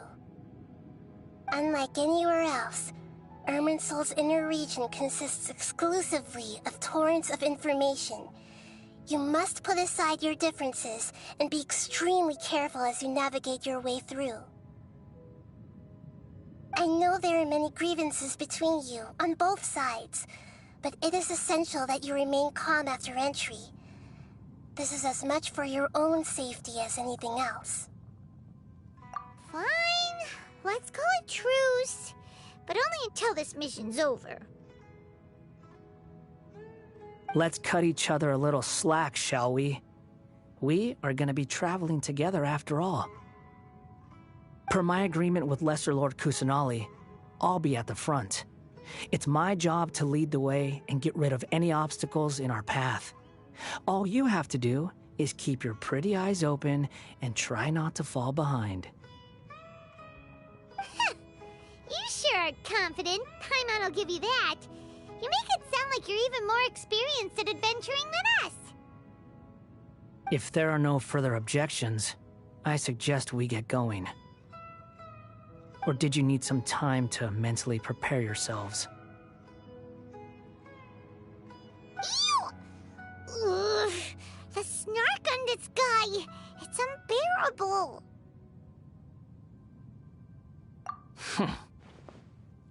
We can start now. Irminsul access granted. Initiating connection procedure.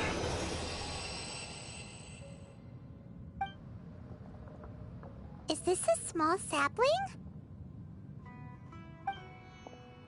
Oh, darn it! Come on, let's catch up with him. I love how they did this. It's beautiful.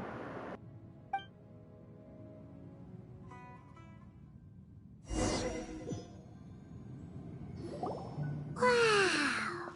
So this is the inside of Irminsul. Ooh, Paimon's never seen anything like this. And it feels like a sacred place. Irminsul is closely intertwined with the entirety of Teyvat. Every bit of information flowing here means something. Pick your jaws up off the floor. It's time to go. Why is it that Paimon just wants to do the opposite of everything he says? Lesser Lord Kusanali, we will now proceed to the heart of Irminsul. Can you still sense where the heart of Irminsul is? Yes. Permission to begin searching for information there? Permission granted. Go ahead. Let's go. Stay close. Don't go running off. Hey, so, say we did go running off in here. What would happen? What are you smirking at?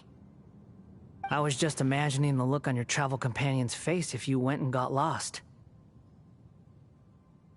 Anything's possible in here. You can't rule anything out. So if you want to stay safe, your best option is to stick close to me.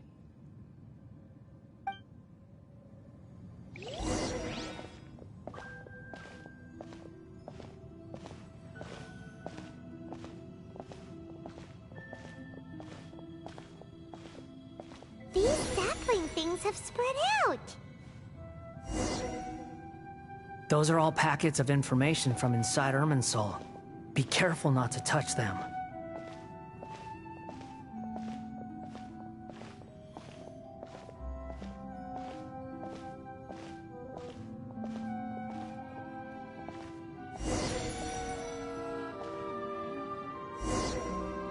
It looks the same in every direction.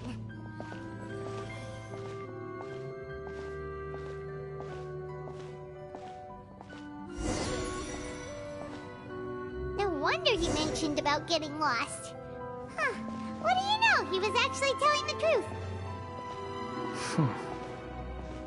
Is he mocking me again? What is it this time? There's a time and a place to lie, but this definitely isn't it. So why don't you relax your guard a little?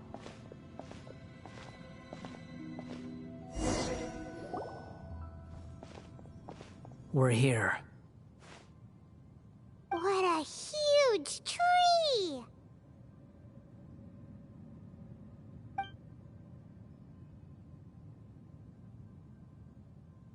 Lesser Lord Kusanali. Good, you made it. Are you ready? Ready when you are. Then please begin. Preparing to access cognitive currents. Establishing waypoint. The Balladier's actually doing what Nahida tells him. Guess he must want to stay alive.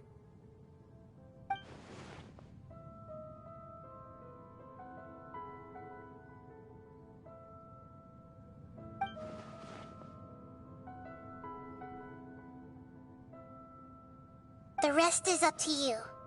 If you discover anything at all, make sure to share it with us. Will do.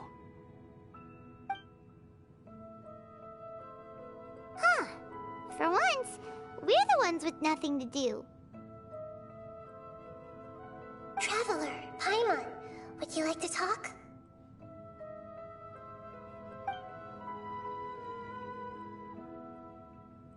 Yes, I've also invited Paimon to join.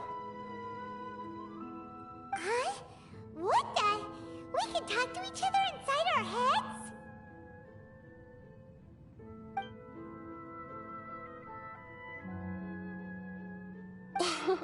That's part of it. Plus, we're all friends. There's nothing wrong with us talking like this once in a while. Paimon's never tried this before. This is great! So, Paimon's been wanting to ask you something. Don't you think the Balladeer's a bit of a walking contradiction? He's always talking back, but he seems to listen to what you say.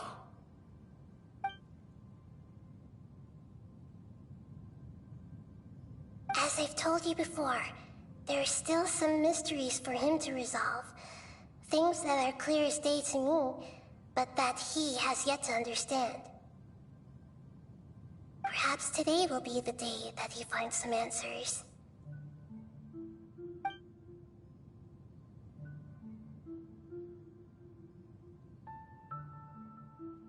Well done.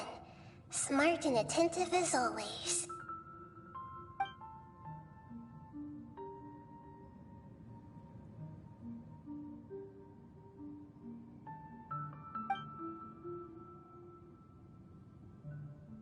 So, you made contact with that part of his mind. Well, it's true. Betrayal turned the Balladeer into the person he is today. Huh. Paimon thought nothing could get under that guy's skin. Turns out, he can get hurt and angry just like anyone else. Everyone has a history, Paimon. Even if you're a puppet created by the Electro Archon. Speaking of puppets, we ran into two people at the Academia today talking about an essay. Turns out their topic was about the Tatarasuna incident. Nahida, do you know anything about that? If you mean the mysterious events, the Kabuki Mono and so on, yes. I know about all of that. Really? Because from what they were saying, it sounded like lots of Tatarasuna's history is still unexplained. And most of the information we have now is just from people filling the gaps with their imagination. At least that's what they thought.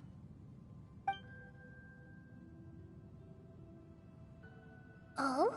How interesting. Those two managed to deduce quite a lot through guesswork alone. So the Gesse got it right? Well, they guessed right about one thing. Tatarasuna was sabotaged. Must be a riveting conversation you three are having. Funny how all the good ones happen when I'm not involved. What makes you think we're talking to each other? Don't insult me. You're having a private conversation without me. Obviously, I must be the topic of said conversation. Of course you do. You can't have your prisoner knowing too much. So, have you found anything yet? Still looking. Don't get your hopes up, though. You and your twin come from outside this world. It wouldn't surprise me if there was nothing on either of you in Irminsul at all. Wait! How did you know about that? Did Nahida tell you? It's not like we've never met before. And anyway, you're world famous. It'd be more surprising if I didn't know a few things about you. Right now, we have to keep the peace. I'm not interested in creating more misery for myself, and making cordial conversation is something I can manage. Huh? Wait.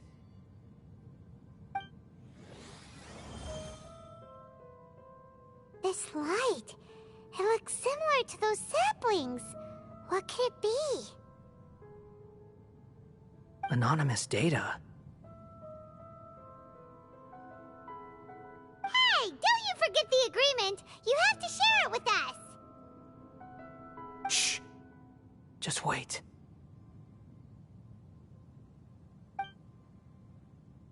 Mr. Niwa, are you certain this is worth the risk?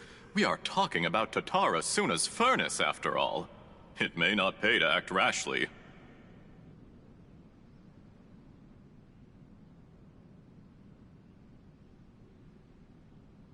There's no one else who can enter the furnace. It has to be me. Is that so? Well, since you insist. It's...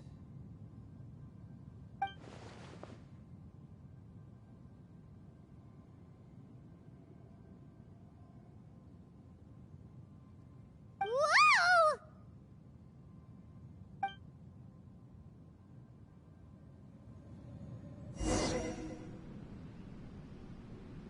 I have been in Tatara Suna for some time now. You have shown me great hospitality, as has Mikoshi Nagamasa, and indeed, everyone else.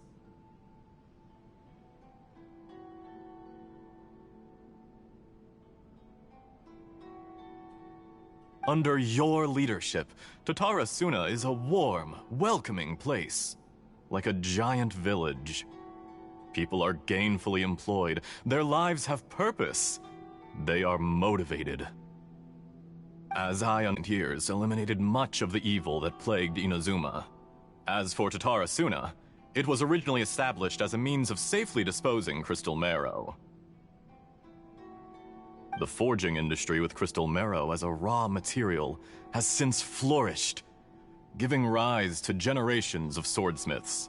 Some world-renowned, others unknown, all passing on their legacy. Skills, blood, dreams. Every smith brought into this trade looks to find their purpose between steel and blade. That is why you accepted the proposal brought to you by myself and Akame. Yes, well, were it not for you coming to Inazuma and happening to make Akame's acquaintance, the two of you never would have joined forces. And he would be the first to admit that there's no way he could have revolutionized our forging process like this on his own. At least not on the same timescale.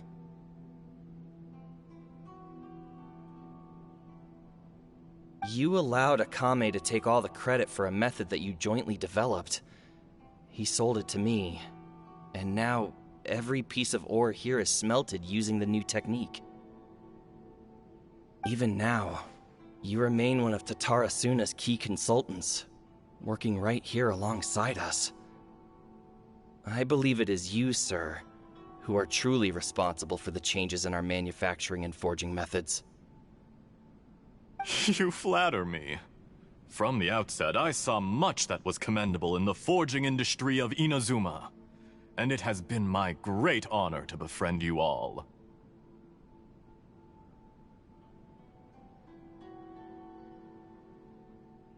So you say, Escher. But is this really the truth? My good sir, what do you mean? I tried to resist thinking it was all connected, because I didn't want to speculate, and I didn't want to believe that things could turn out this way. What have we gained from adopting your new technology? Ominous black smoke? Mounting production problems? Worker fatigue and casualties are up and continuing to rise at an alarming rate. And recently, as you well know, someone died because of that strange filth inside the furnace. We've kept the truth from spreading outside, but still, I suspect you understand it better than I do. None of the people who went out to get help have come back. Now, our mutual friend, the Kabuki Mono, is taking the Golden Feather to Narukami Island to seek an audience with Shogun. This is our last hope. But that doesn't faze you, does it, Escher? Nothing does. Otherwise, why would you still be standing there with that smile on your face? I'm just surprised that you finally chose to be so sincere. I'm sure you've been harboring these suspicions for quite some time. Mikoshi Nagamasa may have noticed that there was one common denominator among all these events. Namely you, Escher. But Mr. Mikoshi is more cautious than I. He does things by the book. After all, Nagamasa is the adopted son of Mikoshi Torachiyo, the yokai struck down by the Shogun's own hand. If he truly seeks to redeem his family's honor, an abundance of caution is well advised. You're well informed on the subtleties of his situation for a mechanic all the way from Fontaine. Are you sure you're not a little overqualified? Why, Mr. Niwa, are you suggesting I find a job as a diplomat? Sadly, I am so very attached to my craft. Enough, Escher. I'm here because an evil force is raging inside the furnace. And someone needs to take your new device inside the high-risk zone so we can absorb it and put an end to the problem. I'm in charge here. And I'm about to take some responsibility and head inside. Probably to my death. But what about you? What are you still doing here? Judging from the look in your eyes, you don't seem to trust me. Drop the act! We're past that now. Whoever you are, it looks like your plan to destroy Tatarasuna has worked. I just want to know what you're still doing here. What's left? Don't you have all your answers by now? Honestly, I'm just waiting for the right moment.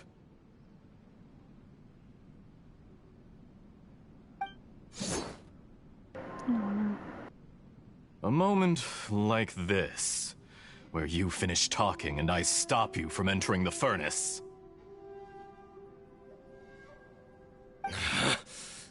You...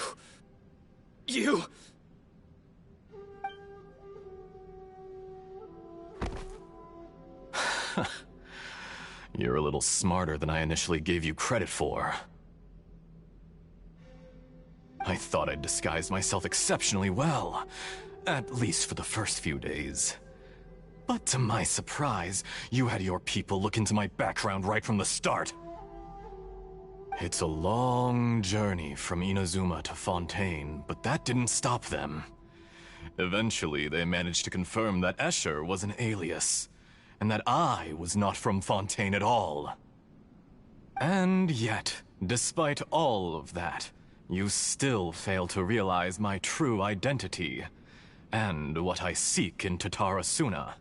Did you really think you would be able to see through my plan?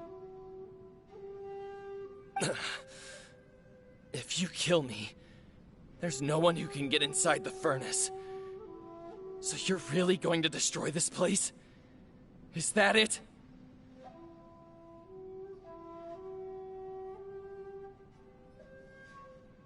Oh, but you're quite wrong. There is one other person. Some may not see him as a person, but you told him yourself. You're not a puppet. You're a human. You're just missing a heart.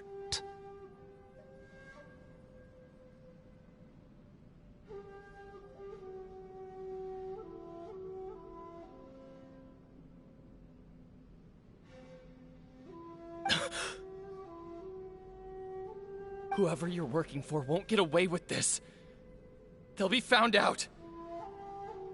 But this makes no sense.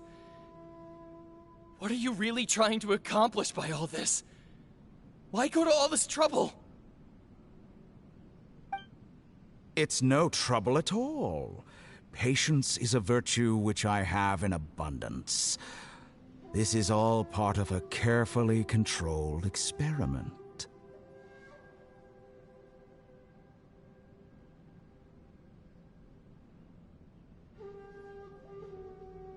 If you must know, I'm happy to divulge my true identity.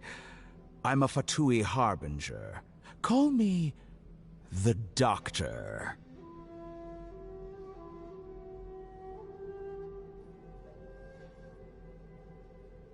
The Fatui?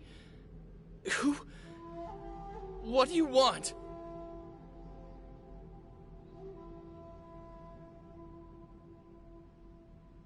Just to create a minor inconvenience for your nation.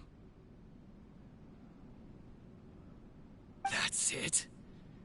That's why you gave us your cursed technology? Just to let loose the evil energy from the crystal marrow?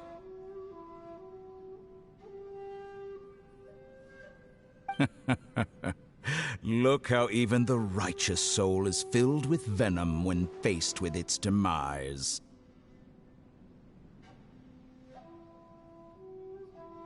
My device functions precisely as you say.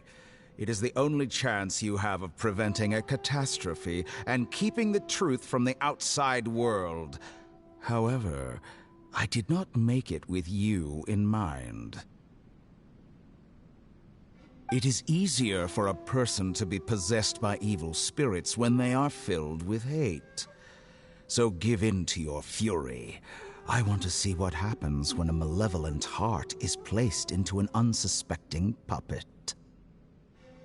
Make no mistake, even without you, that pure, innocent puppet would only end up being used by someone else instead.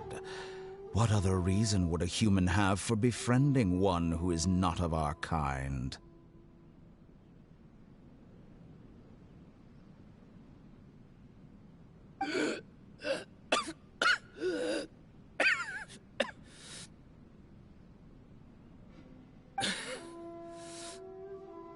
If you give him my heart, tell him that both Nagamasa and I see him as one of us.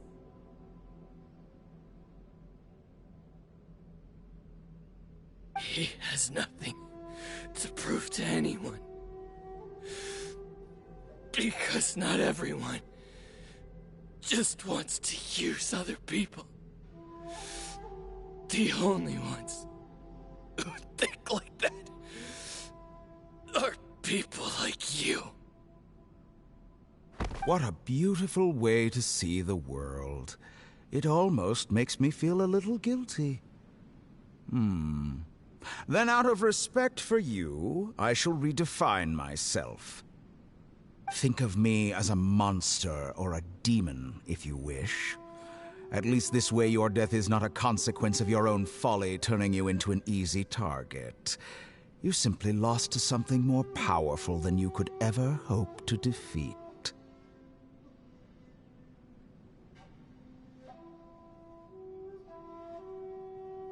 I say, Mr. Niwa, let's see what happens.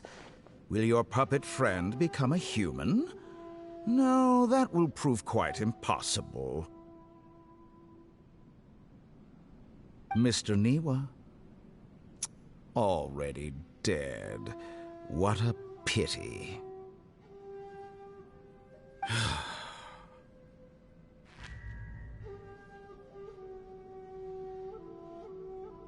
Jester, I have completed the task you gave me. Creating a gap and infiltrating Inazuma's inner workings. What fun it was.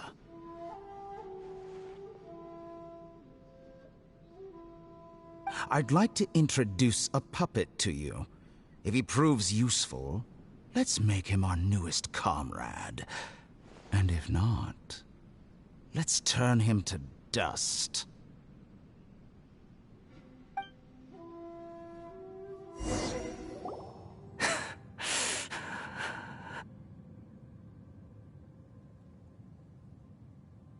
Hey, are you all right?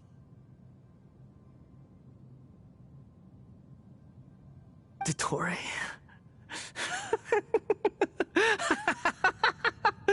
Dottore!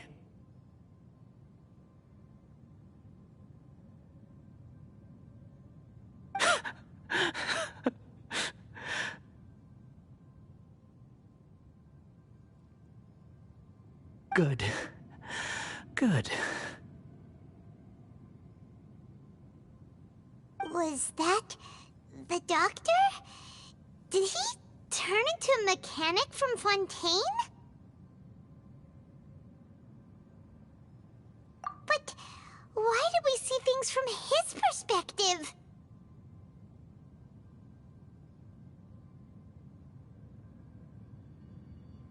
When I touched the doctor to confirm whether he'd eliminated all his segments, I read this memory in his mind. You have to admit, it must be the truth.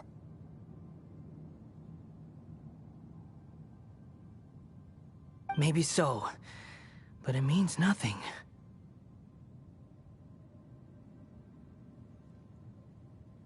Does it? But this memory shows that Niwa didn't betray you. He never meant for you to be the one to take the device into the furnace.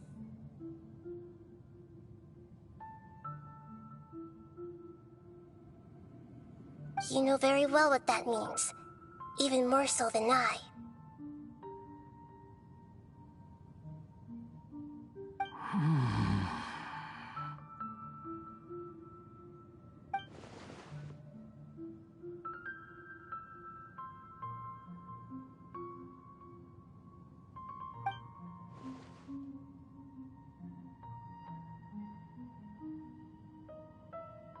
Let's give him some space. He looks really mad.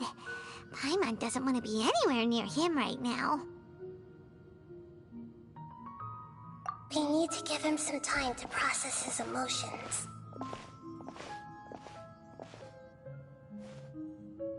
Paimon's still confused about the Tatarasuna incident.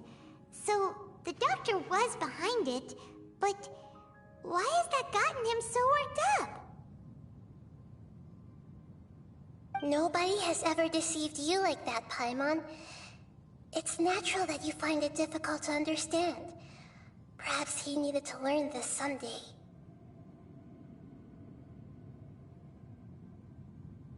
So now you have the complete picture. Katsuragi took the Kabukimono to live with the people of Tatarasuna. Later, the doctor showed up, disguised as the mechanic from Fontaine. And that's when the trouble began. It was all a horrific experiment planned by the doctor. Everything he did was just to plant seeds of disaster in Inazuma that would bear fruit in the future.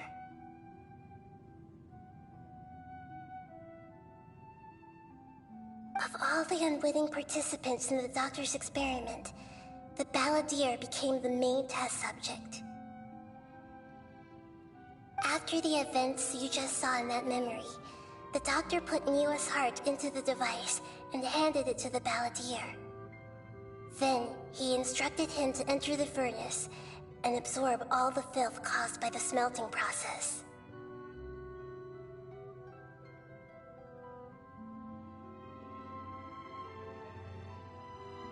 The load was far beyond what he expected, but the balladeer survived. He left the furnace in sheer exhaustion and said to the mechanic, "This device seems to have protected me. What's in it?"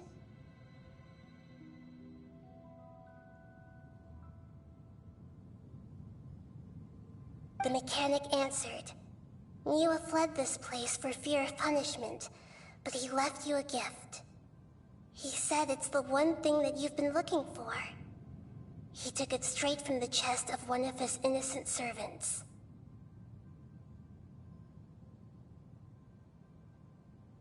The mechanic removed the withered heart from the device as he spoke.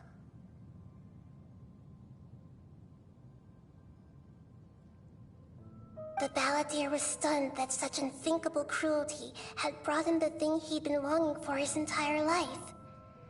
A heart acquired through cold-blooded murder is a cursed thing, but it has protected him from the filth.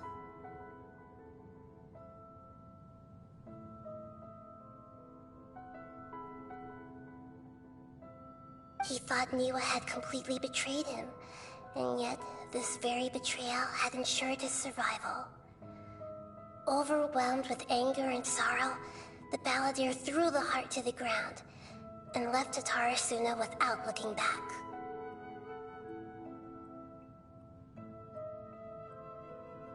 Holy moly. So the doctor killed an innocent man and pinned everything on the victim?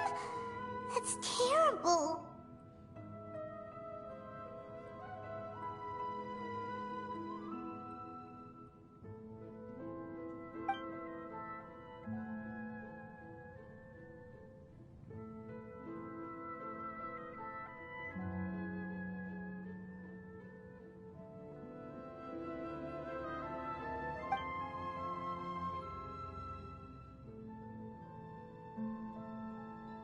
Yes. Only if he understands this can he choose a new path forward.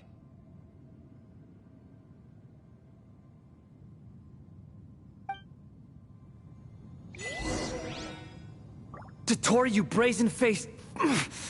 Niwa didn't run from justice. You killed him.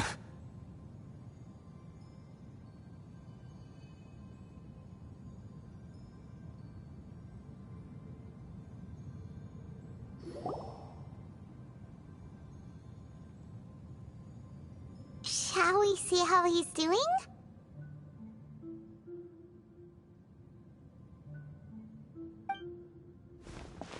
Hey, you alright?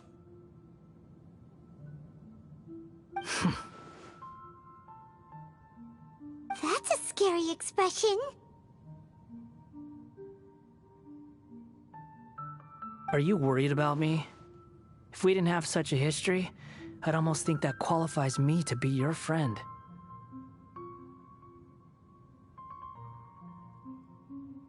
It won't. I'll keep my end of the deal. Hey,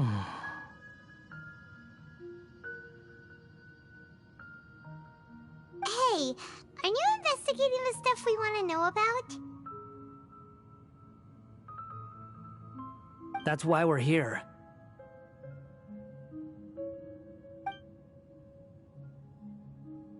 But unfortunately, there's no information about the Descenders in Irminsul.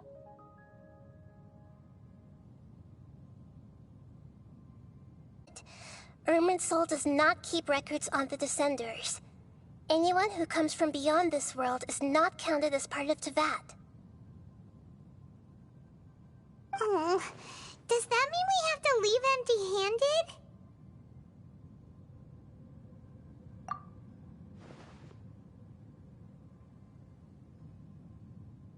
Don't thank me just yet.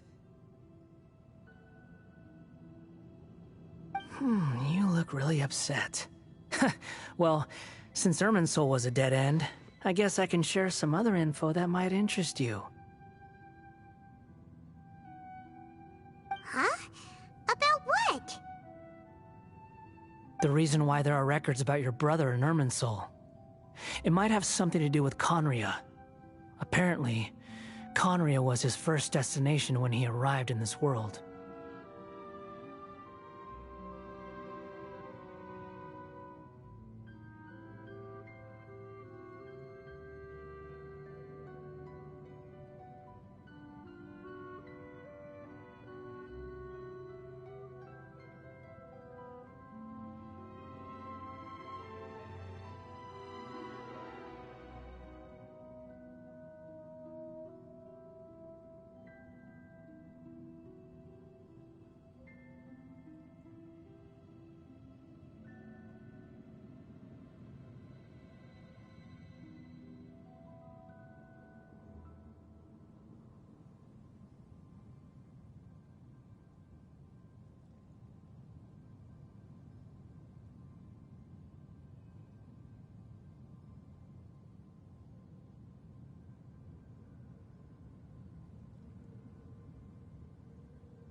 Plus, he only came to this world because the heavens responded to the summoning.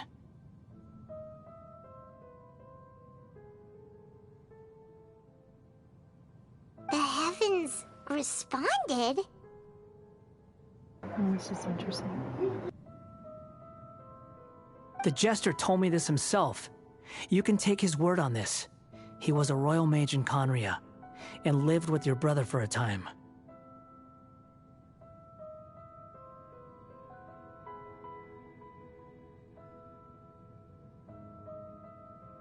I don't know the details. It's up to you whether you want to believe me. All I can say is, I wouldn't lie to you about this. Did you get all that, Lesser Lord Kusanali? Yes. Astonishing news. Does this info count towards my mission? It wasn't from Irminsul, but was it valuable? Very valuable. Good. In that case, I'll take some time for myself now.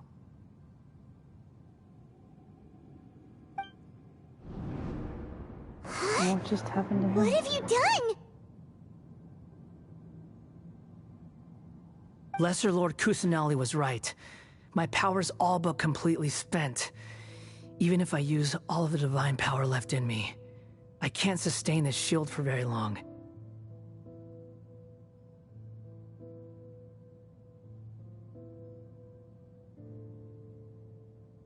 I shared a secret with you, and now you owe me.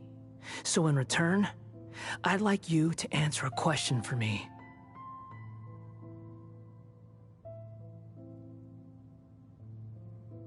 Give me your hand.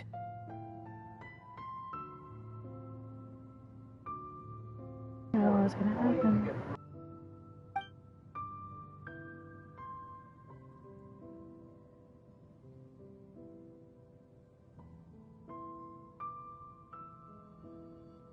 Can you hear my voice inside your head?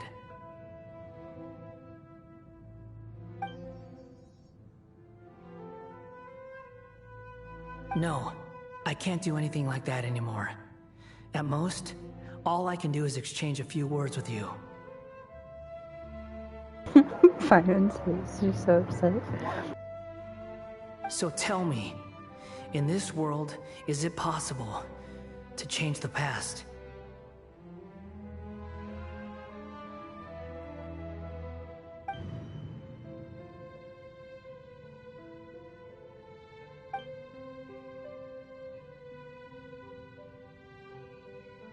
Done.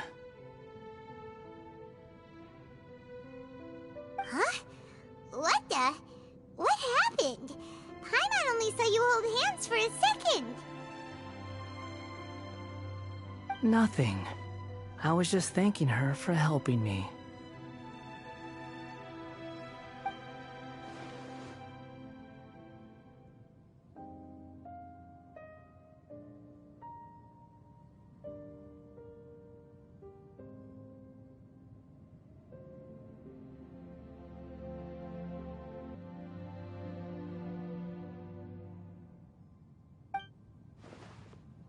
So long.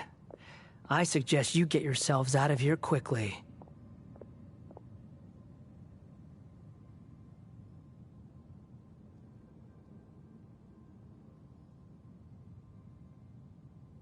Where are you going? Hey, wait up! Didn't you say not to go running off?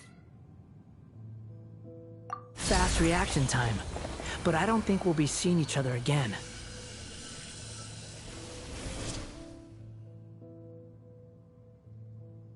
Oh, great. From this day forth, the names Balladeer and Kabukimono will cease to exist. Those who died in Tatarasuna because of me deserve another chance at life.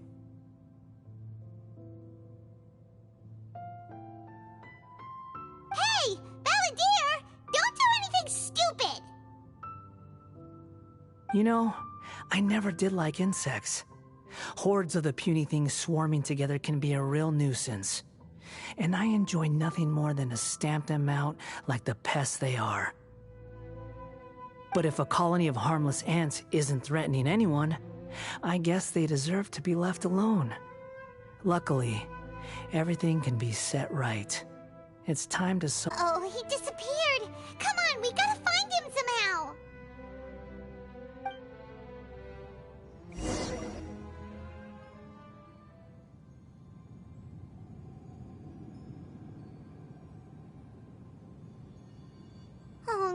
no!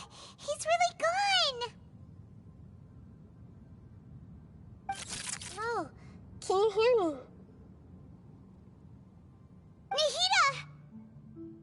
Traveler, Paimon, Palladir, what happened just now? I was suddenly cut off by some...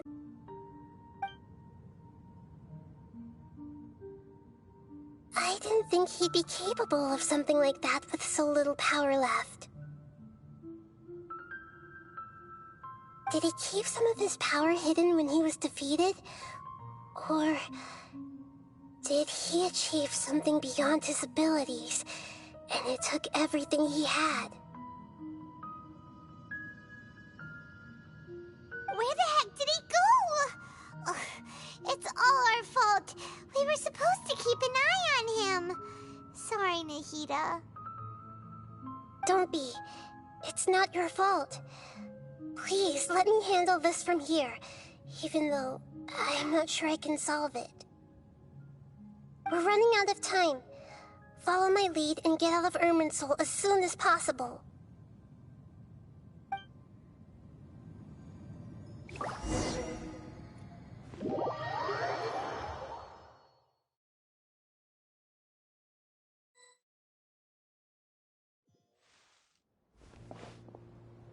We're out! And we're at, an inn or something? This is an emergency. I'll have to ask you to stay here for now. Everything's arranged, and nobody will disturb you. I'm sorry, but this isn't something I need your help with. Leave this one to me. An emergency? How bad is it? Nahida, will you be okay? Don't worry. If my assessment is correct, though there may be some minor disturbances, it won't lead to a disaster. Please rest and recover your strength here until I say it's safe. Her voice has gone. Paimon can't shake the feeling that something really big has happened. What do you think the Balladeer meant? And why did he suddenly grab onto you before?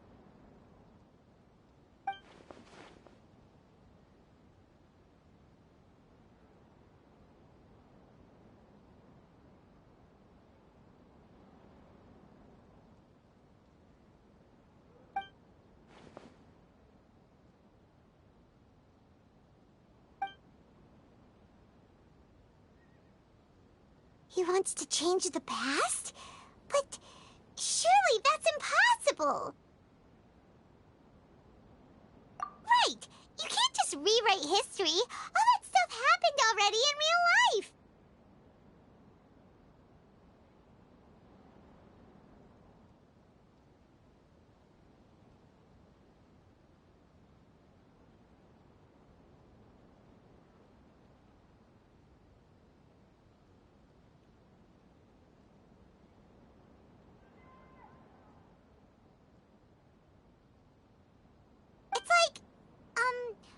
Imagine Paimon drank all the water in this inn. Even if no one was there to see it, Paimon would sure as heck remember drinking it.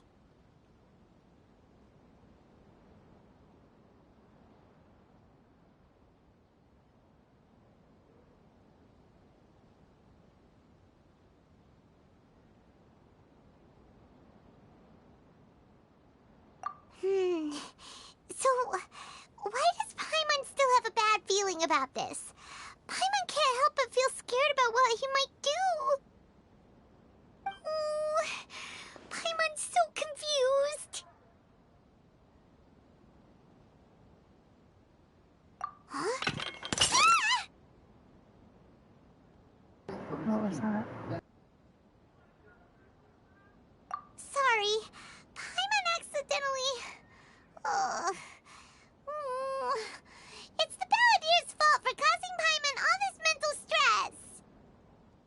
But erasing yourself from history? It's unthinkable. Is that really possible in Irminsul? Uh-oh.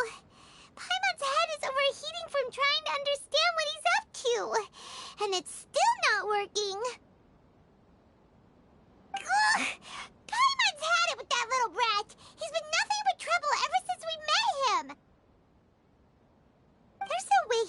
actually succeed, right? Otherwise, won't everyone who's connected to him be affected too?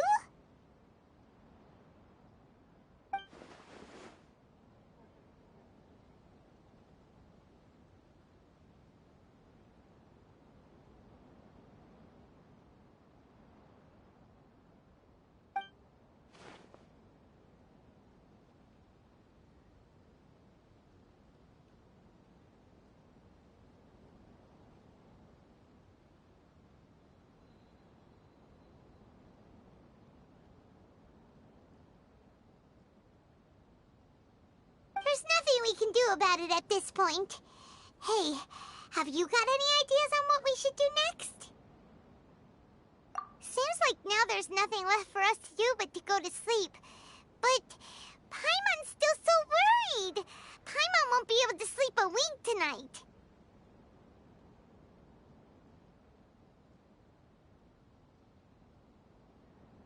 So, how about, we list all our favorite foods to take our mind off things? Heck, if that doesn't work, Paimon's probably gonna collapse of anxiety here.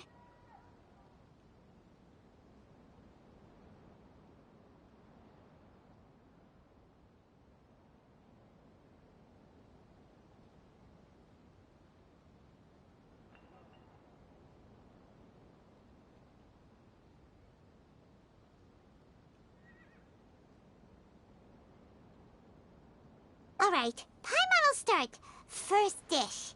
Munstack grilled fish. Oh, and chicken mushroom skewers. Tea break pancakes. Cream stew. Sauteed matsutake. And Dragon chili chicken. Almond tofu. Satisfying salad. Also, Adeptus Temptation, golden shrimp balls, triple layered consomme, lotus seed and bird egg soup, and...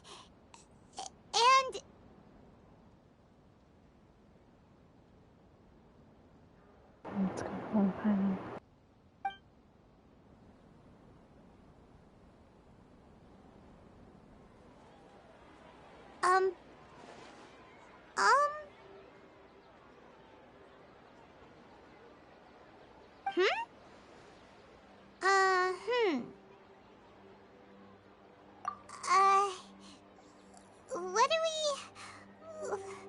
What was Paimon supposed to be doing just now?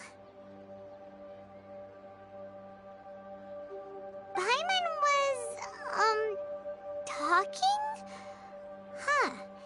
Paimon suddenly can't remember what she was talking about. What was it again?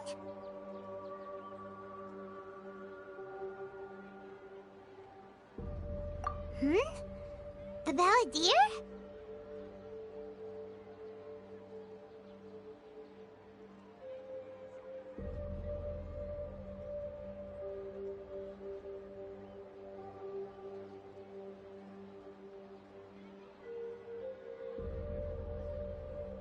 Is that a food too?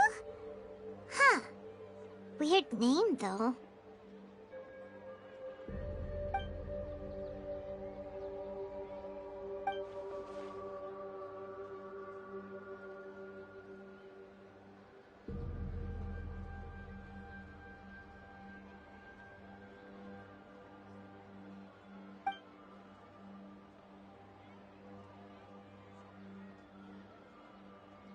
What's wrong? Your eyes are like saucers. Was it something Paimon said?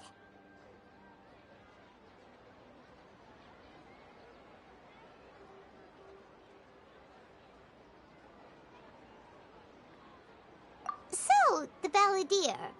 Is that someone's name? 'Cause it sounds like a nickname or something.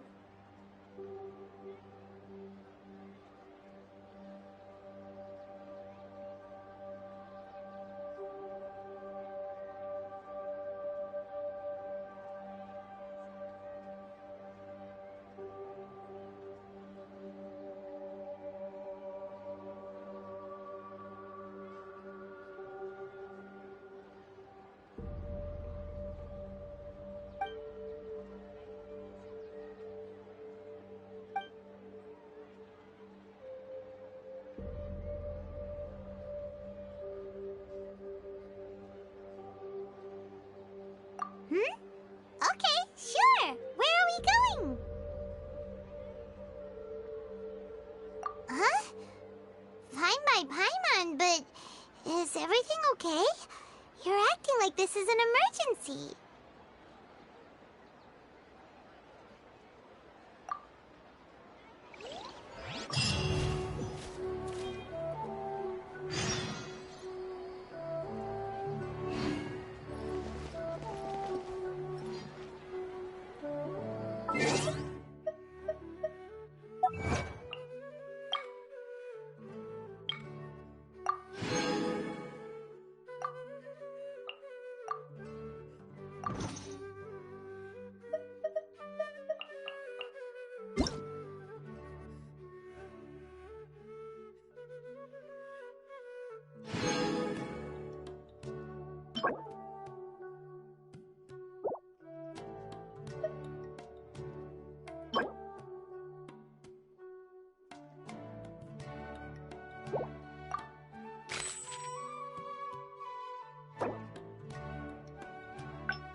Ah, it's been a while.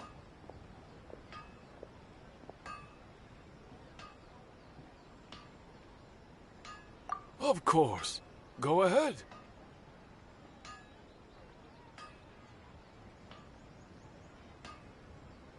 Oh. Now there's a question I wasn't expecting. Very well. I'll tell you what I know once more. The once renowned Raiden Gokuden, comprised of 5 branches.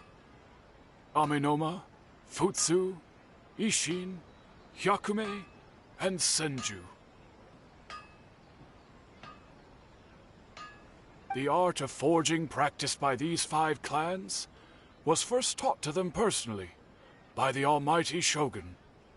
Over time, the 5 branches diverged from one another as generations of bladesmiths honed and perfected their craft until they became 5 distinct traditions.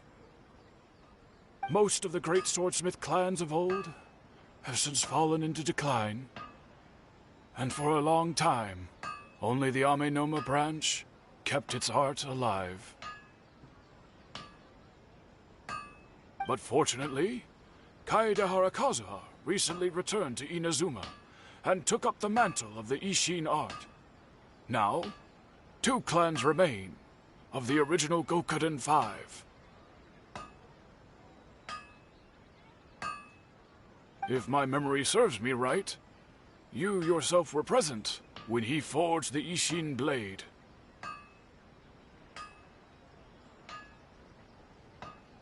Oh yeah, we were!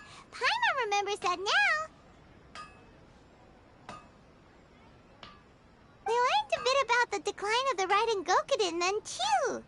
It seems like such a shame.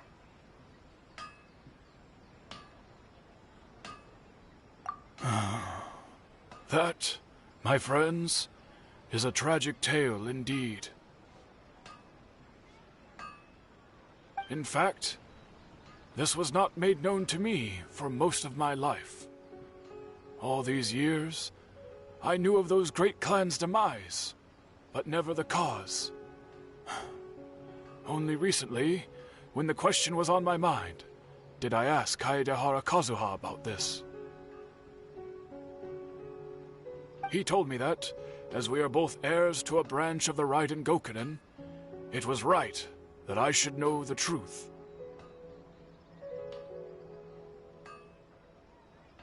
There is no harm in telling you, but I must warn you. It is a dark and sorrowful tale.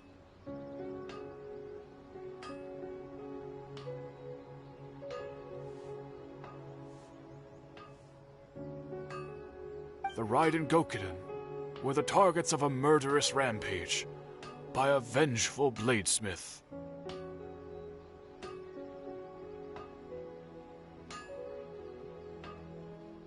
Vengeful?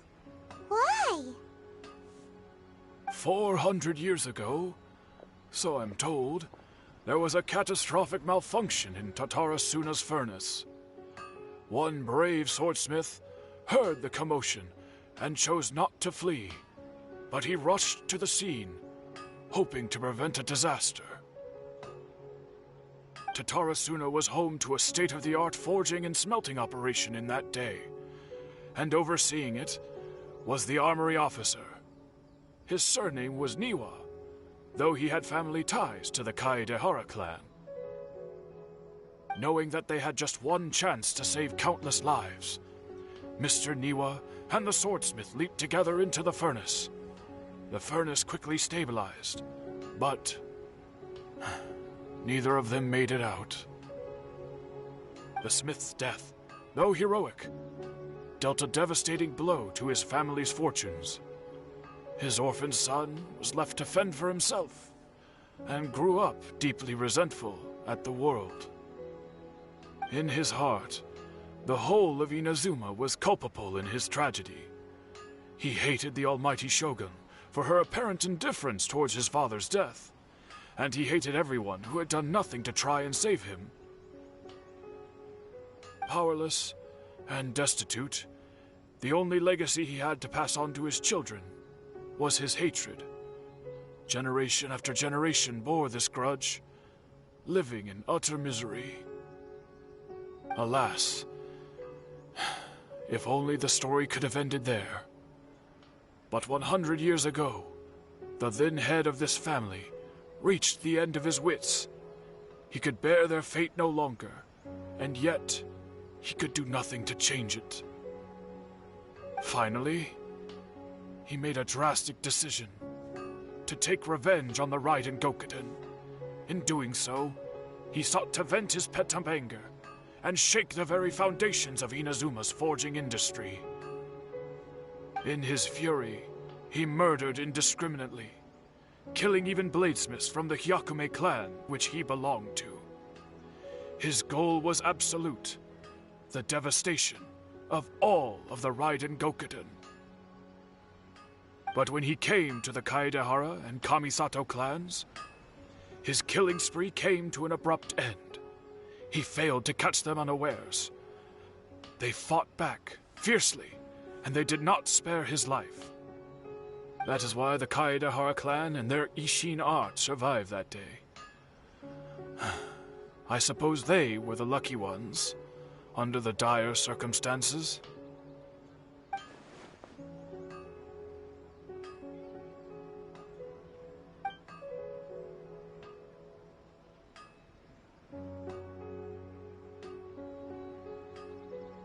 Was there anything else you wanted to ask?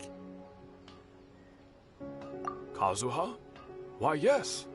Just yesterday, in fact. We spoke for a while over some tea. He seemed well.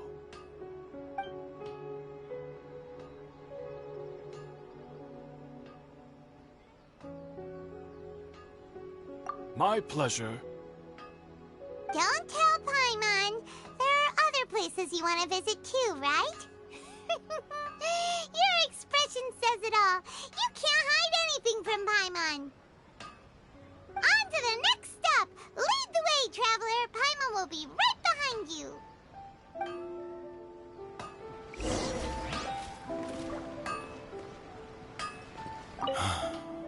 whenever I'm reminded of what happened back then. It always weighs on my heart.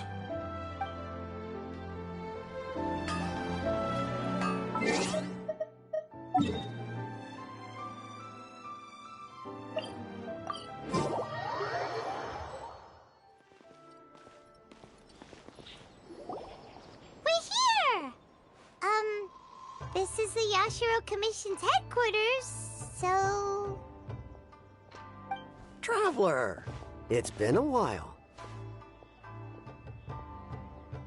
If you're looking for the Commissioner and Miss Kamisato, I'm afraid your timing is unfortunate. They're not here right now.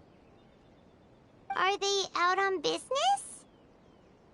The Commissioner is out on business, and Miss Kamisato is standing in for some meetings in the Commissioner's place. If it's urgent, you're welcome to wait inside until they get back. What do you think? Shall we go in?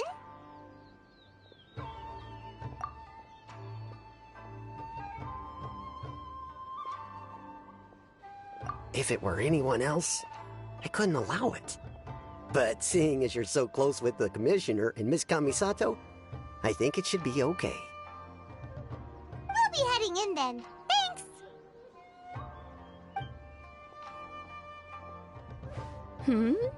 Hello, dears. Is there something you want to say? Of course, traveler. Yes, I know who you are.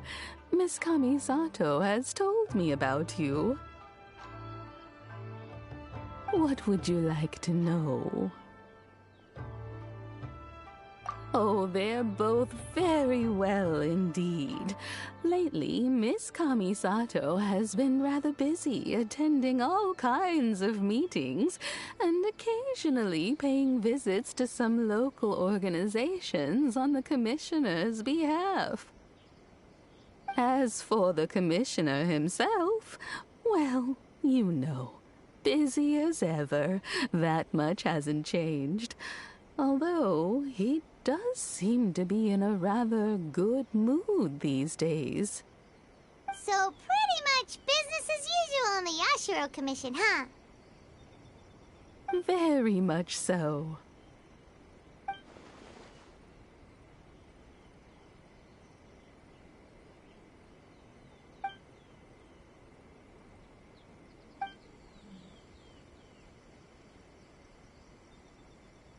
Well, got any more questions? You're very welcome. In fact, I would love nothing more than for you to come and visit more often. But I'm sure you must be far too busy to have time for that. Miss Kamisato talks about you all the time.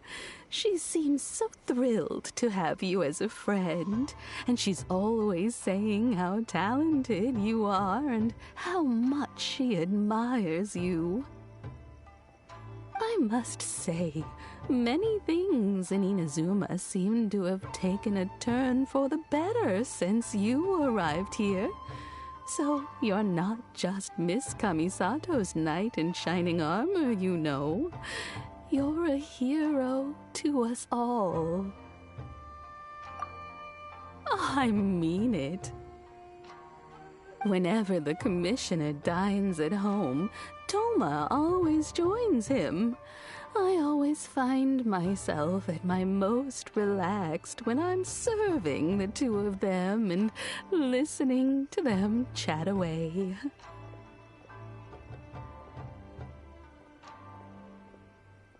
The Commissioner has such a busy schedule that he doesn't always have the chance to take his meals at home. But given the opportunity, he always prefers to dine here. They say it's because Toma's a much better chef than most. Oh, the Commissioner is so fond of home comforts. They get to talking about you sometimes too, you know. Always with a very fond tone. The way one would talk about dear old friends around whom one can truly be themselves. Miss Kamisato occasionally joins them as well. Whenever the whole family gets together and they start talking about people they've met and experiences they've had, you always get a mention. It's been many years now since the late Mr. and Mrs. Kamisato passed away. Much has happened in the Kamisato clan in that time. As someone who is old and gray enough to have watched their son and daughter grow up, it makes me so happy to see them meet a dependable friend whose company they enjoy so much. So, in the future, if you ever do have the time, please know you are always very welcome at the Yashiro Commission headquarters. There will always be at least one old lady who would be delighted to have the pleasure of your company.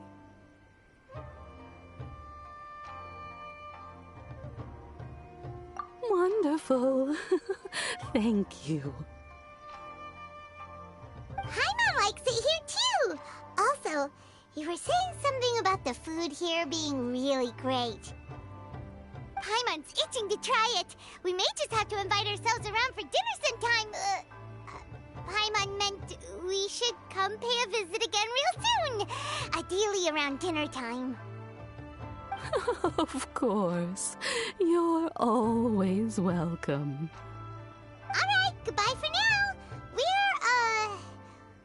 Where are we going next? Great! Goodbye, ma'am! Don't worry, we'll see ourselves out. All right, then. Take care now. Hope to see you soon. Oh, are you two leaving already? Yep, everything's taken care of now. Don't worry. Very well. Safe travels. Goodbye.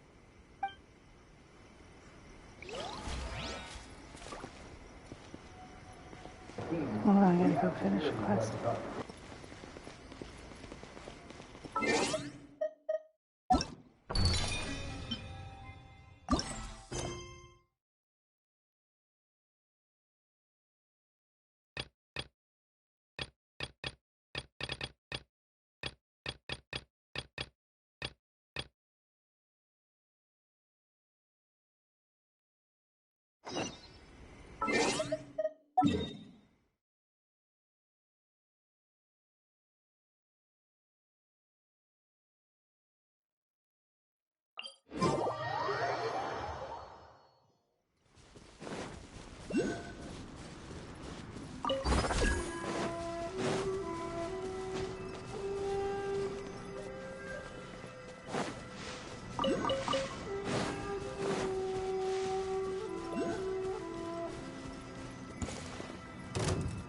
What's one more?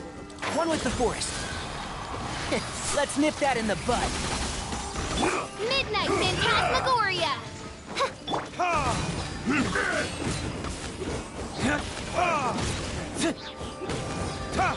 This will end you!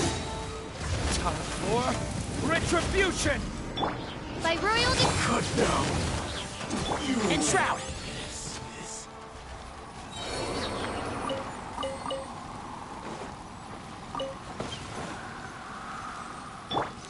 Adventure time!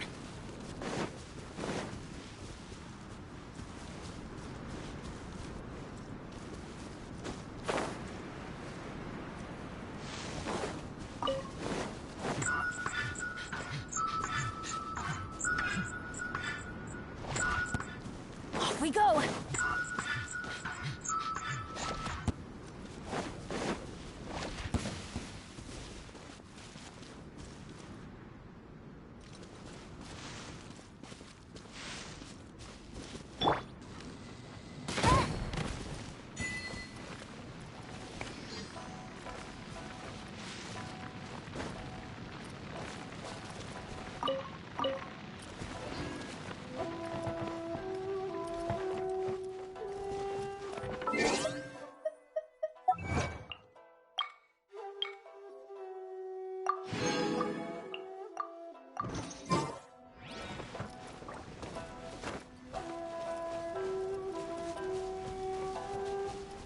Okay, so I guess I can go to that shield.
Reveal thyself! I hear everything! Teamwork is strength! You can't run! Well, one with the force! Looks like I... Midnight Phantasmagoria!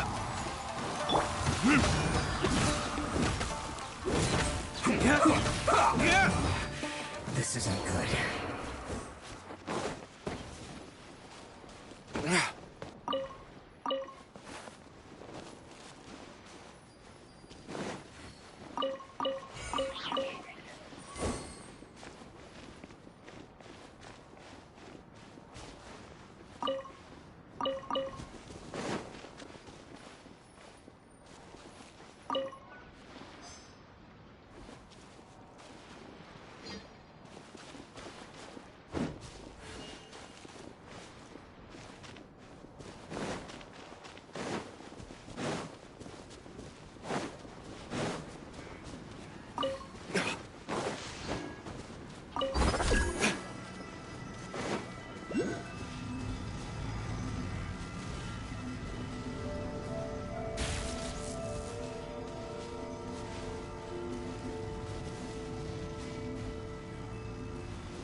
We'll need more where that came from.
Let's get down to By business. royal decree!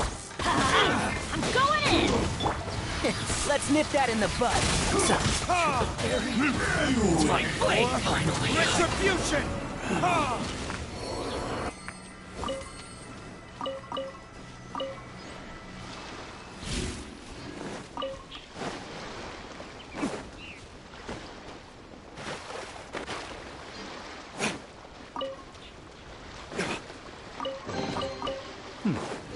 Better than nothing.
Ready for a rehearsal?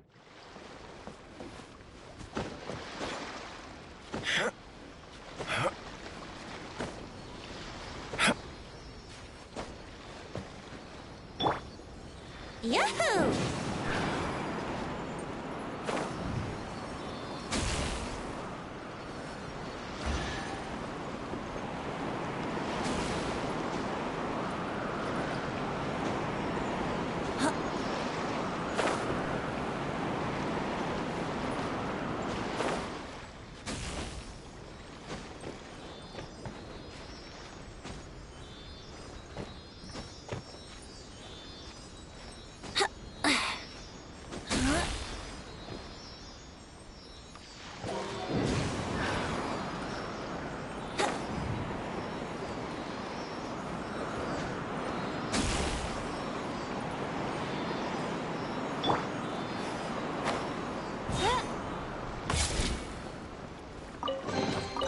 What trinkets lie veiled within this desolate plain?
Sorry.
Time for takeoff. Yeah. How's this? Wouldn't gliding be... Ha. Here we go. The fairy?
of that one's done. Now I gotta get the others.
Let's get down to this. There's more! Brace yourselves. Wings of darkness, come, sever night from day. Everybody stand back! Like this.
Adventure time!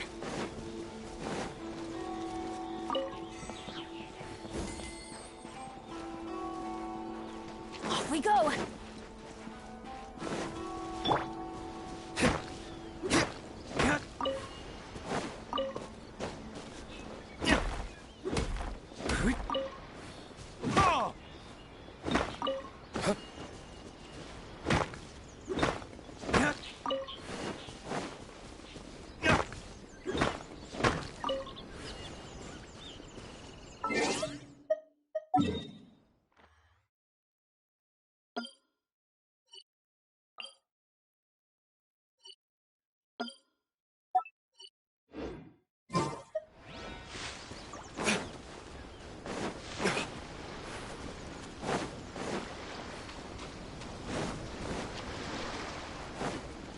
a lucky day.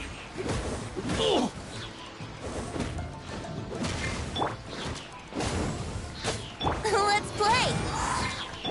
By royal decree!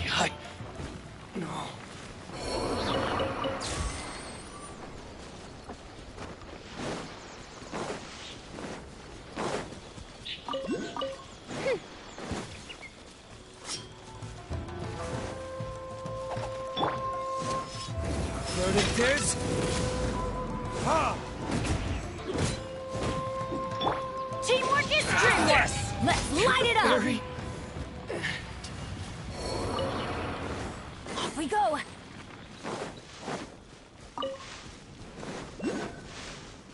Adventure time!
Frostbite.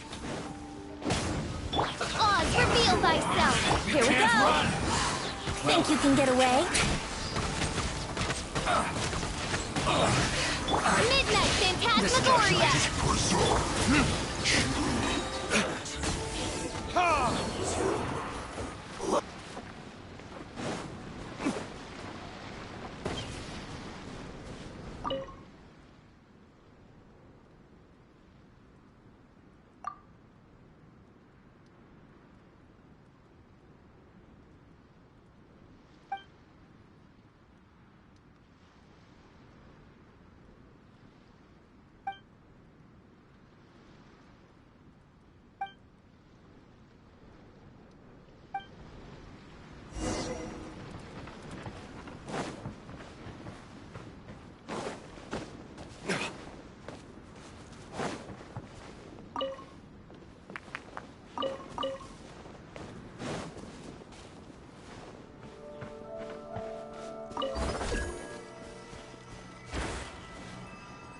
Oh boy, I'm taking electric damage.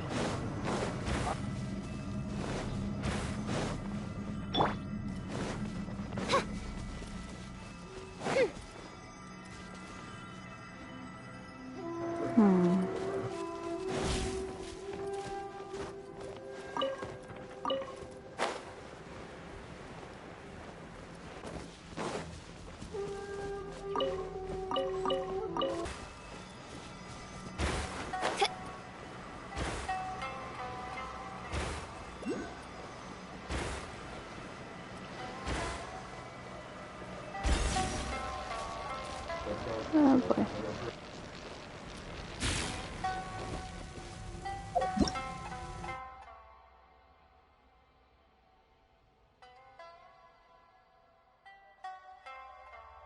Okay, so these trees help me.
Time for retribution!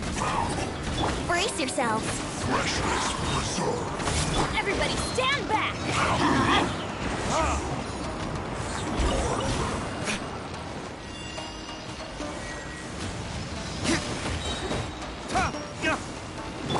Midnight Phantasmagoria. Verdict Winter shall eventually come.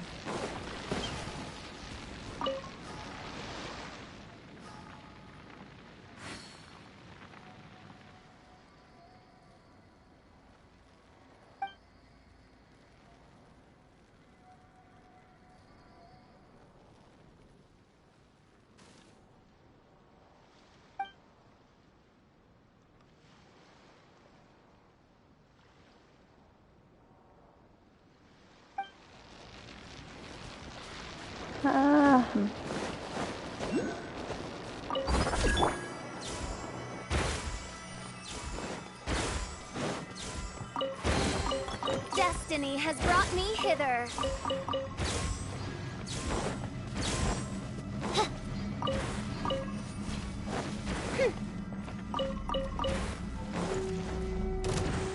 Let me try my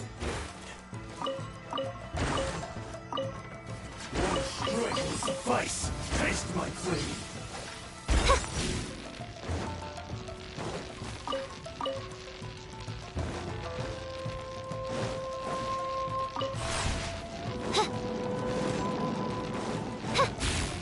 This will do.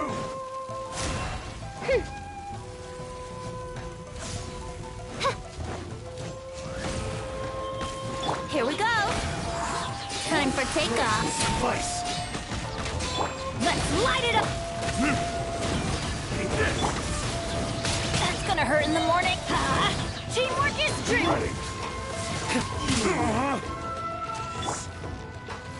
Let's light it up!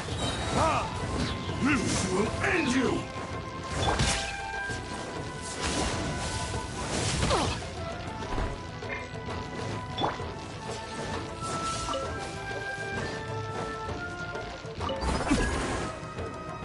Burn! Fall before me! As you wish, main Fräulein.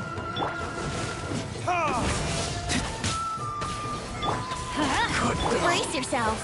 Like this.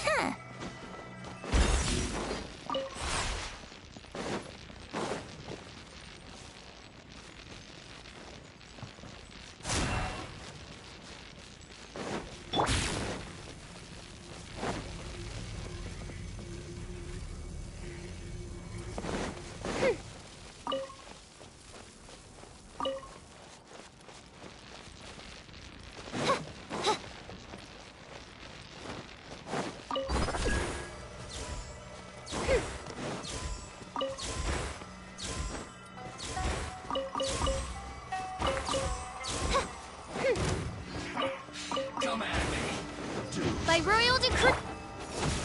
You can't run! Don't be a killjoy! We've only just begun! Going in! I miscalculated. Let's play.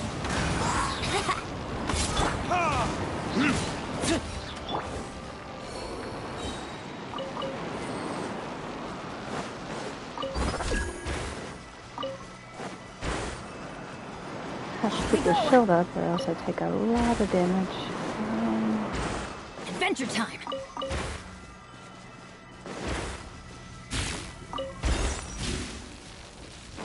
Off we go! Wings of darkness, come, sever night from day.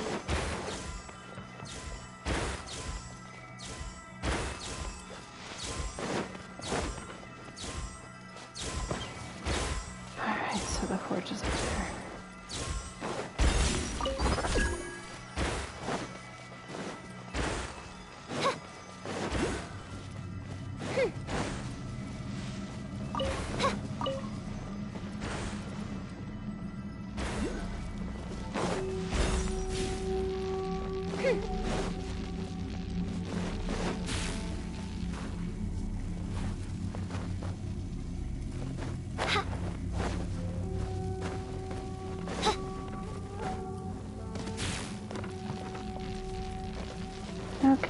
can't jump that well while electrocuted.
Oh, come on.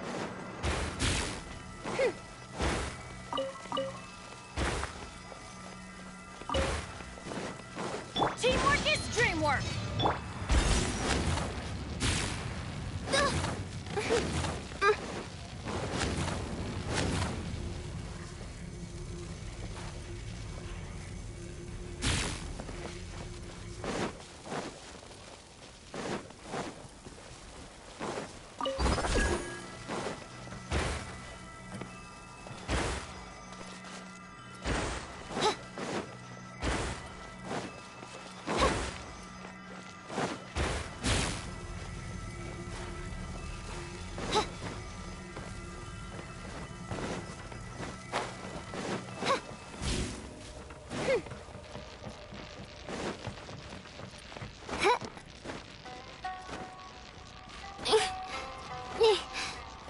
Oz, reveal thyself!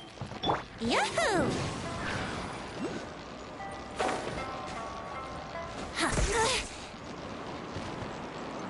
Okay, wasn't expecting that.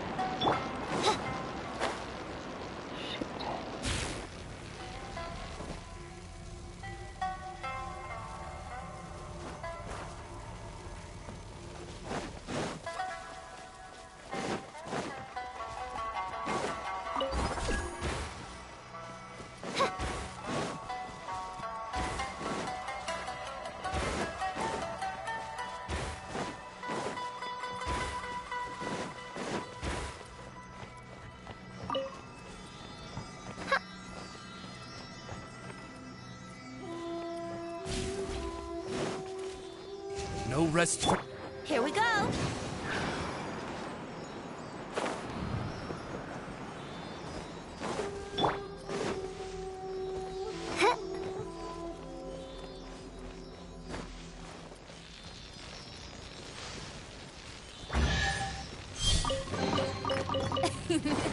Cry out my illustrious name.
Adventure time!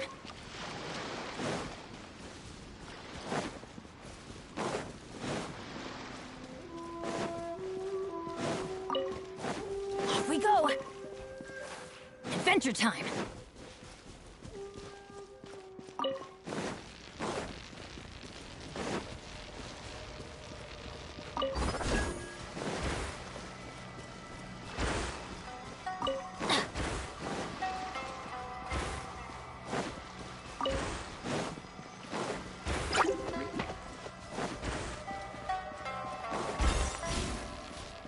Adventure time!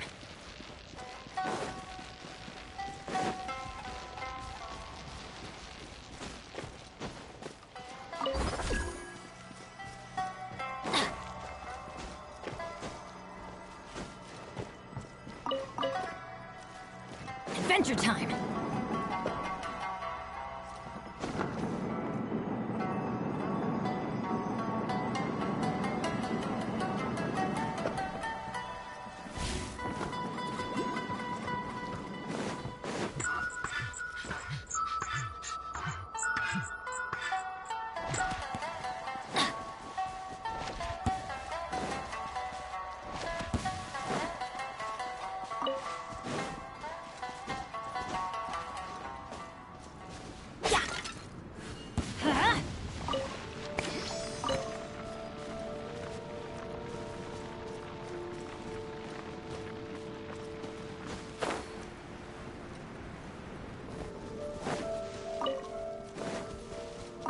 Adventure time!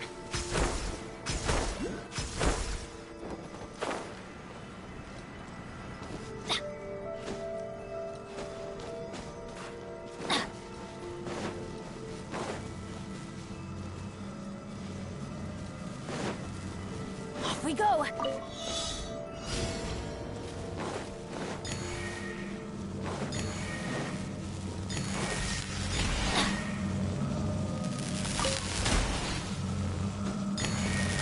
We go!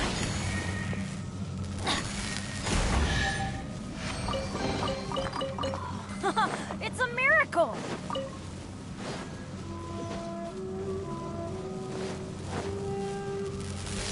Adventure time! Off we go! Adventure time!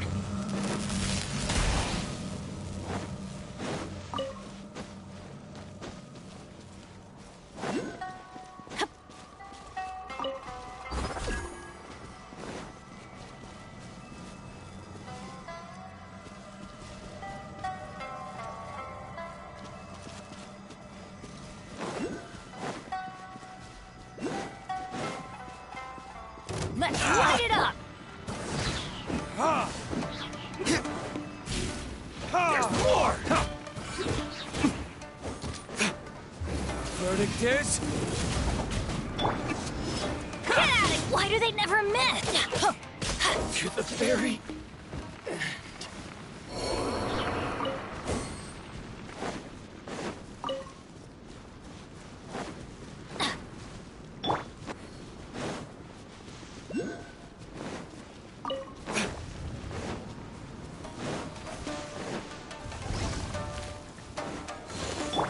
By royal decree. Yahoo! Time for takeoff. Brace yourselves. I'm going in!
Better than nothing. Interesting.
Alright, here we go. Harness.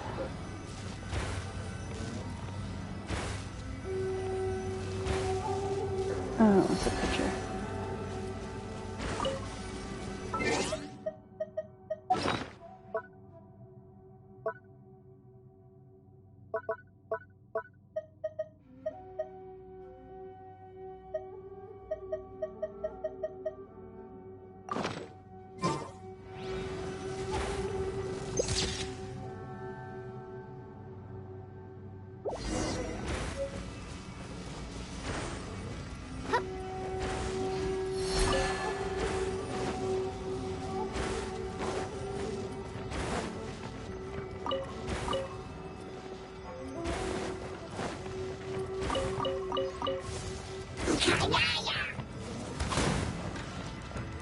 Odds revealed by...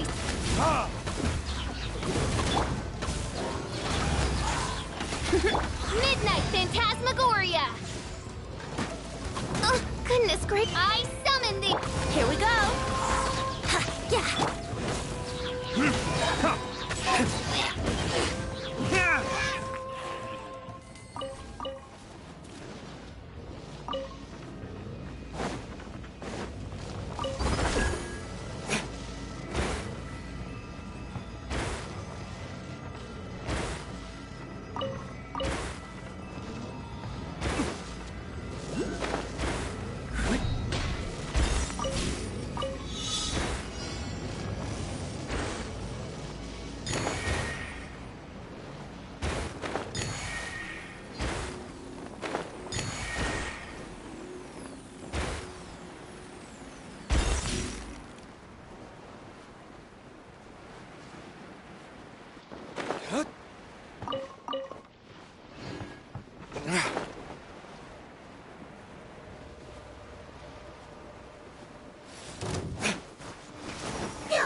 By Royal, brace yourself.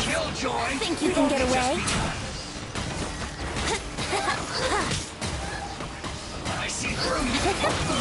You can't run. Went too far. Yahoo! Midnight Phantasmagoria. Burn! Fool, be gone! Winter shall eventually come. We'll need more where that came from.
Brace yourselves. Time for takeoff.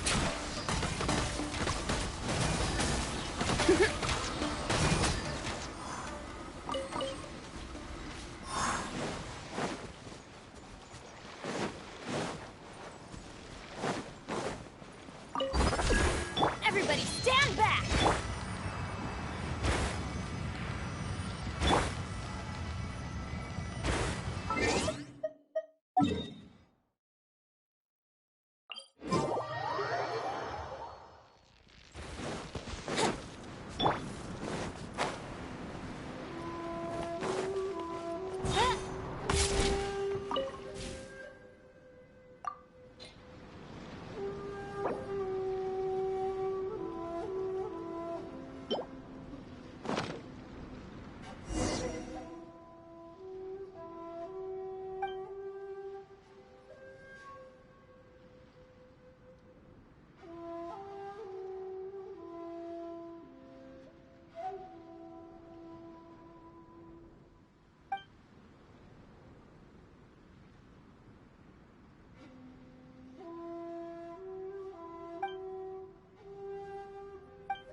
Well, here we are. But what are we looking for? Something or someone? Do my eyes deceive me, or is that the Traveler and Paimon? Xavier, what are you doing here? I was in the general area, and now I'm in this specific area. There, that's me. So what about you two? We have some questions and thought you might be able to help. Certainly do. I've researched the furnace here in some depth. If there's anything you want to know, just ask away.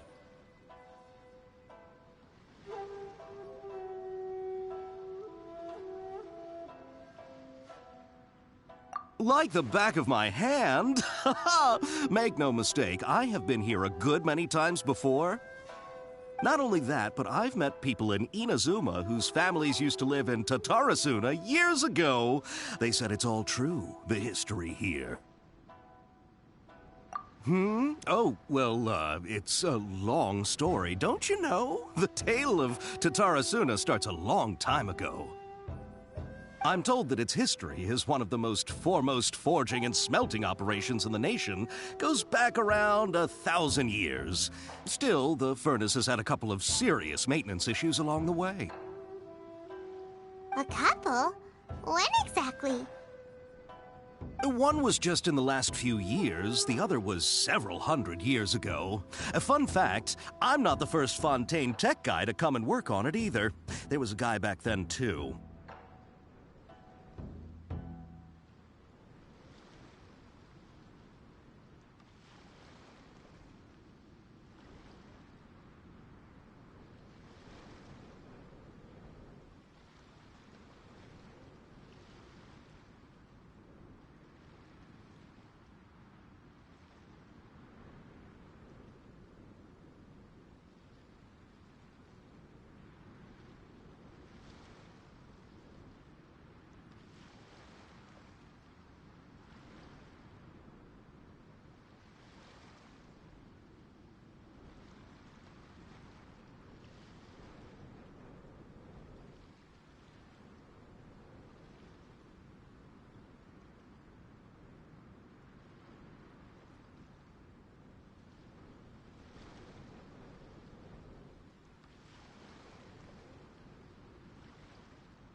They say he was a mechanic who consulted on a technology upgrade. It seems like the technological collaboration between our two nations goes back a long way. How about that?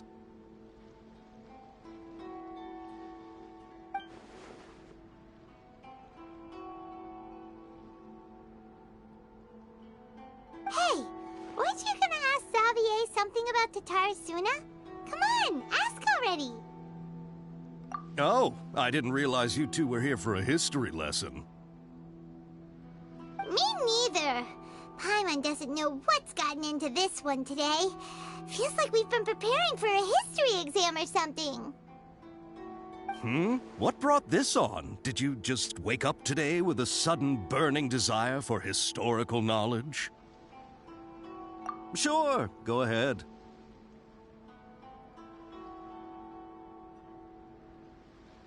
A kabuki mono? No, I can't say that I have. I do know the word, Inazuman for those eccentric types who always go around dressed to the nines. Just the sort of person that I'd like to meet, actually. But sadly, I've never had the pleasure, nor have I come across anything to do with a kabuki mono where Tatarasuna is concerned.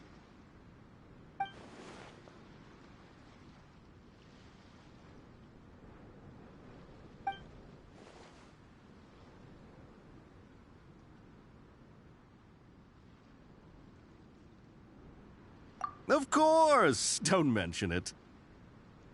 Oh, we're leaving? Okay, bye, Xavier!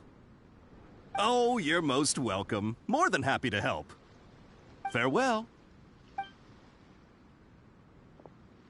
Looks like you got all the information you're looking for. Sure, but what's up with you today? Whatever it is, it seems like it's really troubling you. Keep your smile, Spinal Crocodile. No matter what happens, Paimon will always be there for you. Hey, don't mention it. Alright, let's head off and go meet Nahida.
Hey, it's them!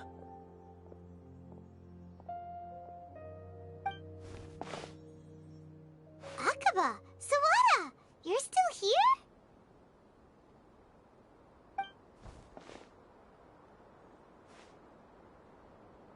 Indeed we are. If you have a moment, we'd love for you to join us once more. We have time. What do you want to talk to us about? It's the same topic we discussed last time. Obviously. Still looking for more info about Tatara Suna, huh? Should we join them? Unfortunately, we haven't made any real progress. Huh? Oh, of course.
I presume you'll want to read mine as well.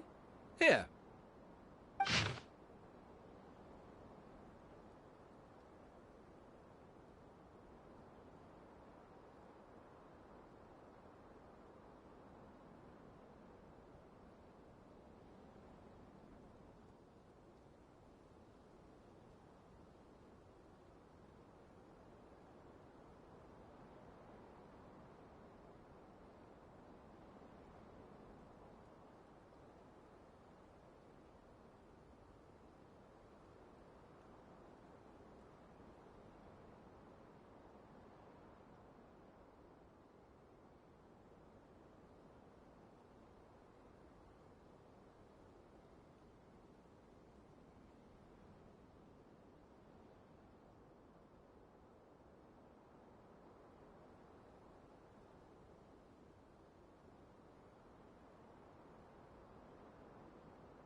Well, what do you think? Hey, Traveler. Remember how last time Akaba was saying how he wished he could gather more information about all this? Well, we just got back from Inazuma. So how about we tell them what we learned? What did you find out? Something big? It's a long story. Basically, we have some friends in Inazuma, and... Wow, so many new details. Thank you so much for sharing that with us. Well, well. So it all comes down to one man's desire for revenge. Huh. You heard this from a member of the Amanoma clan, you say? Then I guess it must be true. Ugh. So there's no ghost story here after all. This new information actually lends further credence to my hypothesis. Evidently, swordsmiths were seen as having an incredibly prestigious role in society those days, to the extent that harming them was conceived of, at least by the perpetrator, as a way of exacting revenge against those in power. Yes, okay, point taken, you were right. But that doesn't mean I can't carry on with my novel. And they're back at it. These guys are really into this. Oh, so sorry. Look at us, prattling on about our projects and ignoring you. Thank you so much for the information. You're welcome. See ya. Keep us in the loop if you find out anything else. Will do! Great! I can finally move forward with my novel. But what a sad story. I don't know what I was expecting, but I never would have guessed this.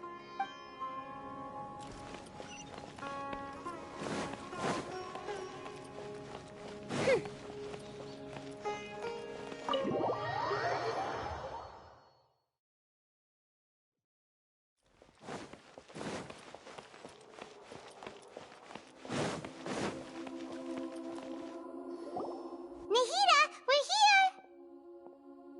Traveler, Paimon. Paimon hasn't had a moment's rest this whole time. That night, we ended up... The Balladeer? It sounds like some kind of code name. Oh boy. You look troubled. Is there something you need to tell me?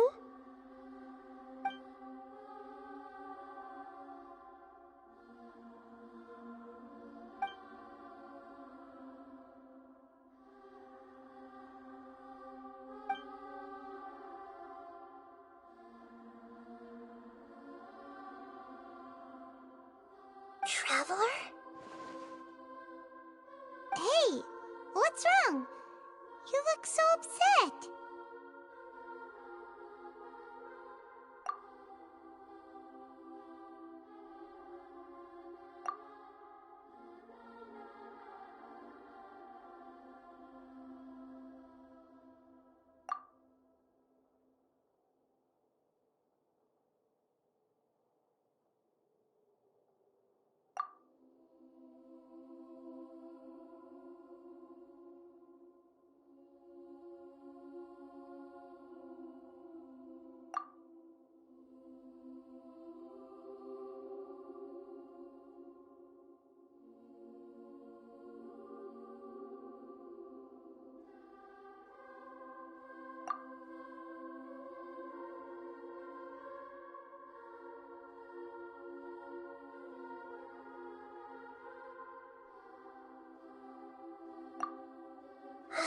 That's quite a story. So, this puppet known as the Balladeer erased himself from Irminsul, hoping that he could change the past. But how was he even able to do that? As the Traveler said, he very nearly became Sumeru's deity. Admittedly, I remember it a little differently. I don't recall finding anyone inside the machine after we defeated it.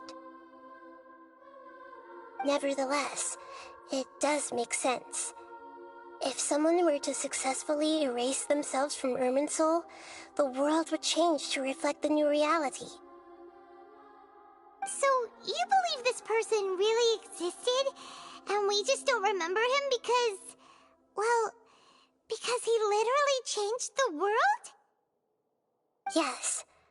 Theoretically speaking, it is possible to do this. But I'm struggling to imagine the kind of person who would dare go through with it. The Traveler comes from a world beyond Javat. That's why there's no information about her in Irminsul, and it also explains why any changes to Irminsul wouldn't affect her. So if there's anyone in the world capable of retaining memories from a past that has been rewritten, it's you. It's quite incredible when you think about it. Paimon's having a hard time understanding this Balladeer guy's motivations. Why did he do it? I can only make inferences based on the information we've been given. As for what kind of person he was, only you remember that.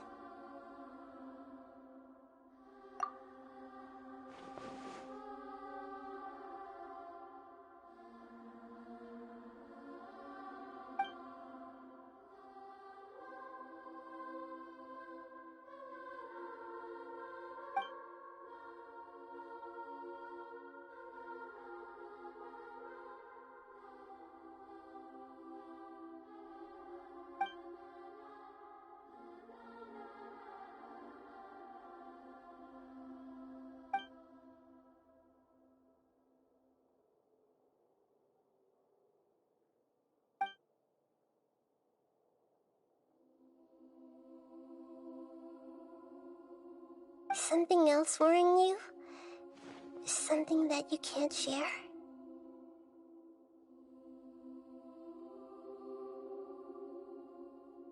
It couldn't change the fate of the ones who had died, right? Once the balladeer realized he hadn't been betrayed after all, it must have completely changed his view of the people of Tatarasuna. Now he saw them as friends again. He couldn't keep hating humans after that, and if he thought there was a chance he could save his old friends, it would be hard not to try. The story makes sense, every part of it.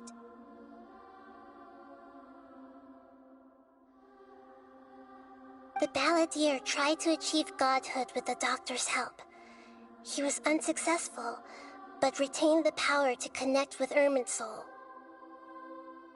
That power then enabled him to change what was recorded in Irminsul and erase himself, even though he didn't have much strength left. Yeah, it does make sense, but it still ended in tragedy for his friends. It just feels so hopeless. He gave everything to do this, but it seems like he got nothing in return.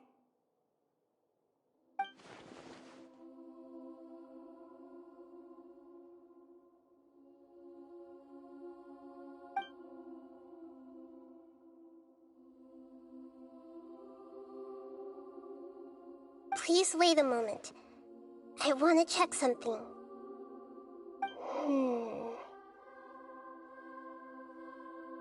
Found it.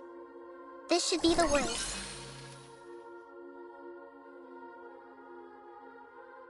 I wonder if this is a memory. It turns out that I have a strange way of confirming everything she has told us. What is it? A record from a personal collection. It was tucked away in a corner. You should take a look.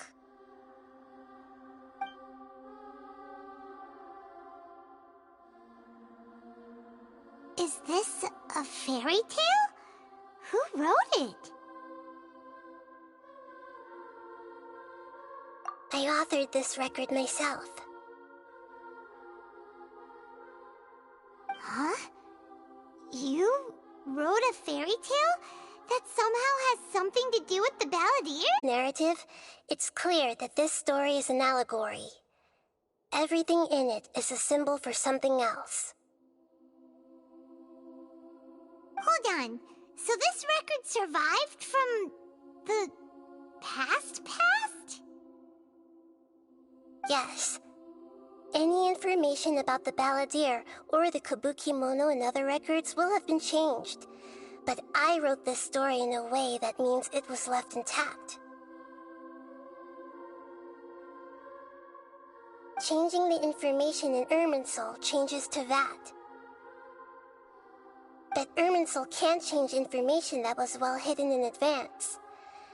I guess I must have written this story as a backup before the balladeer entered Irminsul.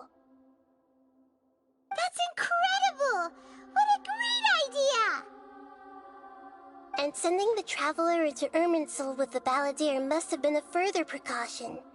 I knew she'd remember everything. This story is abstract enough that it still resonates with the present information recorded in Irminsul.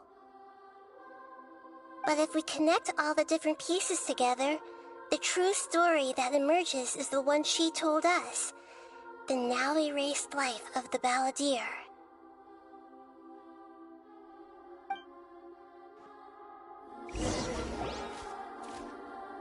There was once a lone monster draped in fox fur.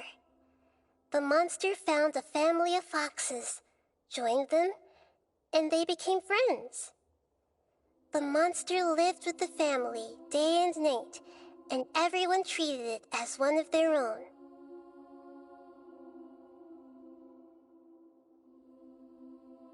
Once in a while, the monster would take off its fox fur at night, and lament to itself as it gazed at its reflection in the water, I am a monstrosity, yet they are too foolish to see it. I pity them. But the monsters soon found solace when another came to live among the foxes who was not their kin. A kitten, carved from the wood of a white tree, who had been abandoned by the humans. The kitten too wished to become a fox, but its tail was too slender, and it could not grow a coat of richly colored fur. Yet when the other foxes saw this, they spoke words of comfort to the kitten. Even without a tail and fur like ours, you are still one of us. Furious at this happy resolution, the monster lit a fire on the mountain. The terrified animals panicked as the fire spread. The only way to extinguish the flames was to make a sacrifice. A gray fox stood up and addressed the monster. It said, "You are the cleverest among us. Surely you can help us find a way to solve this."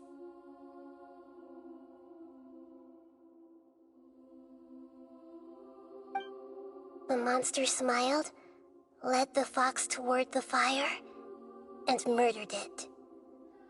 The gray fox's heart was turned into a beautiful drop of water, clear, spotless, and pure.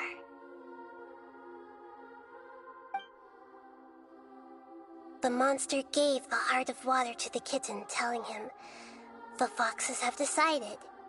You are the one who must be sacrificed. Take this, quench the flames, and die for your fox kin." The fire was extinguished, but the kitten lived. It left that side of the mountain and found a little bird who had a broken wing.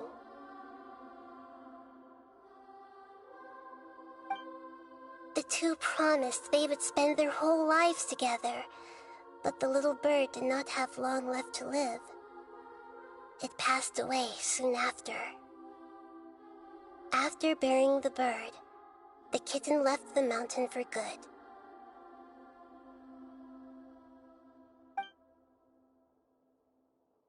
Never again would it cherish a single creature, nor a single blade of grass that stood on that mountain. The kitten spent the nights wandering aimlessly, gnashing its teeth at the moon. How it wished to swallow the moon and devour the moonlight. If the world could only return to darkness, then it would finally be peaceful and content. I will become the new moon, the answer to everything. Then, no one will know that there were once birds, foxes, and cats in this world. And no one can know that they were different.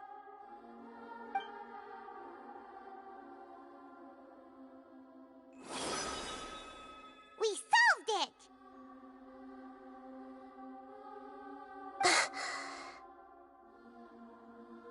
I remember now. This is not just the Balladeer story. It is his very own memories. I made a backup so that it would be preserved no matter what happened.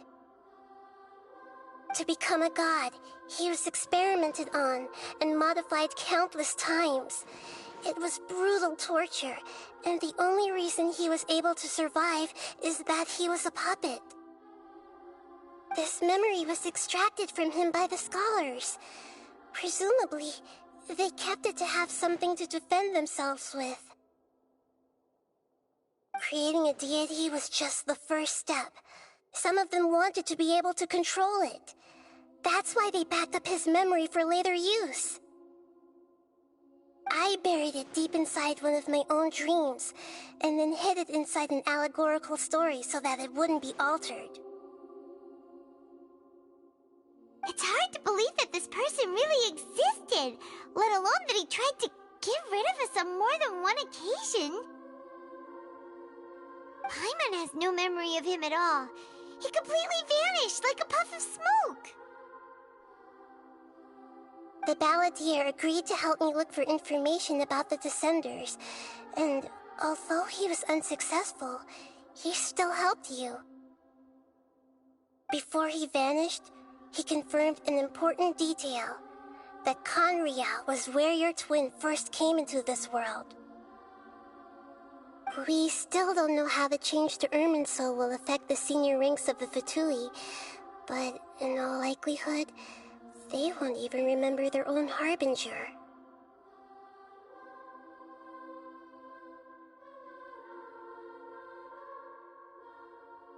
It sounds like Paimon wouldn't like this guy a whole lot if he was still around. But still, Paimon doesn't like the way it all ended that much better. This is why wisdom alone cannot answer all our questions. We look, we see, and we comprehend, but the question still troubles us. So the answer is not everything. People yearn to find the truth and then conquer the troubles they face. When you give someone the truth, you give them a chance to choose their own destiny. To others looking on, this may seem like a pointless endeavor, but for him, the chance to act on his desire to disappear must have meant a lot. Never forget that even when we walk beneath dark clouds along a road filled with suffering, the light of wisdom is always there, guiding us toward a better destination. And that is what you have been doing all along. Yeah, Nahida's right. Cheer up! How about we go get something to eat? We can pick up this heavy conversation again later. Good idea. Paimon, why don't you take her out for a walk to clear her head? You got it! Come on, Traveler! You need to get out of your head for a while. You'll feel much better after taking a walk. Let's go get a snack from one of the stalls in the Grand Bazaar! That'll be sure to lift our spirits!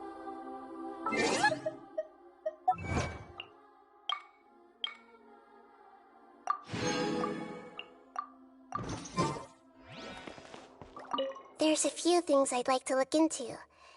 You should go take a walk and try to unwind.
What should we eat first?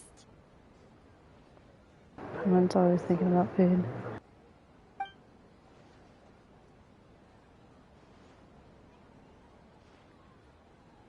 Hey, are you gonna answer or what?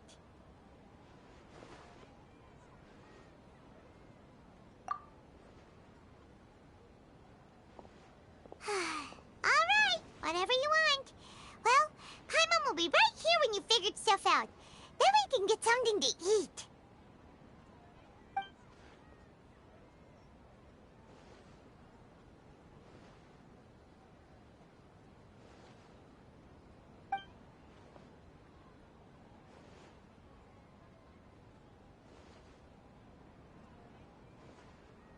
What is it? Have you figured it all out?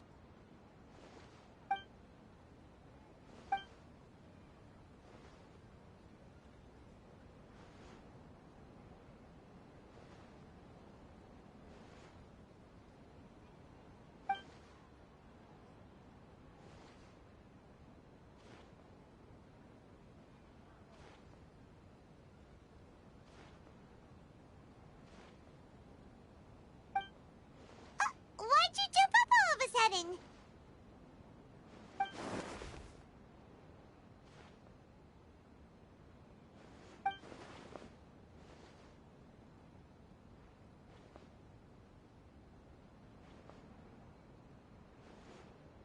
Excuse me, boss. There seems to be a small problem with the last bill. Look, here.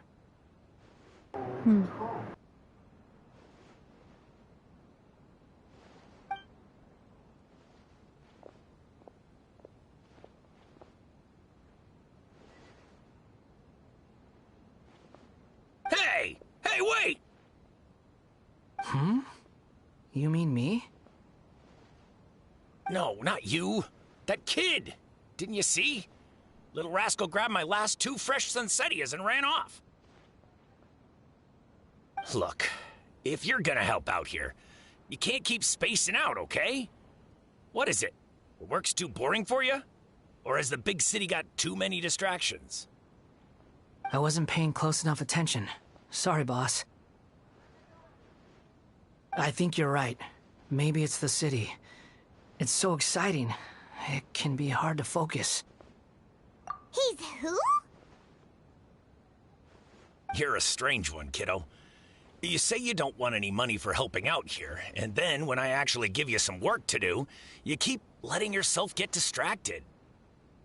I don't want to take advantage, so I'm happy to pay you what I'd pay anyone else. But if you keep acting like this, pretty soon I won't be able to afford to. No, please. I mean it. You don't need to pay me anything. I'm just so thankful you agreed to take on an outsider like me. You're welcome, I guess. But I got bigger things to worry about. Look, we're all out of Sunsettias, and I promised the lady down the street I'd deliver a fruit bowl this evening. Leave it to me. I'll find some more. Just a moment. I'll be right back. Stop. I'm gonna level with you, kiddo. I've never met a worker who said they didn't want a wage before. And at first, I got greedy. Couldn't believe my luck. But I figured you'd start asking for something in return eventually. You don't want money. You don't take days off. And in your free time, all I see you do is wander around, taking in the sights. Are you a drifter or something? That's right, I am. We can talk more about that later. First, let me get those fruits you needed. Sunsettias, was it? I'll be right back. Hey, what do we do now? Okay, stay out of sight. Don't let him see you. Oh, great. Another ninja part. Let's see how I do.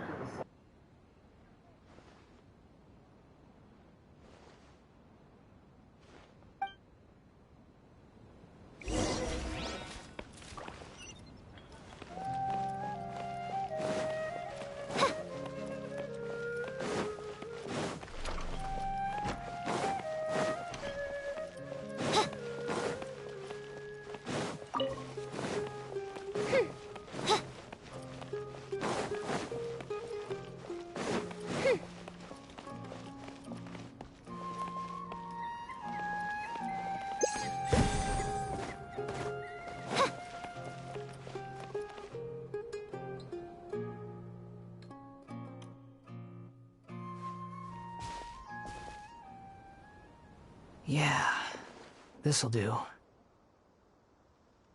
though you say he's the Balladeer, what are we planning on doing? Stealing his Sunsetias? Isn't that a bit too cruel? Oh, alright. This should be enough. Guess I should wash them before I take them back.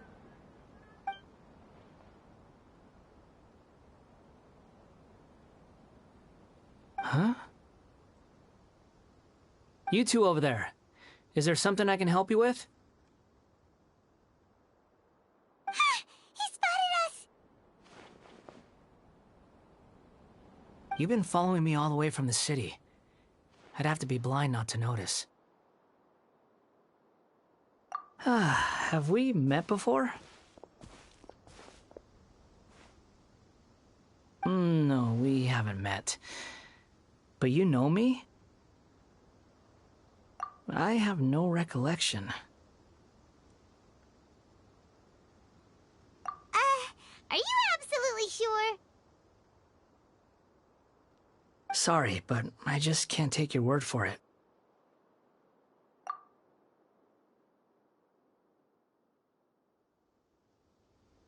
A puppet? What makes you think that? Huh? You were right! The look on his face! I guess you do know me after all. That is not something I share with a lot of people. Look, I'm just a wanderer. But seeing as you've gone through all this trouble to track me down, I'm sure whatever it is must be important. Okay, but please let me deliver these goods to my boss first. Are you really working for that guy? He said you don't want any more for it. Is that true? Yes, I ran into him out in the wilderness during a storm, and he let me take shelter in his cart. In return, I said I'd be his helper for a while. That's oddly nice of you. Let me take these back. Then I'll come with you, okay? Then let's return to the city.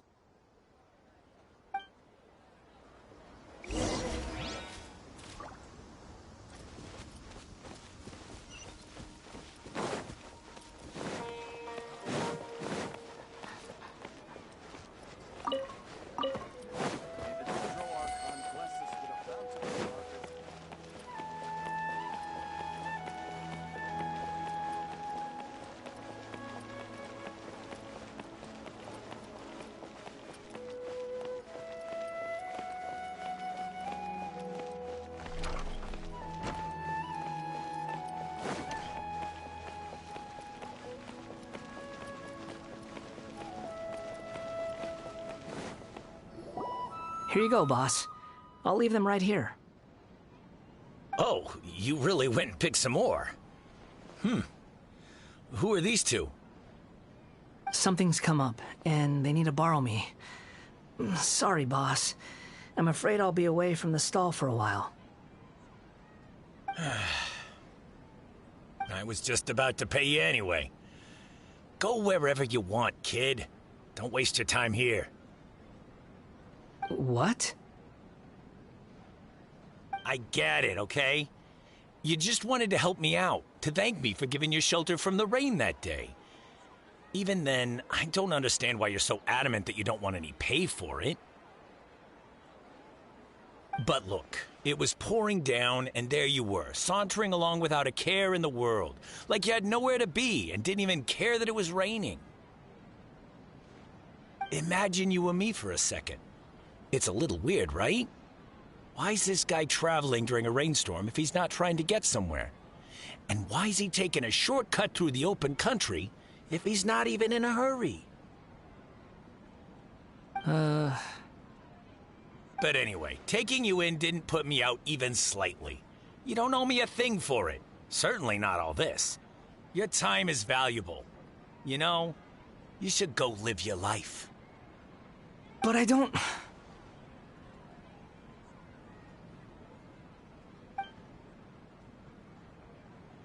No, you're right. Then I suppose this is where we say goodbye. Thank you again for taking me into the city. Don't mention it, kiddo. I've run into all kinds of characters over the years. I just hope you find your path. Thank you. All right, done.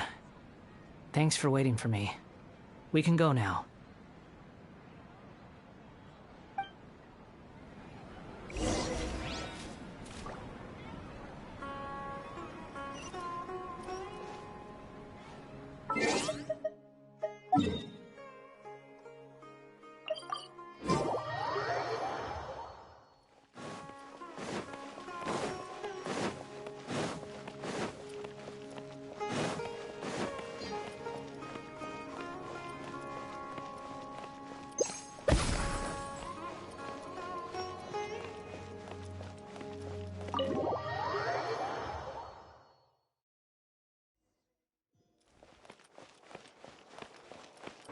Alright, let's see what happens.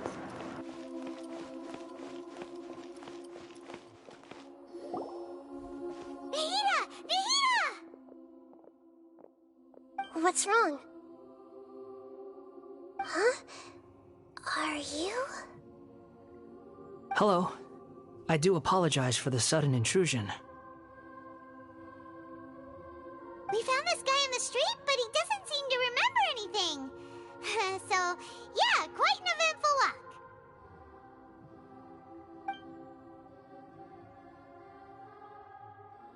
You say that you are trekking across Teyvat to train yourself. Many other Inazumans who describe themselves in this way call themselves Shugenja.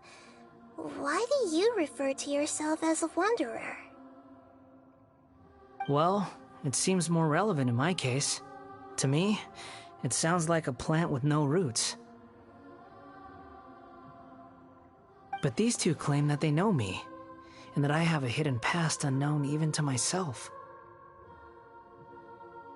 I wouldn't call it the past, but rather... this is a difficult one to explain. I don't like to rely on using terms like this often, but in your case, it seems that it ought to be called, previous incarnation. Oh, like a past life or something? Yes, something far more distant than the past. So far away that you cannot perceive it. Okay, I have to ask. What was I like in my previous incarnation?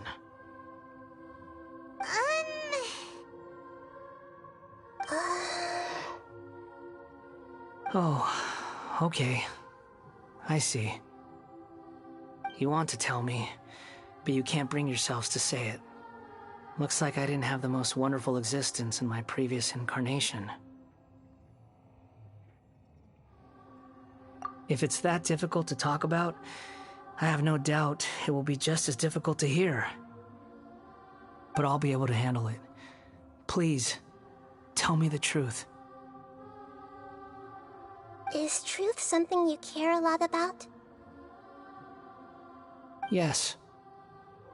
Then I'll be straight with you. In your previous incarnation, you did many things that would be considered evil. You nearly died because of what other people did, and many died because of you. As a non-human being, you hated gods and humans alike. You drifted from place to place, never able to settle, even where you found status and identity. You adamantly believed that you were missing a heart. Actions rooted in persistence sometimes bear bitter fruit. Sometimes, you have to let parts of yourself go, or you'll never be happy.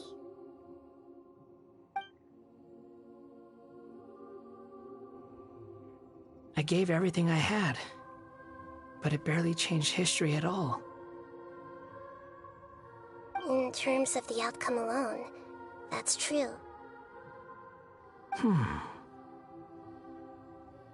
I don't think I can judge everything I've heard purely in terms of right and wrong. Each choice a person makes belongs to a specific place and time, a chain of cause and effect, a cycle of karma and consequence. That is the nature of truth.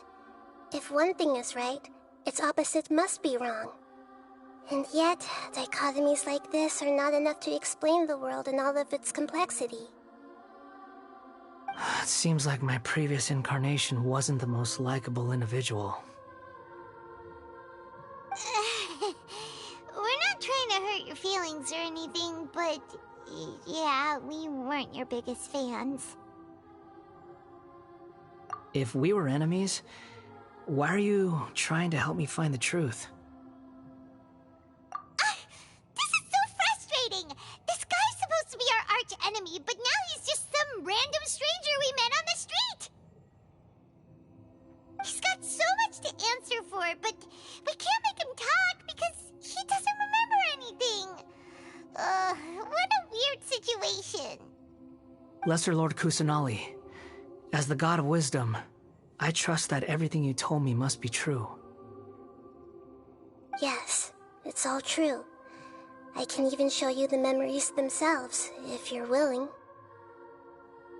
Please, I want to see them for myself.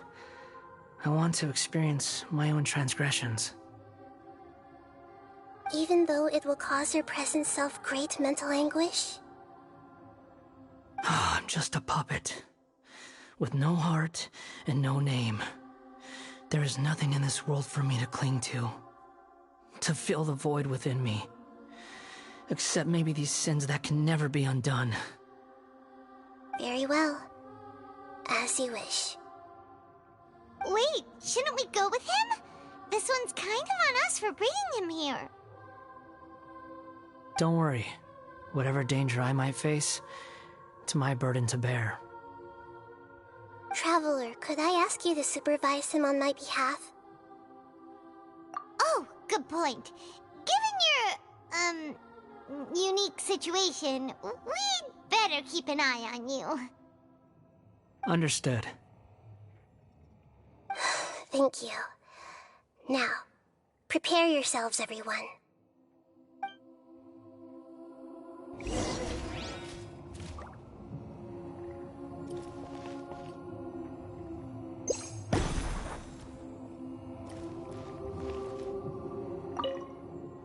No matter what lies ahead, I'll face it. Whatever it takes.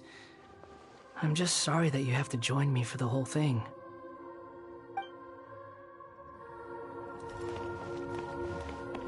It's time to get ready. Alright, here we go.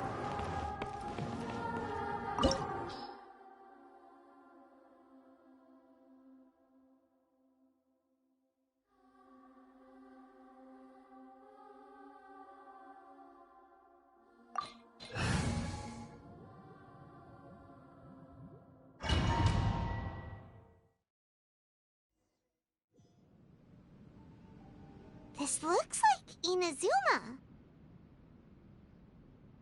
Right now, you're in a dream I created using information extracted from your memories. These memories will show you the raw truth, but be aware that enemies may react just like in the real world.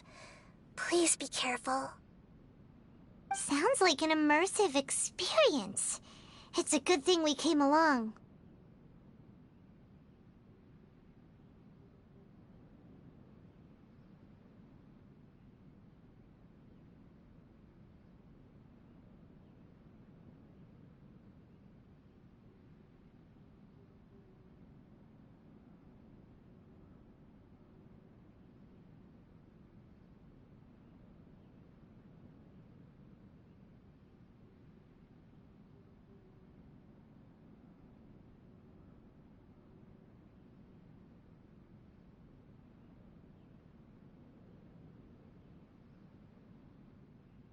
You don't need to do this for me.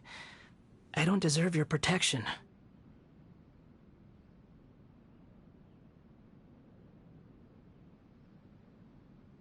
We never give up halfway. Well, we had to once, but that That was your doing. All right. Thanks. Wanderer, this is the Shake Pavilion. In your Balladeer incarnation, this is where the Electro Archon placed you after your creation. You had a great many memories here.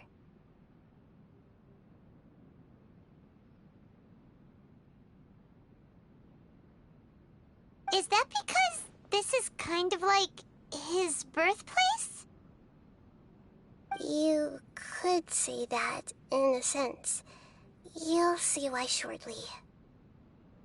I hear footsteps. This place is huge.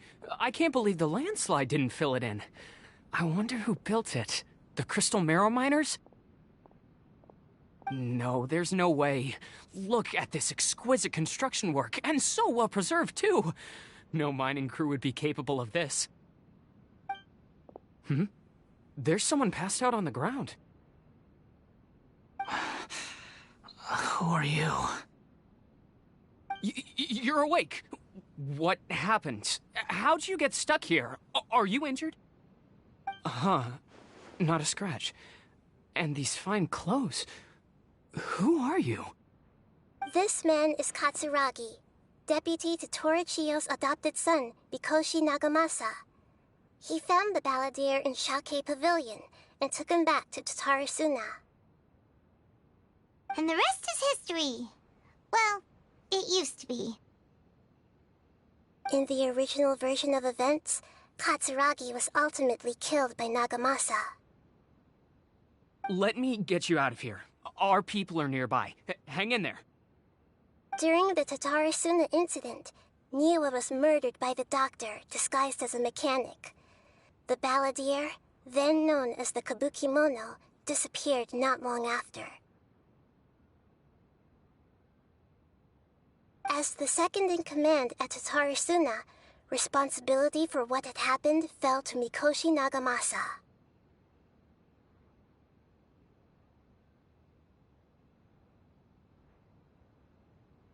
But Katsuragi had sworn lifelong loyalty to Nagamasa after the latter had once saved his life.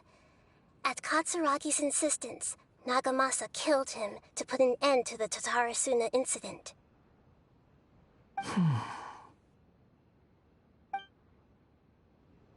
Katsuragi seems like he was a good guy.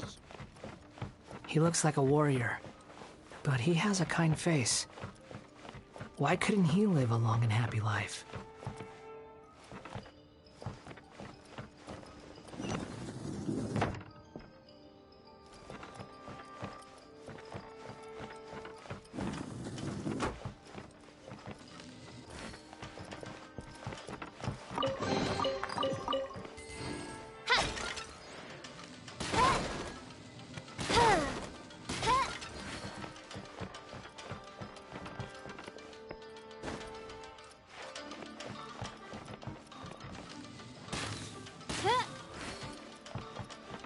Nagamasa, I found this young guy in a cave sealed off by a landslide.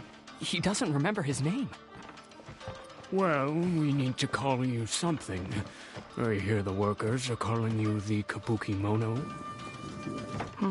It's fine with me. Katsuragi, report to Niwa. Tell him we have someone new joining us.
Okay.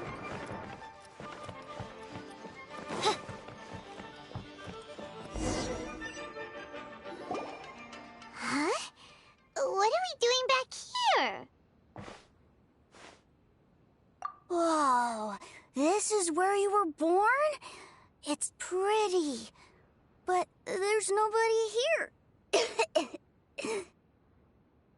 I was abandoned, like you. I lived here for a while at first, but there's nothing for us here. We can't stay. Okay. I heard my mom and dad used to make swords, but the factory manager died, and then my dad got sick. He kept coughing all the time, just like me. Then Mom started coughing too. But you can't. You promised me.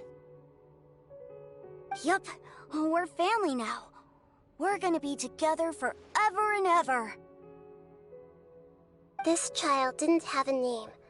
Or rather, the balladeer didn't know what to call him. His father died before he could name him. After his mother died, the child stayed in their straw hut alone. Some of the neighbors helped to raise him. After leaving Tatarasuna, the balladeer ran into this child who didn't have a name, just like him. They made a promise to live together. What happened to the child then? He died from his illness while he was still very young. The balladeer came home one day and found that he had stopped breathing. Hey! What's wrong?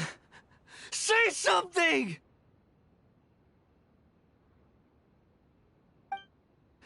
You promised me we could be family! You're no different from Niwa and all the others. You betrayed me too.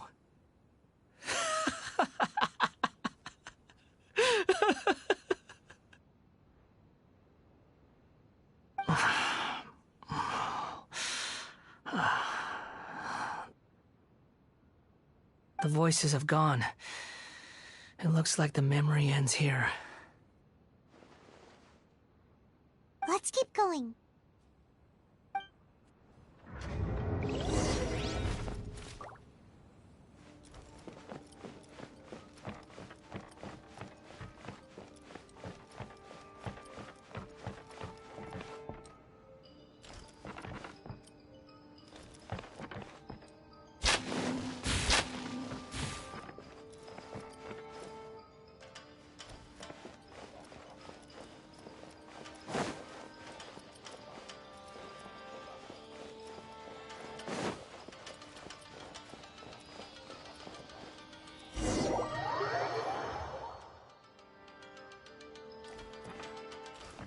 You do realize you're blocking my path.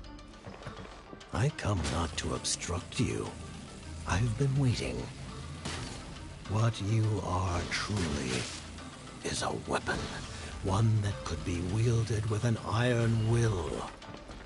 Or you could continue to drift aimlessly. Are you trying to win me over? The long-fated rebellion has begun. Why not take your place at the banquet and join those who shall feast?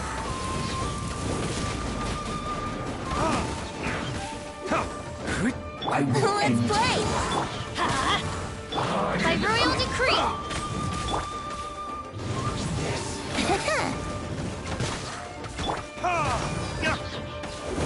No rest for the Teamwork quickly! That's gonna hurt in the morning.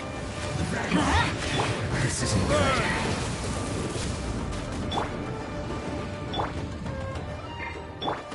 Yahoo! Wouldn't gliding be faster? Think you can get away? Brace yourselves! Let's light it up! Be a killjoy! Reveal only just begun! My work. Midnight Phantasmagoria. Looks like I went too far.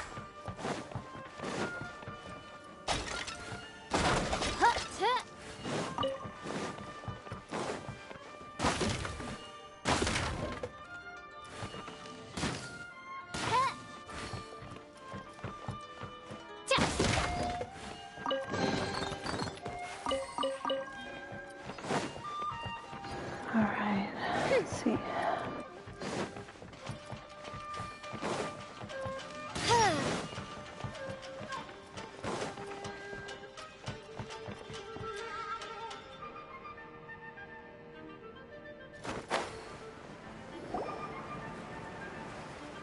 This place is dark.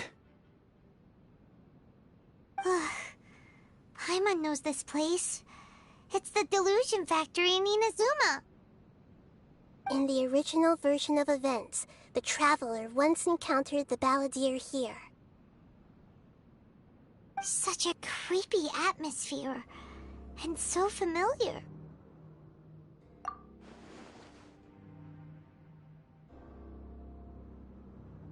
Hey, look over there! Well, well, my fair lady. Is this rundown factory and these incompetent fools all for me? Wow. You shouldn't have. Huh. What do you have to gain from belittling your subordinates?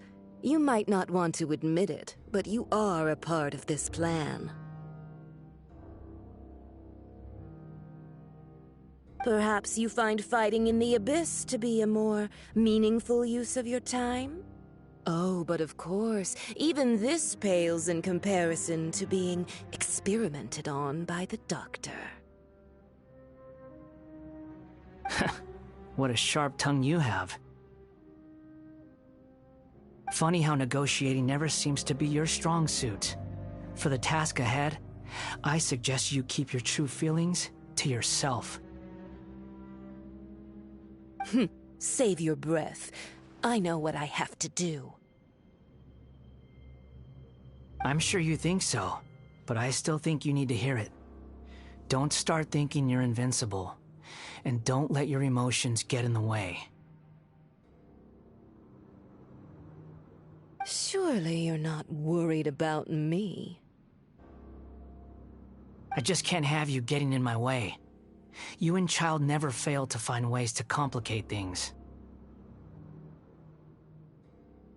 I'm merely lighting a little fire in this chaotic nation.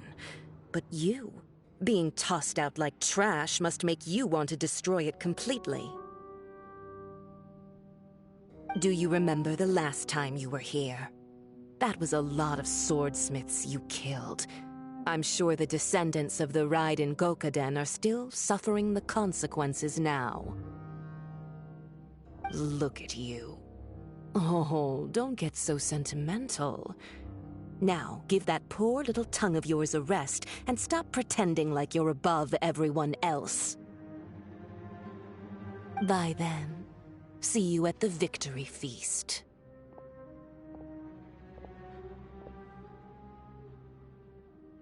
Poor little tongue? She's playing with fire talking to me like that. Who does she think she is? Forget it. Someone might find me here any minute now. I should prepare to give them a warm welcome.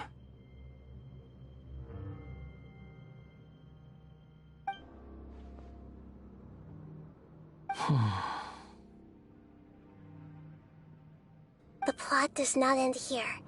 There is more of this story to come. Wanderer, are you able to continue? Yes. Please don't worry about me.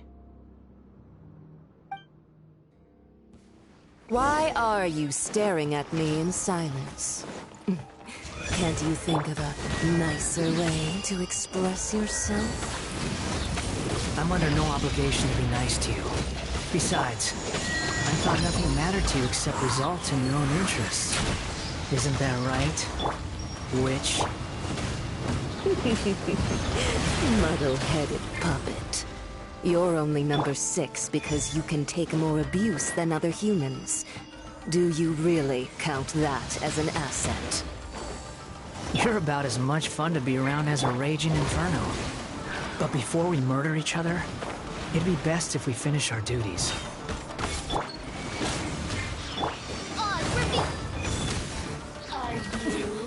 Winter, shall you venture?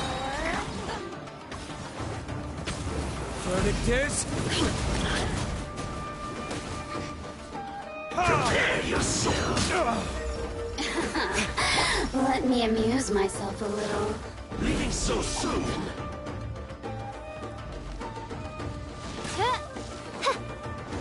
By royal decree.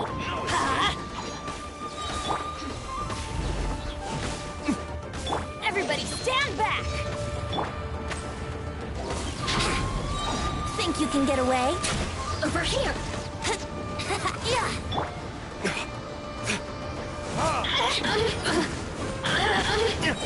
Yeah! Time for retribution! Midnight Phantasmagoria! You can't run from death.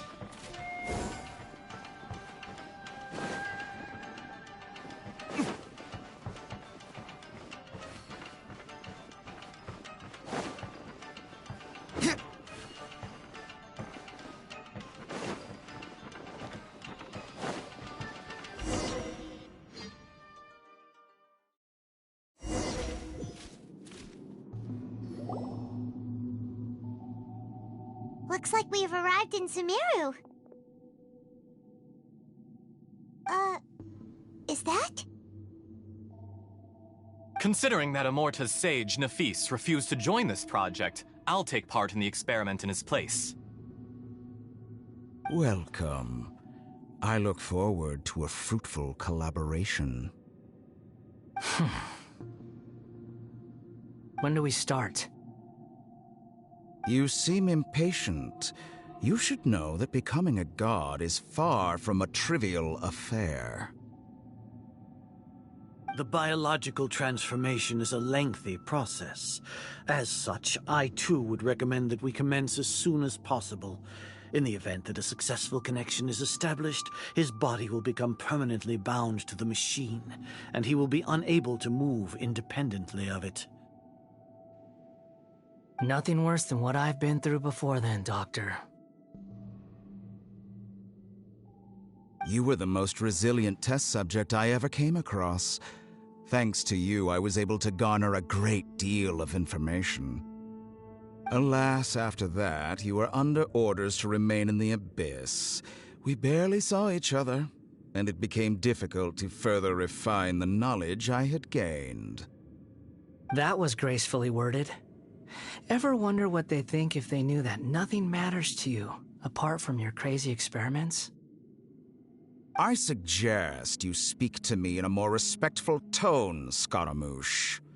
The mere fact of your utility does not make you indestructible. The doctor again? That was uncomfortable to watch. That person gives off a very sinister energy. It's normal for him to give you the creeps. He scares the bejeebers out of Paimon. Let's move on.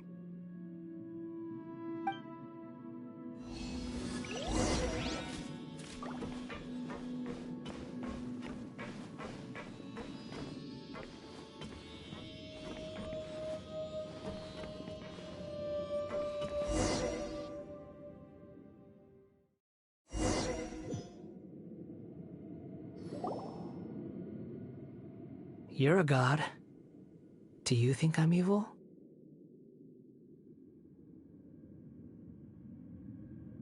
If you accept that he is you, just as you are you, then yes, you are evil. In your eyes, are there any differences between humans and puppets? Do you think there are any differences between your present self and your previous and future incarnations? If not, then what are the differences between humans and puppets? Whoever has tasted the joys and sorrows of life in the human realm is human. Whoever has loved and lost, cried with grief, howled with rage at the tragedy of death that eclipses the miracle of life, they are human too. I've seen enough of my past. If possible, I'd like to reclaim the sins that are mine to bear. No matter the consequences, I won't run from blame or punishment. Whatever I am due, let it come to pass. Can you return my memories to me?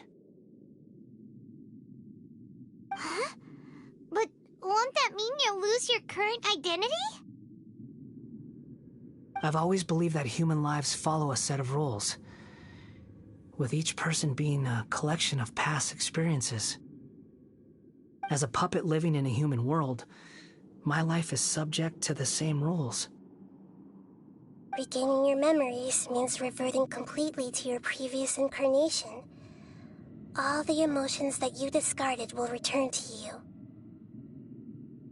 Are you sure you want to do this? I've lived with the void in my chest my whole life.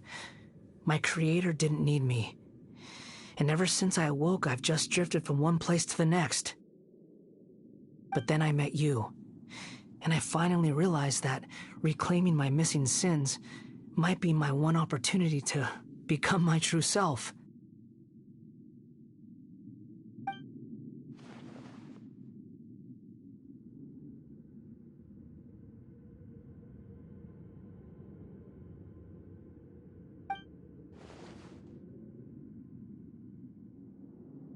I've always felt I have an innate tendency to yearn for something more, in a way that goes deeper than for most people.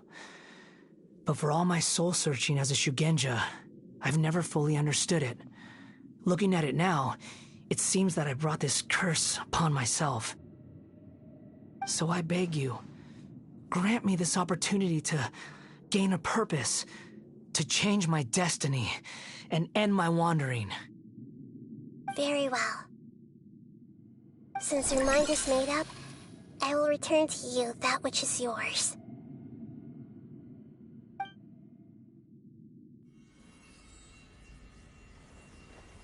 You have made your decision. Now, take this.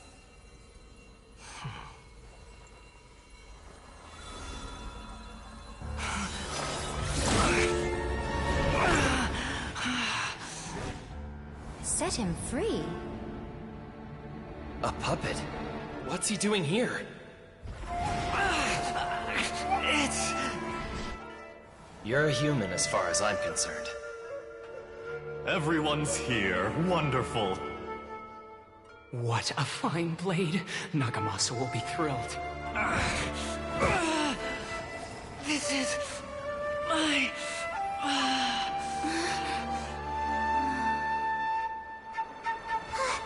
Is he alright?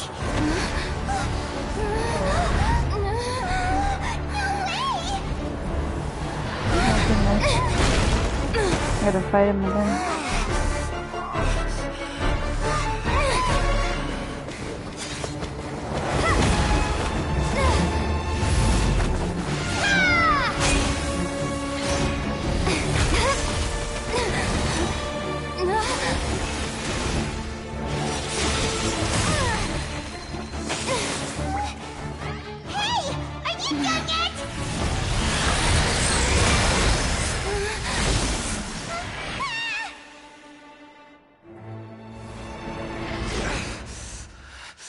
All worthless dross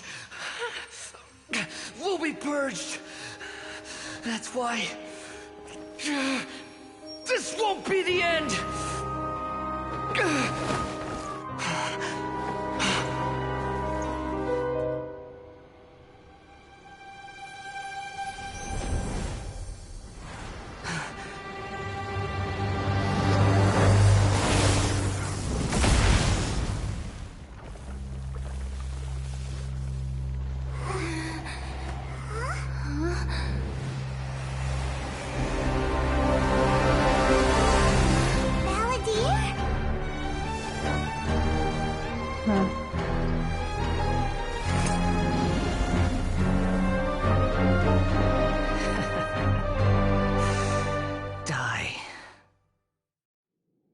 Oh nice, I get to fight as him.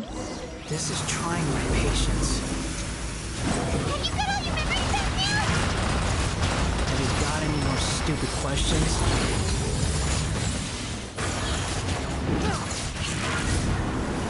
Churn!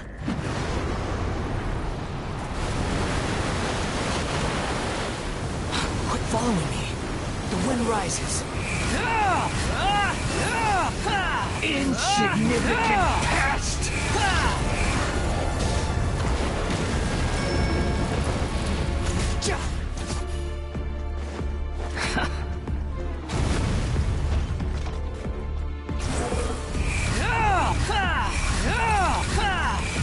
At my command, you shall fall! Nothing worth mentioning. What am I supposed to? Behold, insignificant pest! That's far enough.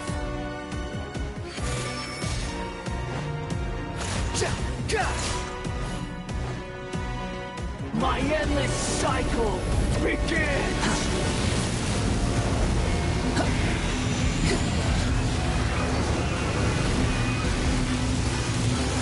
The wind rises.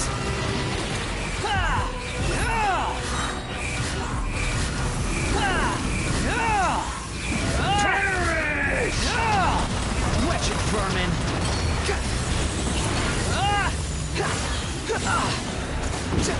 Insignificant pest! Quit following me. Too slow.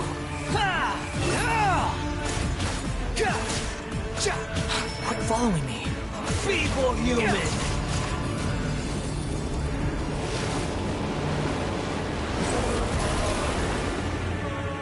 How amusing.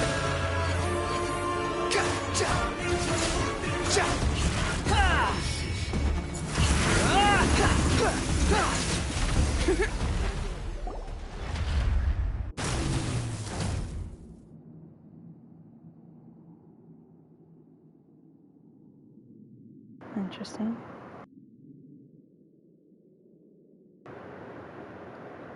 Be cool to get him as a character. Imbecile! Get out of my sight. It disappeared. Did we win? What did you expect?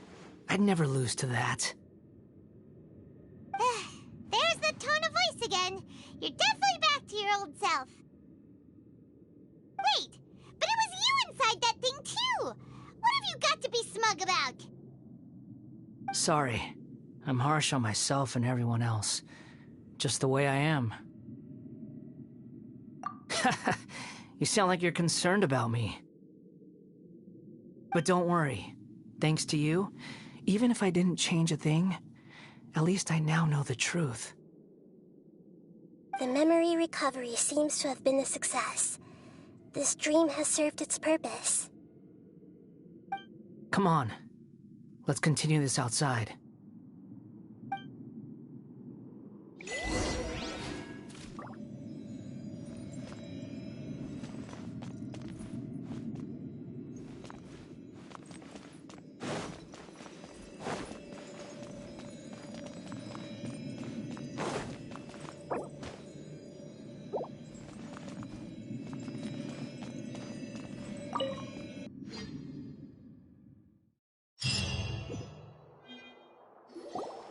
Welcome back, traveler. It feels like we just went on a really long journey.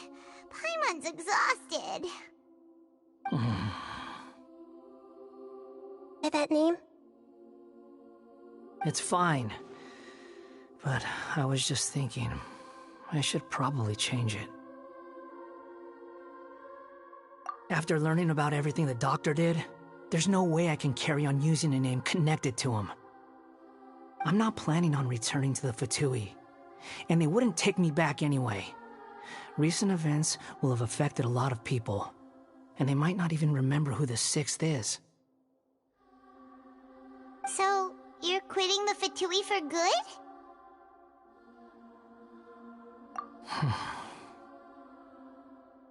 It's like you said, Lesser Lord Kusanali. Everything may look futile, but it wasn't completely meaningless. At least I made a lot of people forget about me. But that doesn't mean your own past has disappeared. Of course. And your main goal, for which you gave up everything you had, you weren't able to achieve it. I hope you can see and understand that. Changing the world, changing the past, changing the fates of other people, these are not simple things to accomplish. What you are looking for is complete annihilation. But this is just a fantasy. Even if the Balladeer is removed from existence, the world will not heed your will. Indeed. How ridiculous. Do you regret doing all that when you've gotten so little in return? Even if I'm completely worthless, there's nothing in the world worth regretting. Lesser Lord Kusanali, you purposely left that information in Irminsul, didn't you? Yes, and I took pains to make sure that you'd acquire that information naturally. Why would you go to such lengths? You trying to win me over too? In all honesty, your past experiences have made you a useful asset to Sumeru and to me. Winning you over was indeed a part of my plan.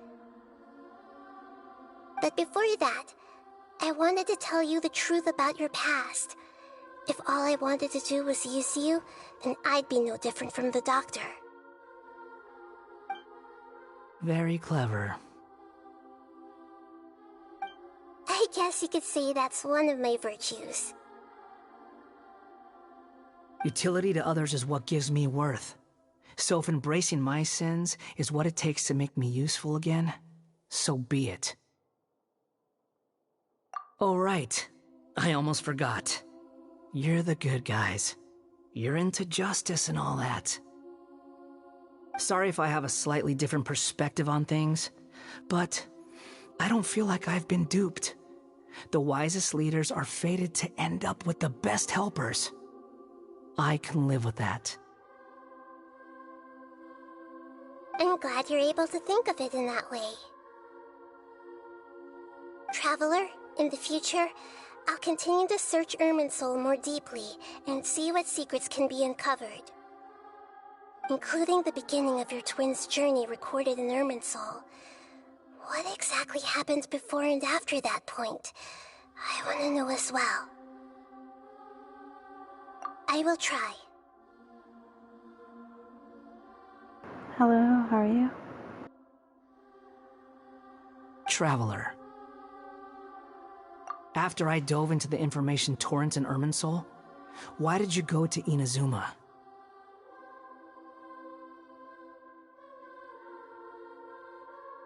Nice, nice. I'm doing well. Just, working on this event.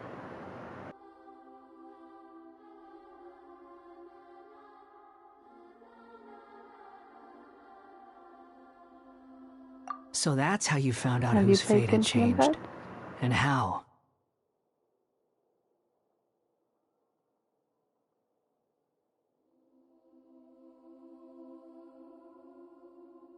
I'll help you with what? Well, whatever your reasons, you did me a favor. And I'll do everything I can to pay it back. And you were asking for help. What did you need help with?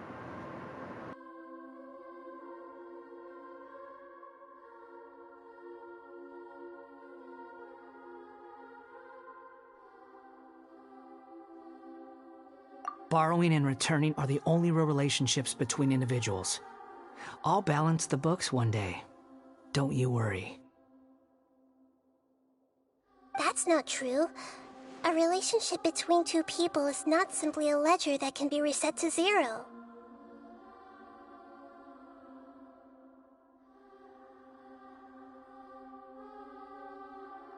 I don't think so.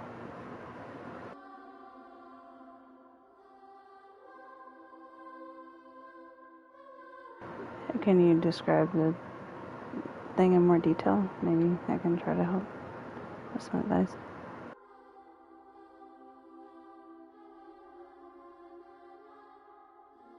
I think deep down you realize this.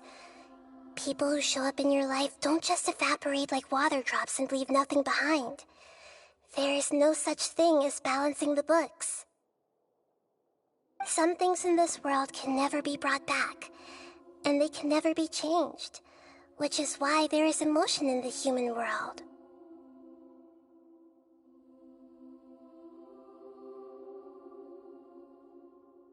Everything that you feel is real and lasting, and whatever is missing in you will not be made whole. I think it's 5. I could go up to the higher world rank, but I just haven't yet, because I'm getting my other characters up to 80.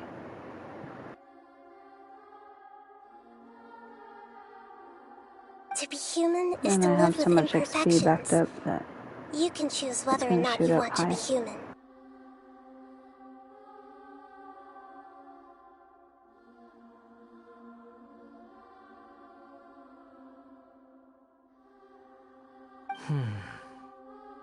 But humans can't live without a heart, can they? Anyway, I gave up trying to become a human a long time ago.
You understand what pain is perfectly well, even without a heart. You're just bearing your feelings.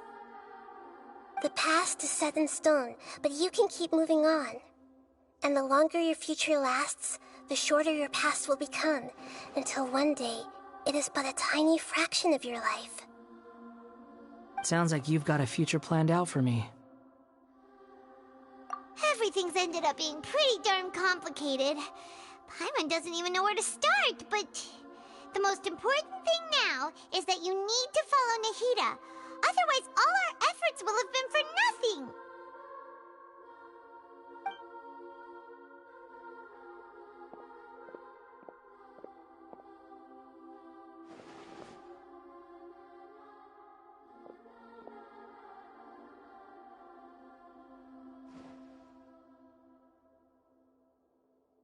Then I guess I'll be helping you from behind the scenes from now on.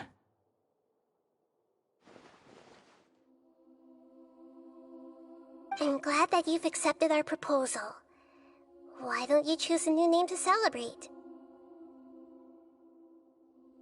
Ooh, ooh, ooh! Paimon wants to pick an ugly nickname for you, too! Why? Because Paimon still doesn't like you that much. Then I hope we don't see much of each other in the future. A name is life's first gift. You didn't say it out loud, but I know that's what you're thinking.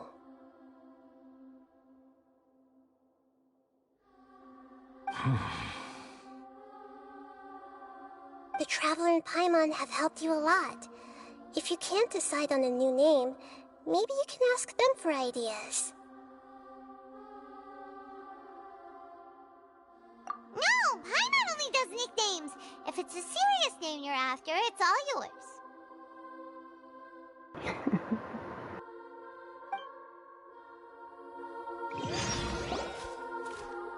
Have you got anything?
Are you sure?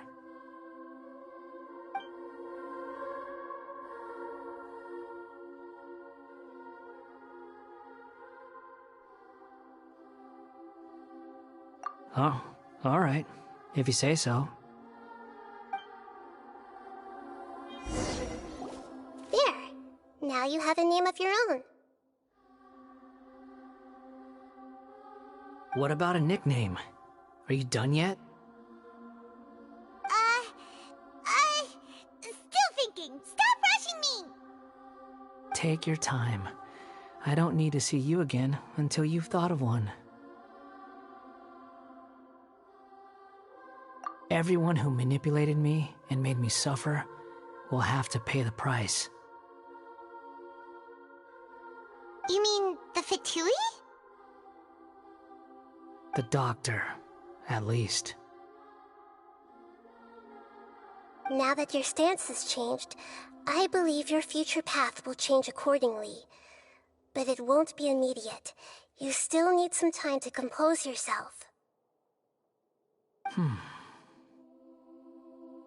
One more thing. There are still some descendants of the Raiden Gokuden living in Inazuma. Some of them know. Well, they ought to know about the connection between Raiden Gokuden and myself. I don't plan to leave Sumeru for the time being. If you see them in Inazuma, please tell them that I was the one responsible for the Raiden Gokuden's downfall. Even though the events have been erased from the world, they still deserve to know the truth. I see. That is up to you. Huh? But if we do that, then... It's fine. Let them stab their blades into my chest if they so desire. Maybe that's how it always should have been.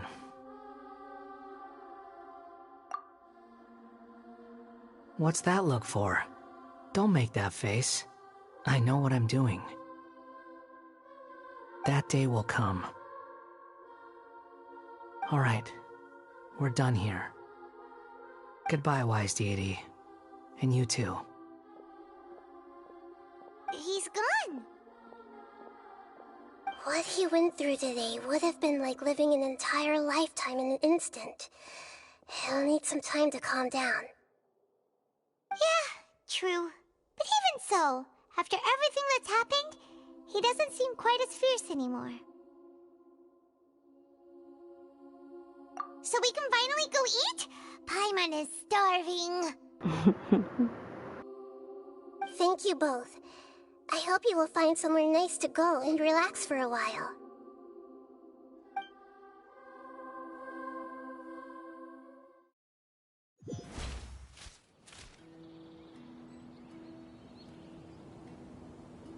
I've got it! I can end my novel with some words from Mikoshi Nagamasa. You mean because everyone else in the story is dead? Yeah, I heard that Mikoshi Nagamasa died at a ripe old age. He's the perfect fit to be the narrator of the epilogue. The dark clouds had dissipated, but they continued to cast their shadow in Mikoshi Nagamasa's mind for decades to come. Then, one night, as an old man, he had a dream. On the night when that prized blade, the Daitatara Nagamasa, was forged, the people rejoiced, and there was painting, dancing, and drinking. All these expressions of joy melted down in the furnace fire and turned into red clouds that rallied around the final sunrise that Mikoshi Nagamasa saw in his lifetime. Life is a story too long to be told, a journey that you must walk to behold.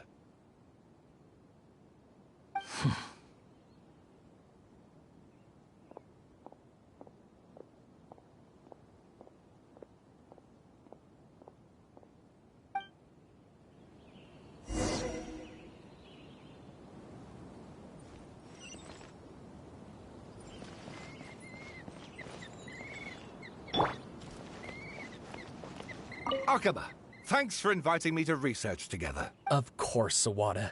Your creativity has been indispensable to me. Without you, I'd have scratched my head bald by now.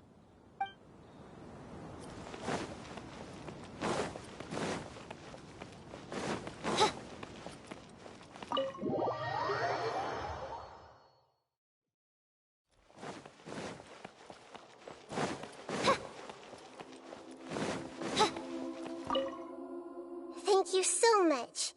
Please get some good rest. You must be exhausted. You know, take a shower, take a dook-dook. You'll feel good as new. Dude. Oh my god.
It's about time we had a break.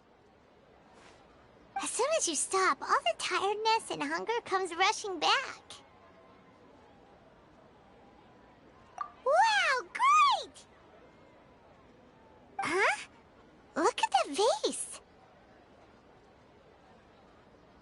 Did someone break it while they were cleaning the room or something? Like, Paimon doesn't remember there being a cleaner.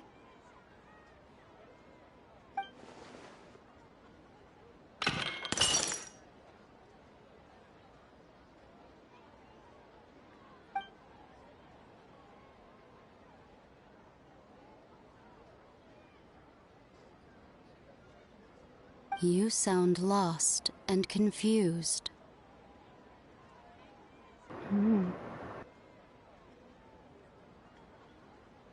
I know why you are troubled. Any who knew of this would find their mind overwhelmed. Huh? Is there someone here talking to us? Unfortunately, the fate of Tevat cannot easily be changed. Perhaps a god may have a slim chance, but for anyone else, who can say? When a small animal runs into a tree trunk, though the tree may sway, it is not displaced. The same is true of fate.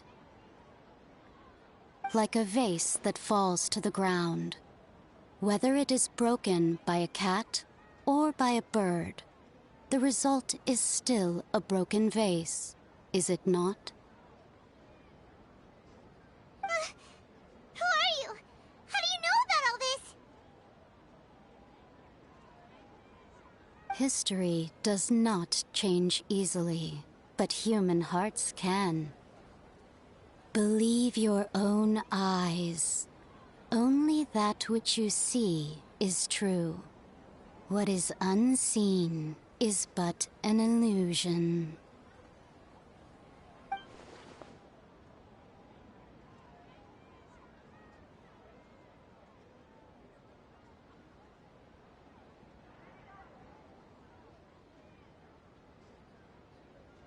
The voice has disappeared.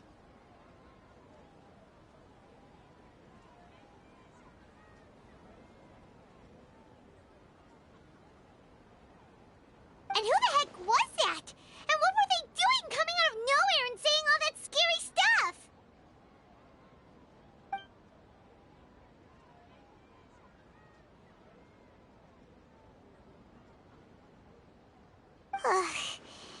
Anyway, that face is still lying there broken on the ground. Should Paimon go get someone to clean it up? It feels wrong just leaving it there. Just a moment. Paimon will be right back.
I hear the voice of fate, speaking my name in humble supplication.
May the glory of the Prinzessin bring light to this world.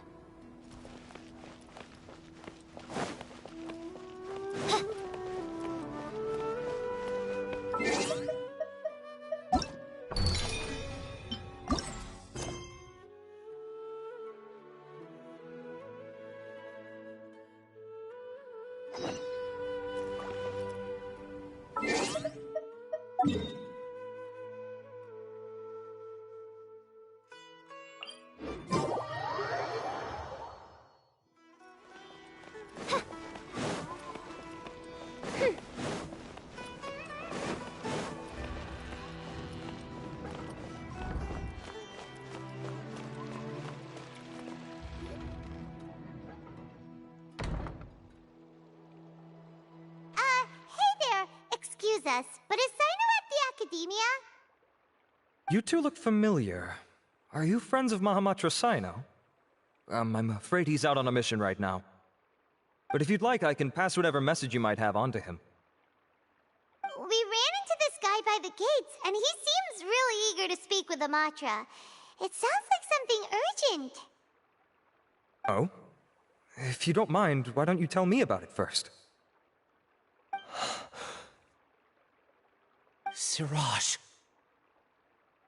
Siraj. That name sounds familiar. Isn't he a Vahumana researcher? Vahumana researcher? Yes, one of their most renowned, in fact. I hear he's as daring as he is intelligent. There are rumors he'll become Vahumana's next sage. But please continue, good sir. What about Siraj? I want to report him for conducting a dangerous experiment. He kidnapped me, tied me up, and took me to that horrible cave. Experimental equipment everywhere. I ran as fast as I could, a little slower, and he would have caught me. There's no rush. Please, take your time. What kind of experiments was he conducting? Where is this cave? I don't remember. Huh? You can't remember? All I remember is Siraj walking towards me, and then my head started feeling weird. It's like a nightmare that I can't recall. I just know that that place is dangerous, and that they must be stopped. Oh, I heard they conduct business in the tavern. We have to hurry. Even if what you say is... All right. I'll have some of my colleagues look into Siraj. But before that, I would like to administer the Matra lie detector test. You think I'm lying? Please don't take it the wrong way. This is just standard protocol. Sorry, but can you two wait out here a little while? We'll be back soon.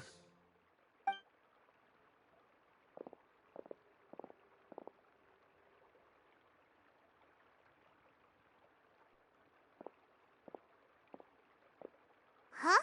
I'll hate them. Let me bring you up to speed. First things first, Ilyas passed the lie detector test. This indicates that what he said is highly credible. As such, we've decided to launch an investigation based on the leads he provided. Per protocol, this matter was reported to Acting Grand Sage Al-Haytham. After hearing about it, he left a message for Mahamatra Sino and then asked to join the investigation. Huh. It's kind of weird for you to be working with the Matra. Is there a special reason? You're overthinking things. My interest was piqued is all. Really? I'm unsurprised you have this much free time. In that case, let's join in as well, shall we, Traveler? It's already against protocol for Acting Grand Sage Al-Haytham to participate in this investigation. As for you two... Oh, never mind. After all, you were the ones who brought Ilyas here. I'll allow you to accompany us, but you have to promise to keep everything confidential. Don't you worry, our lips are sealed. Alright, in that case, I'll fill you in on what we know so far. Ilyas claimed that Siraj will be conducting some business with a Kasharawar researcher at the tavern. This is one of his few clear memories. It seems he stumbled upon this information while escaping. Incidentally, Siraj isn't at the academia right now. He applied for long-term off-site research 1 month ago. It's close to the time that Ilyas had given, so we've decided to head to the tavern and investigate any suspicious persons. That's right. Arav, prepare to head out. You two, do as you will. Oh, come on! We already said that we're coming!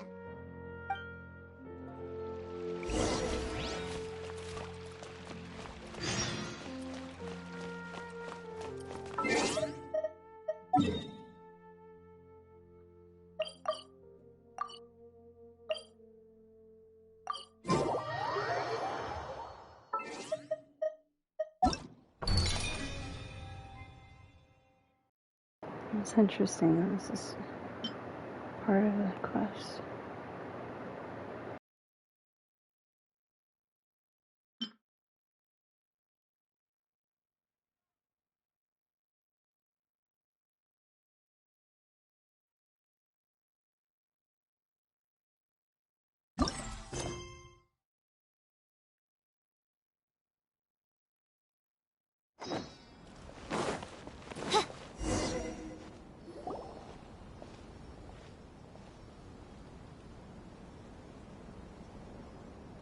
We're here, Acting Grand Sage Al-Haytham.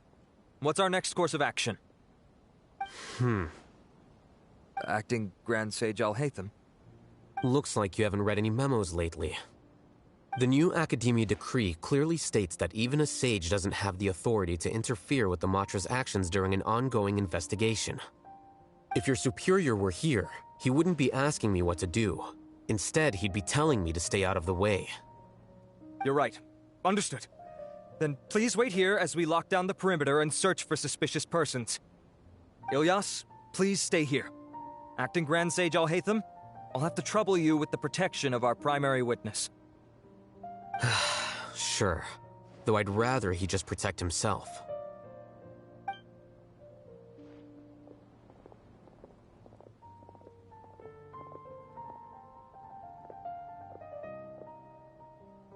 He's the same as ever, casually ignoring people just like he did back at Aru Village. Answering a simplistic question only enables the questioner. Besides, I need him to understand my position clearly. Arav has just as many doubts about my coming along as you do. But unlike you two, he's making this matter more complicated than it is, with his considerations like the acting Grand Sage is trying to seize the Matra's powers. That question was obviously bait. The Matra were once under the influence of the sages, and so were often subject to these bureaucratic traps. The test was strictly unnecessary, though. I hope that our exchange will assure him that I won't interfere with their work this time. Why is this so complicated? This is why I was against becoming the acting Grand Sage from the very first. Titles and rank inevitably make a lot of things more troublesome than usual. Excuse me, acting Grand Sage Alhaitham. I've had a question on my mind, and I need to know the answer no matter what. Have we met before? No. I have no recollection of ever meeting you. Haha! I thought so too. I probably wouldn't have had anything to do with someone of your caliber. Then why did you ask? Well, for some reason I felt a sense of familiarity when I met you for the first time. Really? A misperception, perhaps. Or... Acting Grand Sage Alhaitham, we've apprehended a suspect. Siraj?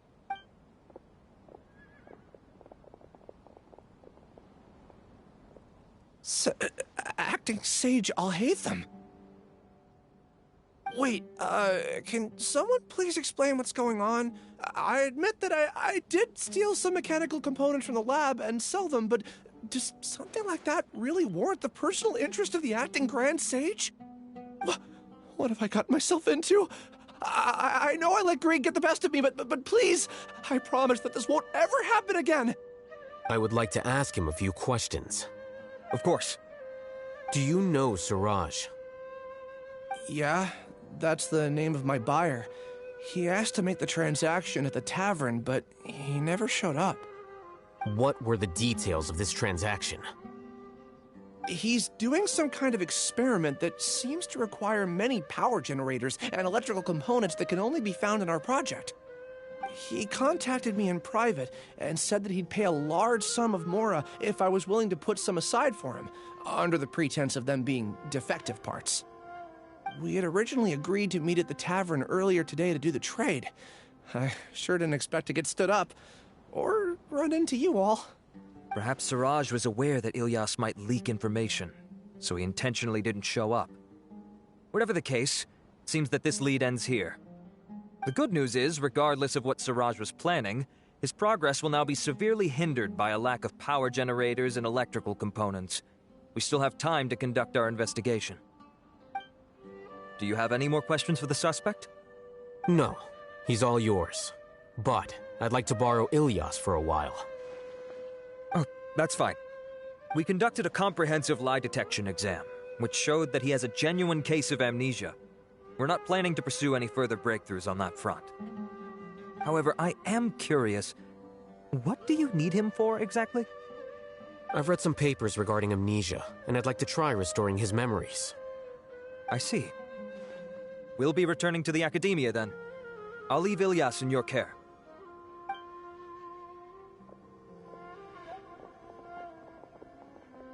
Follow me.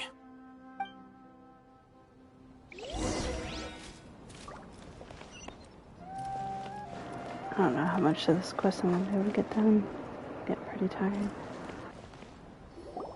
Siraj didn't show up at the tavern, and Narendra didn't give us any leads. Ugh, that means we're stuck. Alhaitham, are you serious about seeing things through? Paimon's pretty surprised that you're this interested in the case. I thought you would have guessed the reason by now. Huh?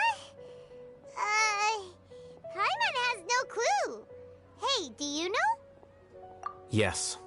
We were classmates. Oh, so that's why you asked to come along when Arav briefed you on the situation. So you're not here because you're interested in the case itself, but because you know the suspect?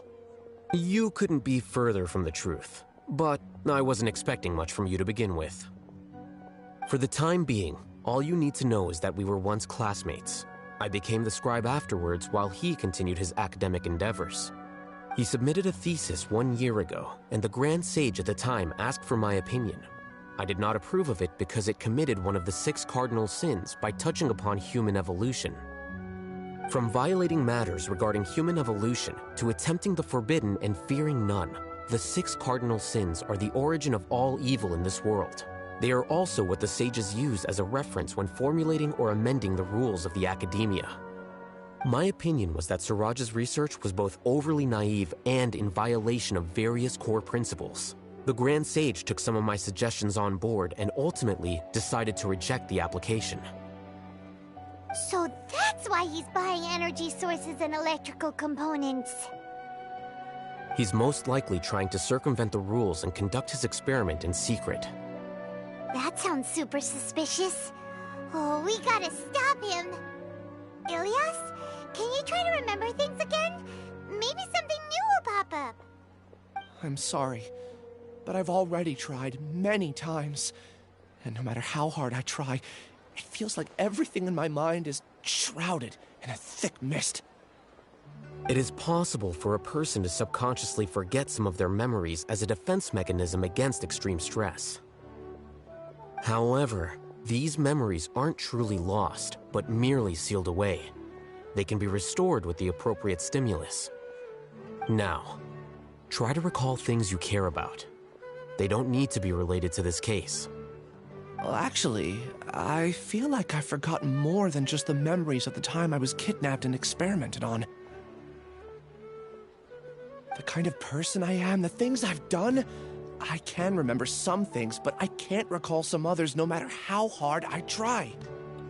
But I do vaguely remember that there are 2 things that I have to do no matter what. Do tell. The first is to get my paycheck from the academia and give it to my younger sister in Gandharvaville. I'm not sure about the details, but it seems that I would send money to my younger sister every month to pay for family expenses. And the second thing? What's the second thing? I can't remember. Sorry, there's just so much I can't recall. Not unexpected. However, you're the only one who has seen Siraj and knows the exact location of his cave at present. As such, we'll do everything we can to help you regain your memories. Losing your memories must be really painful. But don't you worry, we'll help you get them all back. Oh, thank you so much. This feeling, it's more than just pain. I don't know how to describe it. I have so few memories that I don't even have a clear idea of who I am. And my head's always ringing. It feels like I could faint at any moment. But amidst all that, it also feels like I've been set free somehow. Nevertheless, I have you all to thank for bringing me what clarity I do have right now.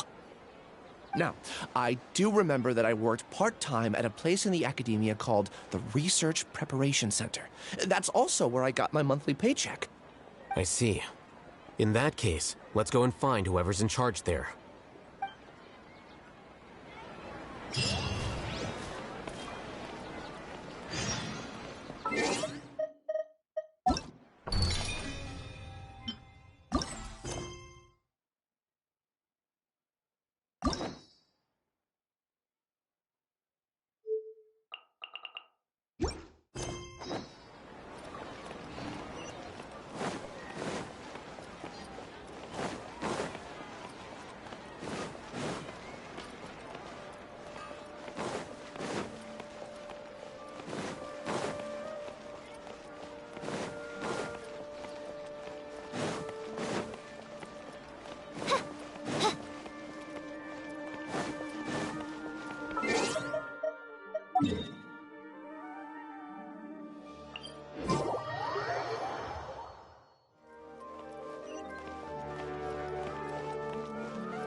Acting Grand Sage Alhaitham. I've sent this period's research expenses report to your office. Have you taken a look? Are there any issues with it? I did. Recent research expenses have decreased quite a bit compared to past figures. Yes, though that is primarily because there are fewer scholars with research needs. But that can be a rather convoluted topic. Might I ask why you are here today? I believe you know this individual. His name is Ilias. He worked part-time here, and he's here for his paycheck.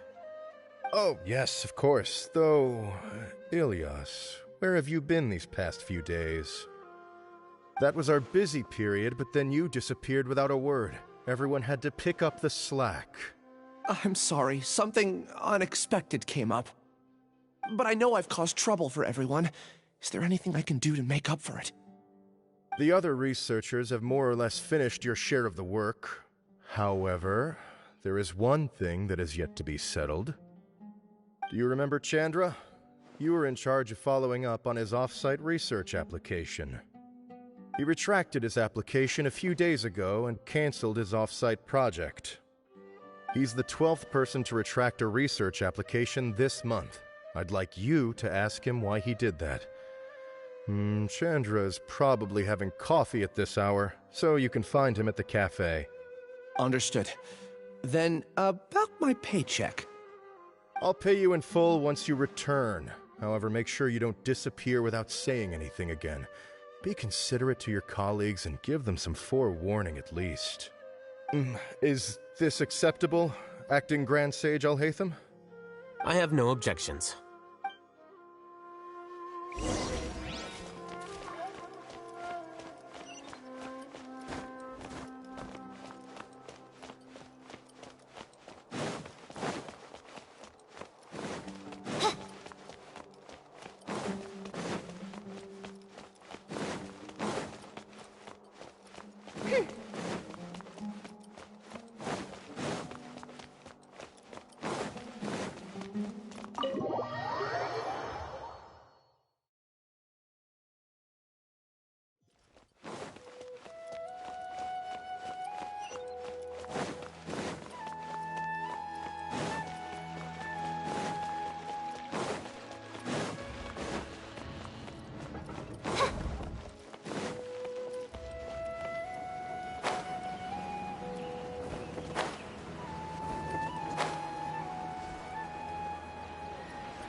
Ilias? Long time no see. What can I do for you? I heard that you canceled your research project, so I'm just here to ask you why. Oh, that, it's really nothing special. I just don't feel like going anymore. I'm not the only one who canceled, right? I mean... No motivation to conduct research? Yeah. Say, who might you be? You look sort of familiar. Oh, don't mind me. Please, continue. Well, with the downfall of the Sages not long ago, many of the projects that they led were put on hold while they were being investigated. With the situation being so volatile, people are picking up random things to do to kill time. No one wants to risk starting any new research until it's clear how things will pan out in the future. When you say how things will pan out, you actually mean what the new Sages would have interest in, right? Wow, talk about blunt. But that isn't the only reason for the lack of motivation to start new research. So what are the other reasons? Well, because the Akasha terminal shut down. I'm sure you're all aware that we require all kinds of knowledge to perform any of the research we do. Back then, the Akasha would respond to any of our requests for the knowledge we needed. It was beyond convenient. We didn't have to spend an extended amount of time studying, so we were able to immediately run various tests and experiments. I see. You get it, right?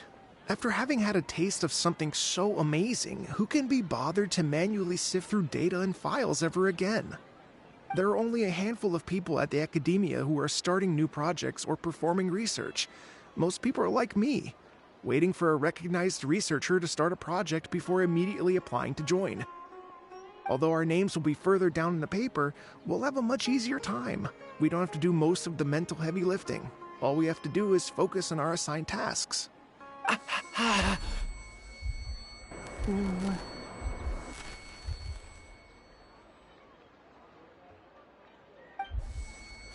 Ilias? What's wrong? My head. It hurts.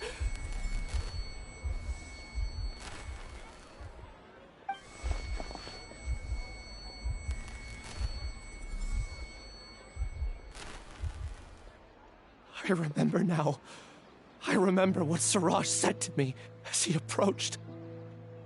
You will become Siraj number 36. Fuse yourself with a consciousness under my control. Think only in accordance with a set module, like a worker bee in a beehive. Paimon doesn't get it. What does that even mean? It's what Siraj was researching and the topic of the thesis he had submitted. Collective consciousness and the path of evolution. Siraj believed that by achieving 3 objectives, he could create a collective consciousness in human society and drive humans toward their ultimate evolution. First, he would rank test subjects in descending order of ability, with number 1 serving as the Overmind. This Overmind would then divide tasks into numerous modules and delegate them to the collective's members based on their assigned number. Lastly, members would share their memories and emotions to facilitate the rapid exchange of information within the collective. Paimon still doesn't get it. What's the point of all that? Think of it as linking many minds together and tailoring a given mind's assigned work based on its compatibility. Eventually, everyone's minds will be consolidated into a new form of existence that is both an individual and an organization. Siraj believes this collective consciousness is superior to individual humans. Whoa. Squishing a whole bunch of people together? Paimon thinks that sounds horrible. It's just as Al-Haytham said. Siraj gave all the test subjects different numbers.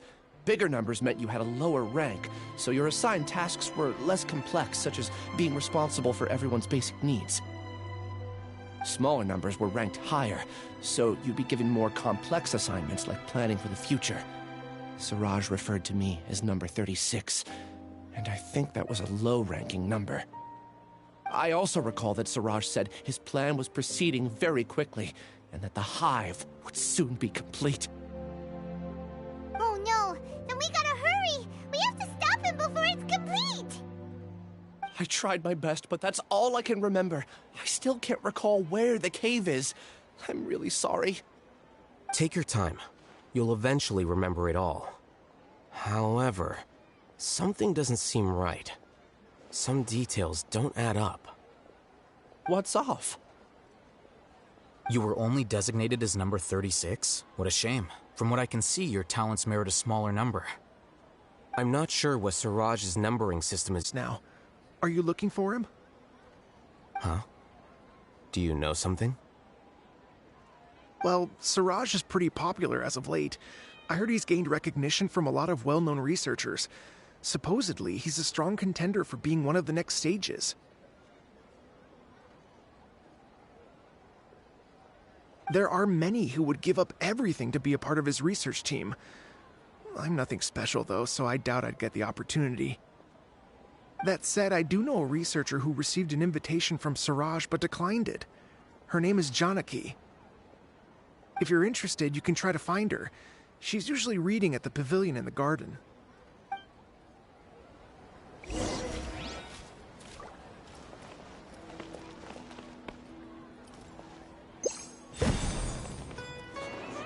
Alright guys, trying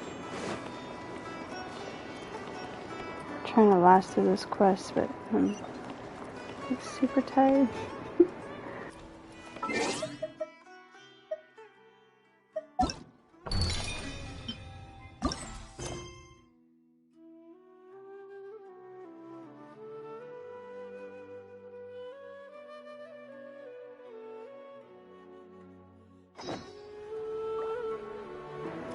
Thank you so much for watching and everything. I'm probably going to try to continue this after after I get a little rest. And I'll talk to y'all later. I hope you have a great morning, evening, or afternoon, wherever you are. And thank you so much again for watching.